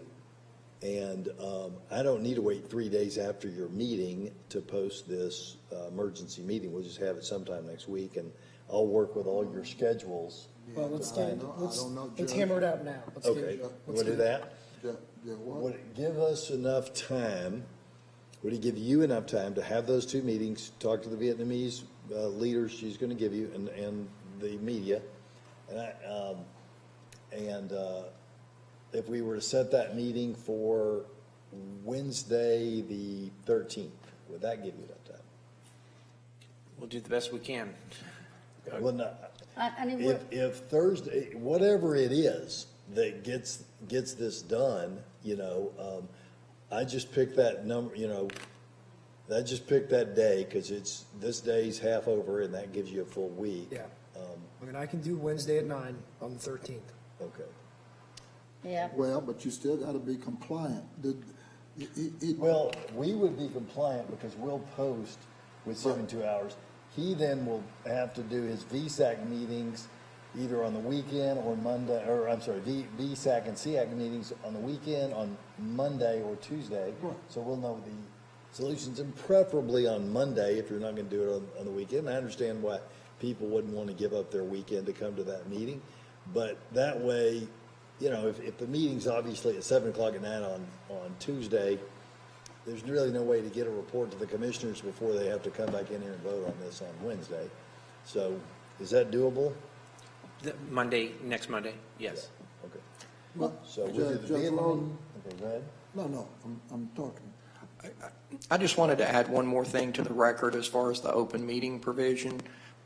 Generally, an advisory board, a purely advisory board, is not required to comply with TOMA.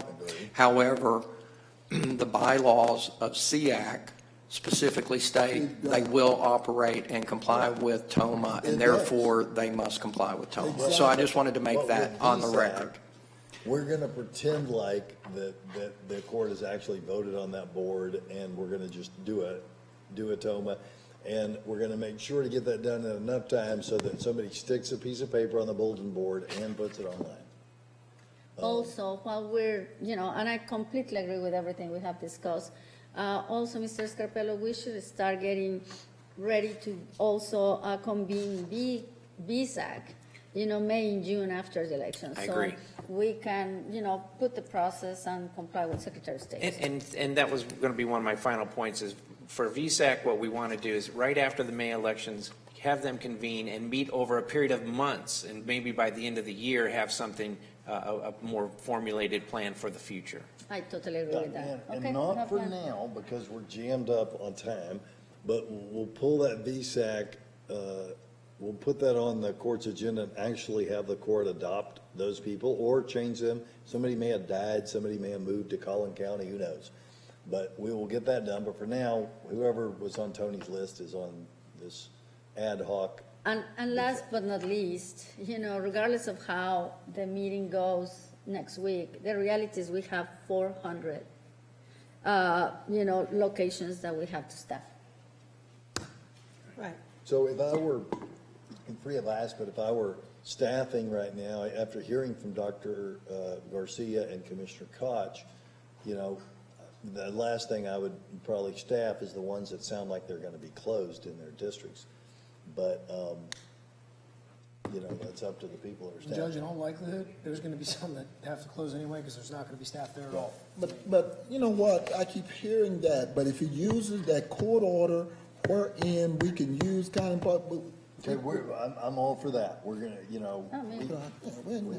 we never had that close no damn Hey, polling places. I would like all of them in the world to be open, but I know how I was running on election day last time because I have locations that we have to close 11, so. Yeah, well, I had close to 20, but my part was because they did not use the court order that this court put in place for to use election work and train them to be ready.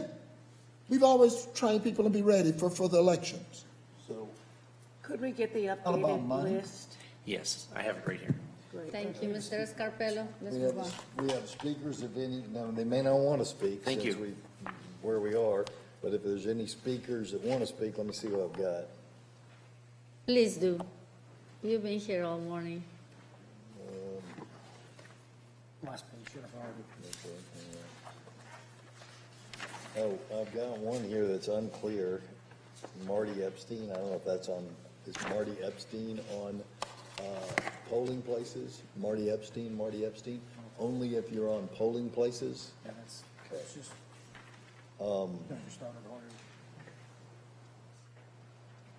Okay, Chairwoman, how do? He do.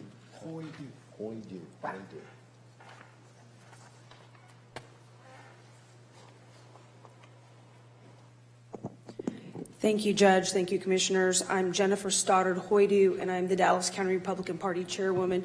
My address is 6805 Sedgwick Drive in Dallas. I just want to let the court know exactly the process we went through. It took over 3 hours. We were on the phone with the Democratic chair, the Republican chair, some staff from our offices, and the Elections Department.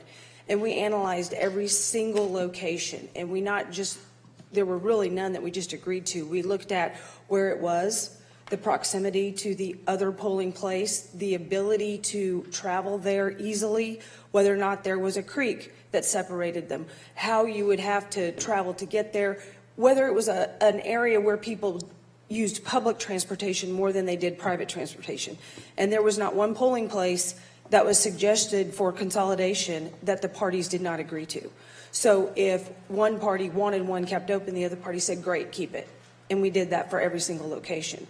It is untenable for us to man 460 polling locations, particularly for the May 7th and May 24th election. We all agreed that for the November election, it might well be, it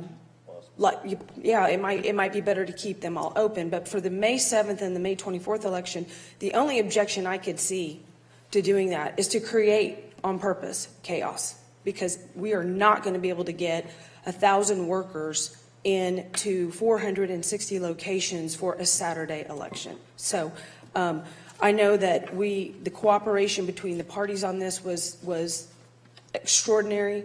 I'm very happy to have worked with the Elections Department. I commend them on all the work they've done on this. I commend the Democratic Party on all the work they did on this. And so I strenuously ask that you seriously consider these reductions. They will make everything more efficient, and they will make everybody's experience at the polls much better. So that's what I came to say.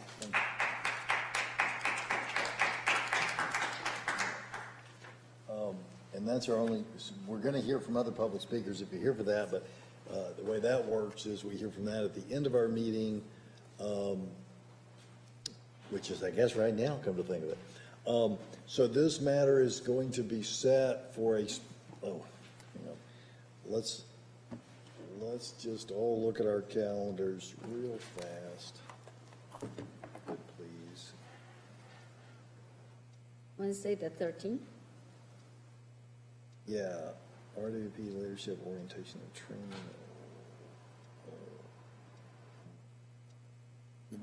Could we do, I've got a Rhine-White Planning Council meeting right at 9. How about 9:45? That's fine. Everybody? Could we have it earlier? On the 13th or 10 or whatever? Could we have it earlier? Could we have it 8:30? We won't finish in 1 hour. Is it going to be a 10-minute meet? I think we need a lot, as much time as people want to talk.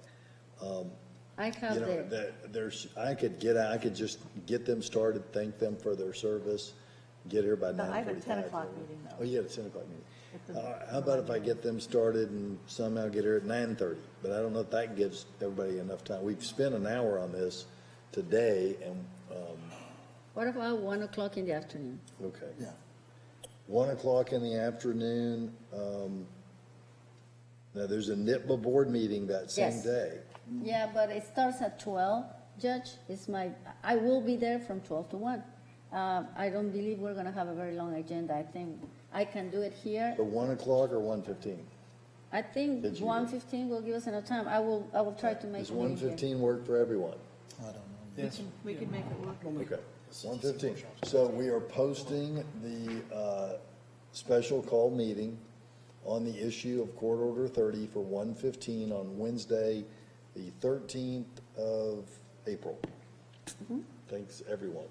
And that takes us through all of our court orders, except for 4, which will be discussed in closed session. And now is the time, and any action necessary will take place in subsequent session. But now is the time for our public speakers who signed up for things that are not necessarily on the agenda today. And I find it peculiar that each time I got somebody else coming down doing a mimic for the Democratic Party. We're not able to call them and tell them they're not able to come and speak for themselves. Huh? You asking me? No, I'm just saying. You asked Chris Noble to come? Yeah, that's what I'm asking. They said, it's Kristen Noble. She doesn't know the way to get to the Commissioner's Court. I've heard this second time I've heard that. Well, I'm just saying, hell, I didn't, next thing you know, white folks will be speaking for black folks, the Republicans speak for Democrats, same thing. No, Same thing. I Anyway, hear you. just send her a notice and tell her whether, the courthouse is, and, too long, I think it was Frederick Douglass said, too long have others spoken for us. I need her to speak for herself. But she would know nothing about Frederick Douglass, so don't worry. Come on. Our first speaker for the public speakers is Ms. Dolores Phillips. She's not in the courtroom. Is Dolores online? I'm clear. She's here. Okay. Ms. Dolores Phillips. Dolores, go ahead. Hello, Dolores. Good afternoon.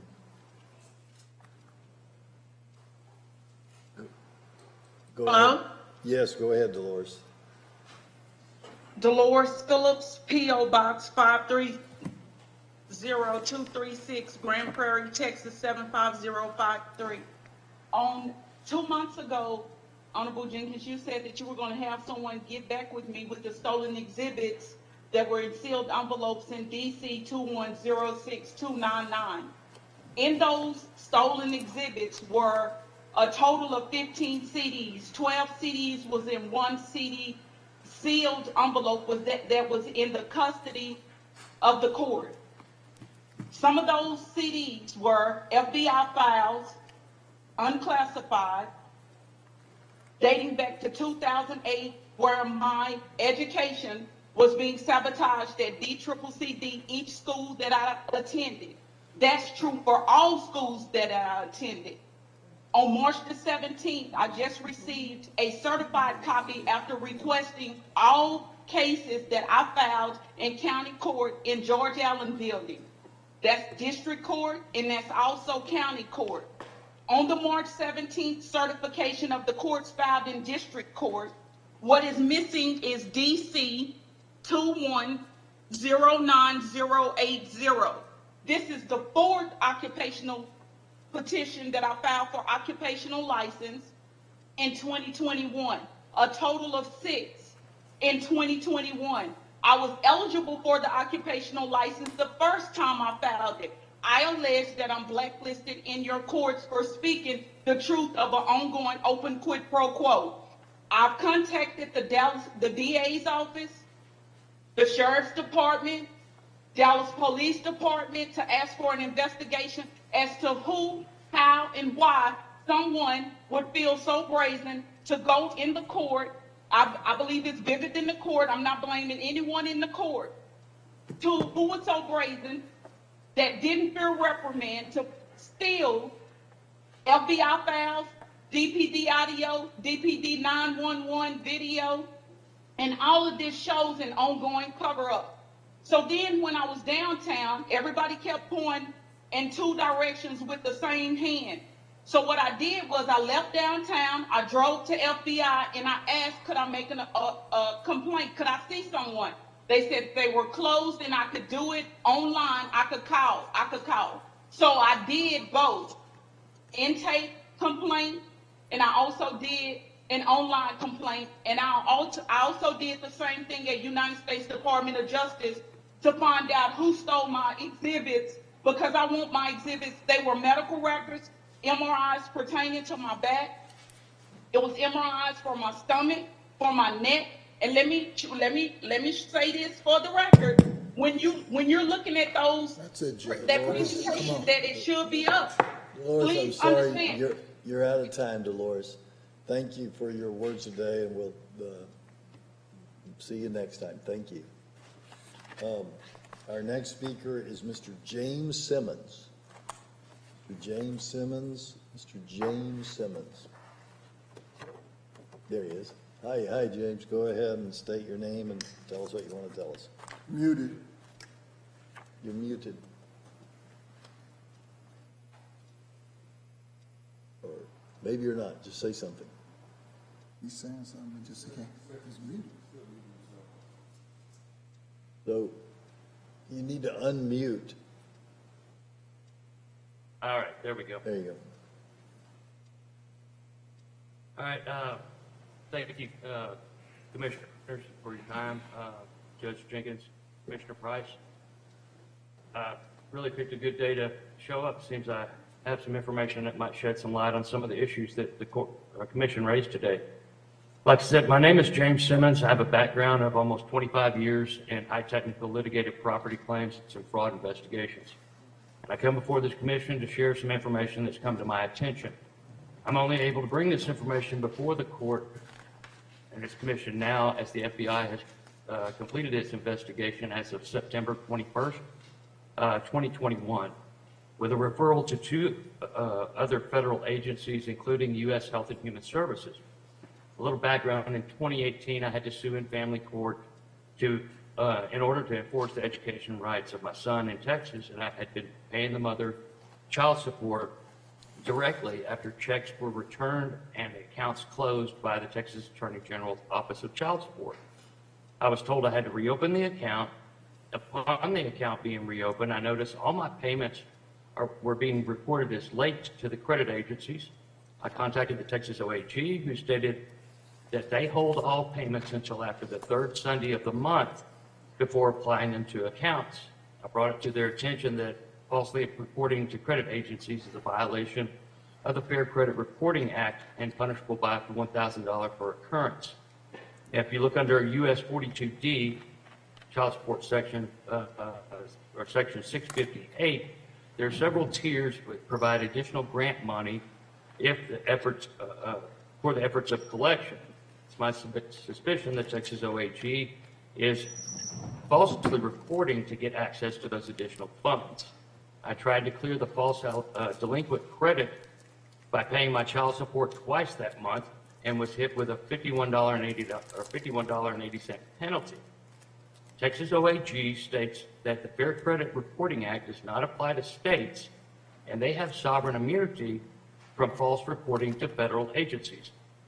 In addition, Texas OAG appears to have failed to comply or fell out of compliance with its contract agreement with Dallas County by not providing the services as expected, by delaying reviews, which should occur within 180 days, for assessments and adjustments for up to 19 and a half months, as such in my case, continuing to add monthly debits to the account equaling 134% of my monthly income. I've identified more than 300 other individuals experienced many of the same results, and having false child support arrears on your credit report bars one from accessing your credit for loans or mortgages to fund a zealous legal defense when it comes to family matters. Finally, to go over some numbers, if there's 1.6 million non-custodial parents on child support in Texas and we only use a 25% applicability, that's 400,000 false reports. James, I'm sorry, but you're out of time, but thank you for visiting with us today. Our next speaker is Mr. Marty Epstein.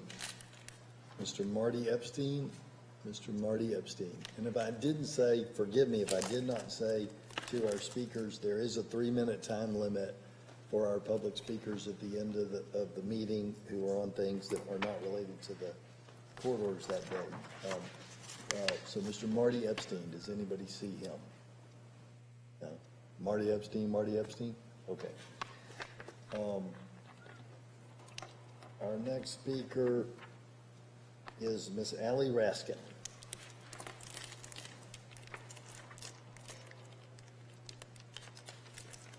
I hope to keep this to 3 minutes, but I'm pretty sure this is an agenda item that was covered today. I sat in the last Commissioners Court meeting and I listened to both vaccine and mask information. I'll call it propaganda. Dr. Wong and Mr. Jenkins, I want you to know that you will be held accountable for the misinformation that you've been telling the Dallas County people. So let's put this on record. I heard Commissioner Price ask Dr. Wong if the majority of the people being hospitalized for COVID were unvaccinated, and he answered yes. The answer is in fact no. The unvaccinated do not make up the majority of those being hospitalized for COVID. The CDC intentionally asked the hospitals to stop recording if someone was fully vaccinated and being hospitalized for COVID. At the same time, they counted the unvaxxed, partially vaxxed, and recently vaccinated as unvaccinated. However, we do have data from other countries who are accurately tracking this information. Canada's recently published numbers show that 90% of COVID deaths are in people who have had one dose or more. We also have some state-specific data from a study I just found yesterday. Vaccinated Californians and New Yorkers were 3 times more likely to develop COVID than those who had prior immunity or were unvaccinated. Vaccinated Californians had a higher rate of hospitalizations than those who were unvaccinated but had prior immunity. We have to ask the hard questions. We can no longer take the information we are being told in this court at its word. And please get off your phone while I'm speaking. I waited like 6 hours to be here. So sorry, it's just really disrespectful. He needs to stop pulling COVID data as if it's true when we know that this is false.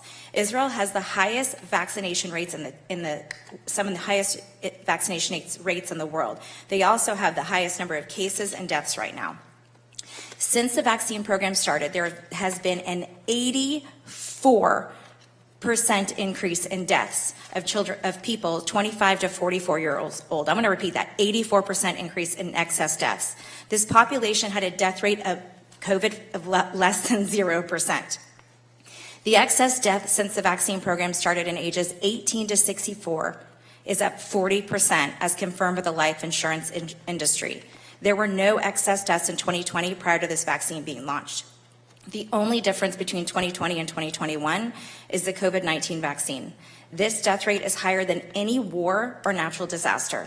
The CDC admitted that they purposely inflated the COVID deaths so that people would not be deterred from taking this injection that they're calling a vaccine.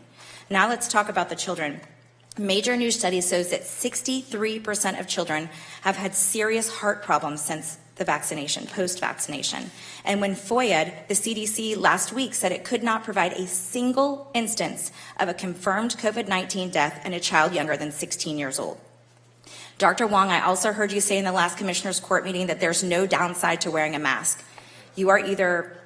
Ms. Raskin, you're out of this time. is on topic, though. I would like to ask permission to please finish because Your time's you... up, ma'am. I'm sorry. Okay, I literally waited here for 5 hours, and this is super important information. It doesn't matter. I thought if it was on topic... No, ma'am. Okay, I guess you guys don't want to hear the truth. All right, next is, our next speaker is Ms. Ann Stone. Ms. Ann Stone.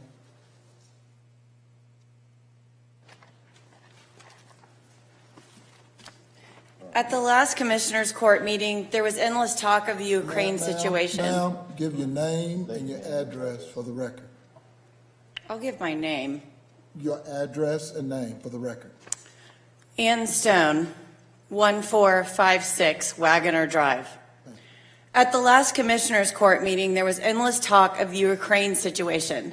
Mr. Jenkins, you were pushing for Dallas County residents to stop doing business with companies that are still doing any kind of business in Russia. This controlling behavior has to stop. Anytime you mess with business, you impact the little people's ability to support their families. Stay in your lane. This conflict has nothing to do with this court and nothing to do with Dallas County. You aren't even meeting your current duties as county judge. Our jails aren't passing inspection. You're personally responsible for businesses failing because of your COVID policies. The homeless population is out of control, and you are instead more concerned about your Ukraine flag pocket square. Where's your small business pocket square? Success for South Dallas pocket square? Success for children pocket square? Or how about reduce excess spending pocket square? Not to mention that today you've asked the court to vote on paying your personal legal bills via the community's foundation fund. You decided to sue Governor Abbott. The public gave these donations specifically for COVID frontlines, not Clay Jenkins' political gains. This attempt to misappropriate funds amounts to $263,150, which is disgusting. Was a collective vote taken for your lawsuit? Why would public donations to a charitable organization specifically given for PPE and pandemic-related expenses cover your own personal legal expenses? Pay your bills, sir, on your own. Apparently you are in arrears going all the way back to August 2021. Not the public's concern, nor is it our responsibility, especially when there is no peer-reviewed data showing that masks provide any significant COVID protection. I challenge you to provide this data before you use a dime of these donations. Are you really worried about suicide? Masks do not work. The peer-reviewed medical analysis is readily available. Masking our children, our community, and punishing small businesses are direct causes of local mental anguish and suicide. CDC reports that more than 1 in 3 high school students experienced poor mental health during the pandemic, and nearly half of students felt persistently sad or hopeless. Please keep pushing a Ukraine narrative. I guess our local students and families will have to wait. These meetings should be more efficiently run. They're excessively long and not respectful of anyone's time. Maybe it's the point that you do not want your public to be here, but we are here and we as citizens will hold you accountable. Stop the political theater and do your job.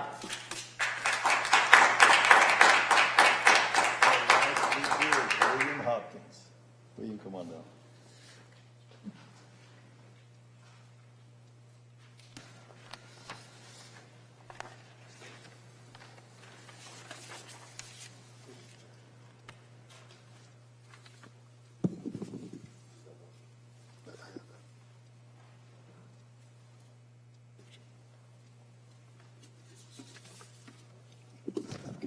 Judge Jenkins, you talking about Ukraine, and I've been coming down here about 25 years, Judge Jenkins, talking about West Dallas. What he just gave you is the lawsuit where the city of Dallas and the state of Texas sued the RSR lead plant. So what I want to know, if the city of Dallas and the state of Texas sued the RSR, how did John Wiley Price, Fred Byron and Bud, Russell Bud, and Dorothy Bud get to issue out the money at the Boys Club, him and Pat Spears and them? How did John Wiley Price get to issue out money that the state and the city of Dallas sued for? You got that in your hand right now. And you talking about Ukraine, but you still haven't said nothing about the blacks. I haven't seen a black in Ukraine. I haven't seen a black get on a bus or a train.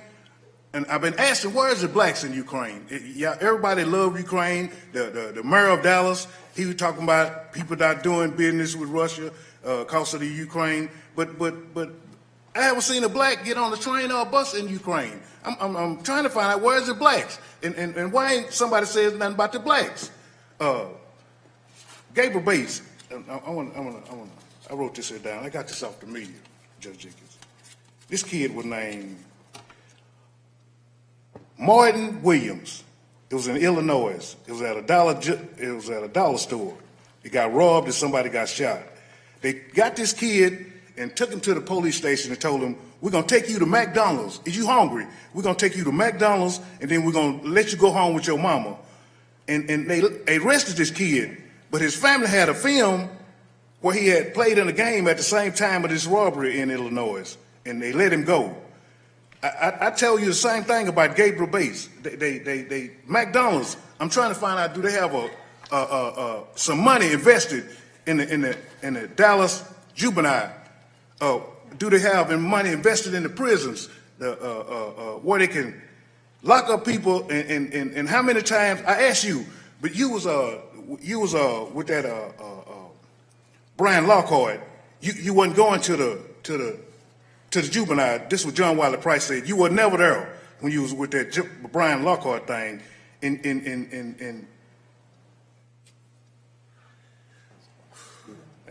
I've been doing this here so long. I don't even know what to do no more, Judge Jenkins.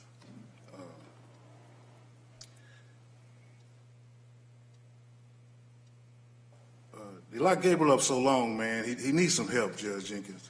The kid, then I gave John Wiley Price a document from the Children's Medical Center where the 3-year-old wasn't raped. Gabriel spent 10 years in prison for nothing. And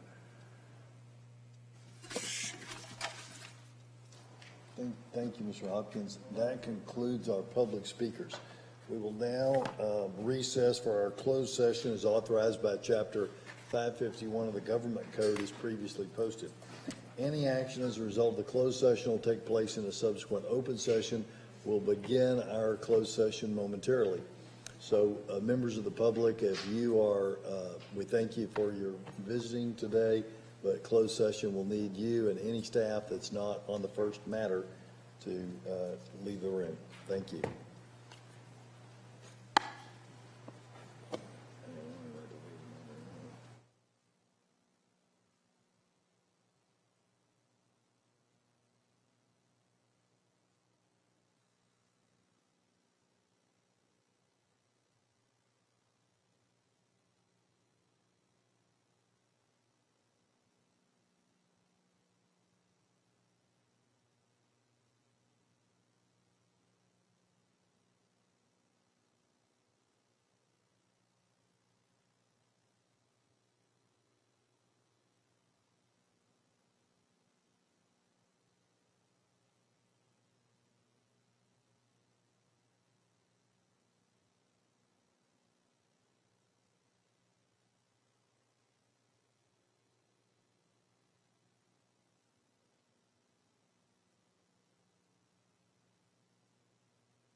we gotta come back in and take, I'm waiting for, I'm looking for the clerk. We don't need, we can do without you. We don't need him. Okay, you have it? I'll be back in. Come on, we'll be back on. Just to make sure we're on. What are you thinking? Okay, just go ahead, table. Okay. We have returned from, executive session. We've only dealt with those matters that were pertinent and allowed under the closed, session. Now, we're back in regular session. Court Order 4 is before us. Is there a motion on Court Order 4? Motion to table. Okay. Got a motion by Dr. Daniels, second by Dr. Garcia to table Court Order number 4. Is there any unreadiness? Hearing none, all those in favor, let it be known by usual sign of voting. Aye. Those who oppose, same sign. Chairs in the affirmative. Okay. Mr. Maher? So we adjourn? Yes. Is there anything else to come before this commission? No, sir. Okay. Hearing none, I'll entertain a motion for adjournment. So moved. Moved by Dr. Daniels, second by Dr. Garcia, that we are adjourned. Any unreadiness? All those in favor, let me know by usual sign of voting. Aye. Hit it. There you go. There you go. Good job. Good job. I think I broke it, but I. That's all right. Okay.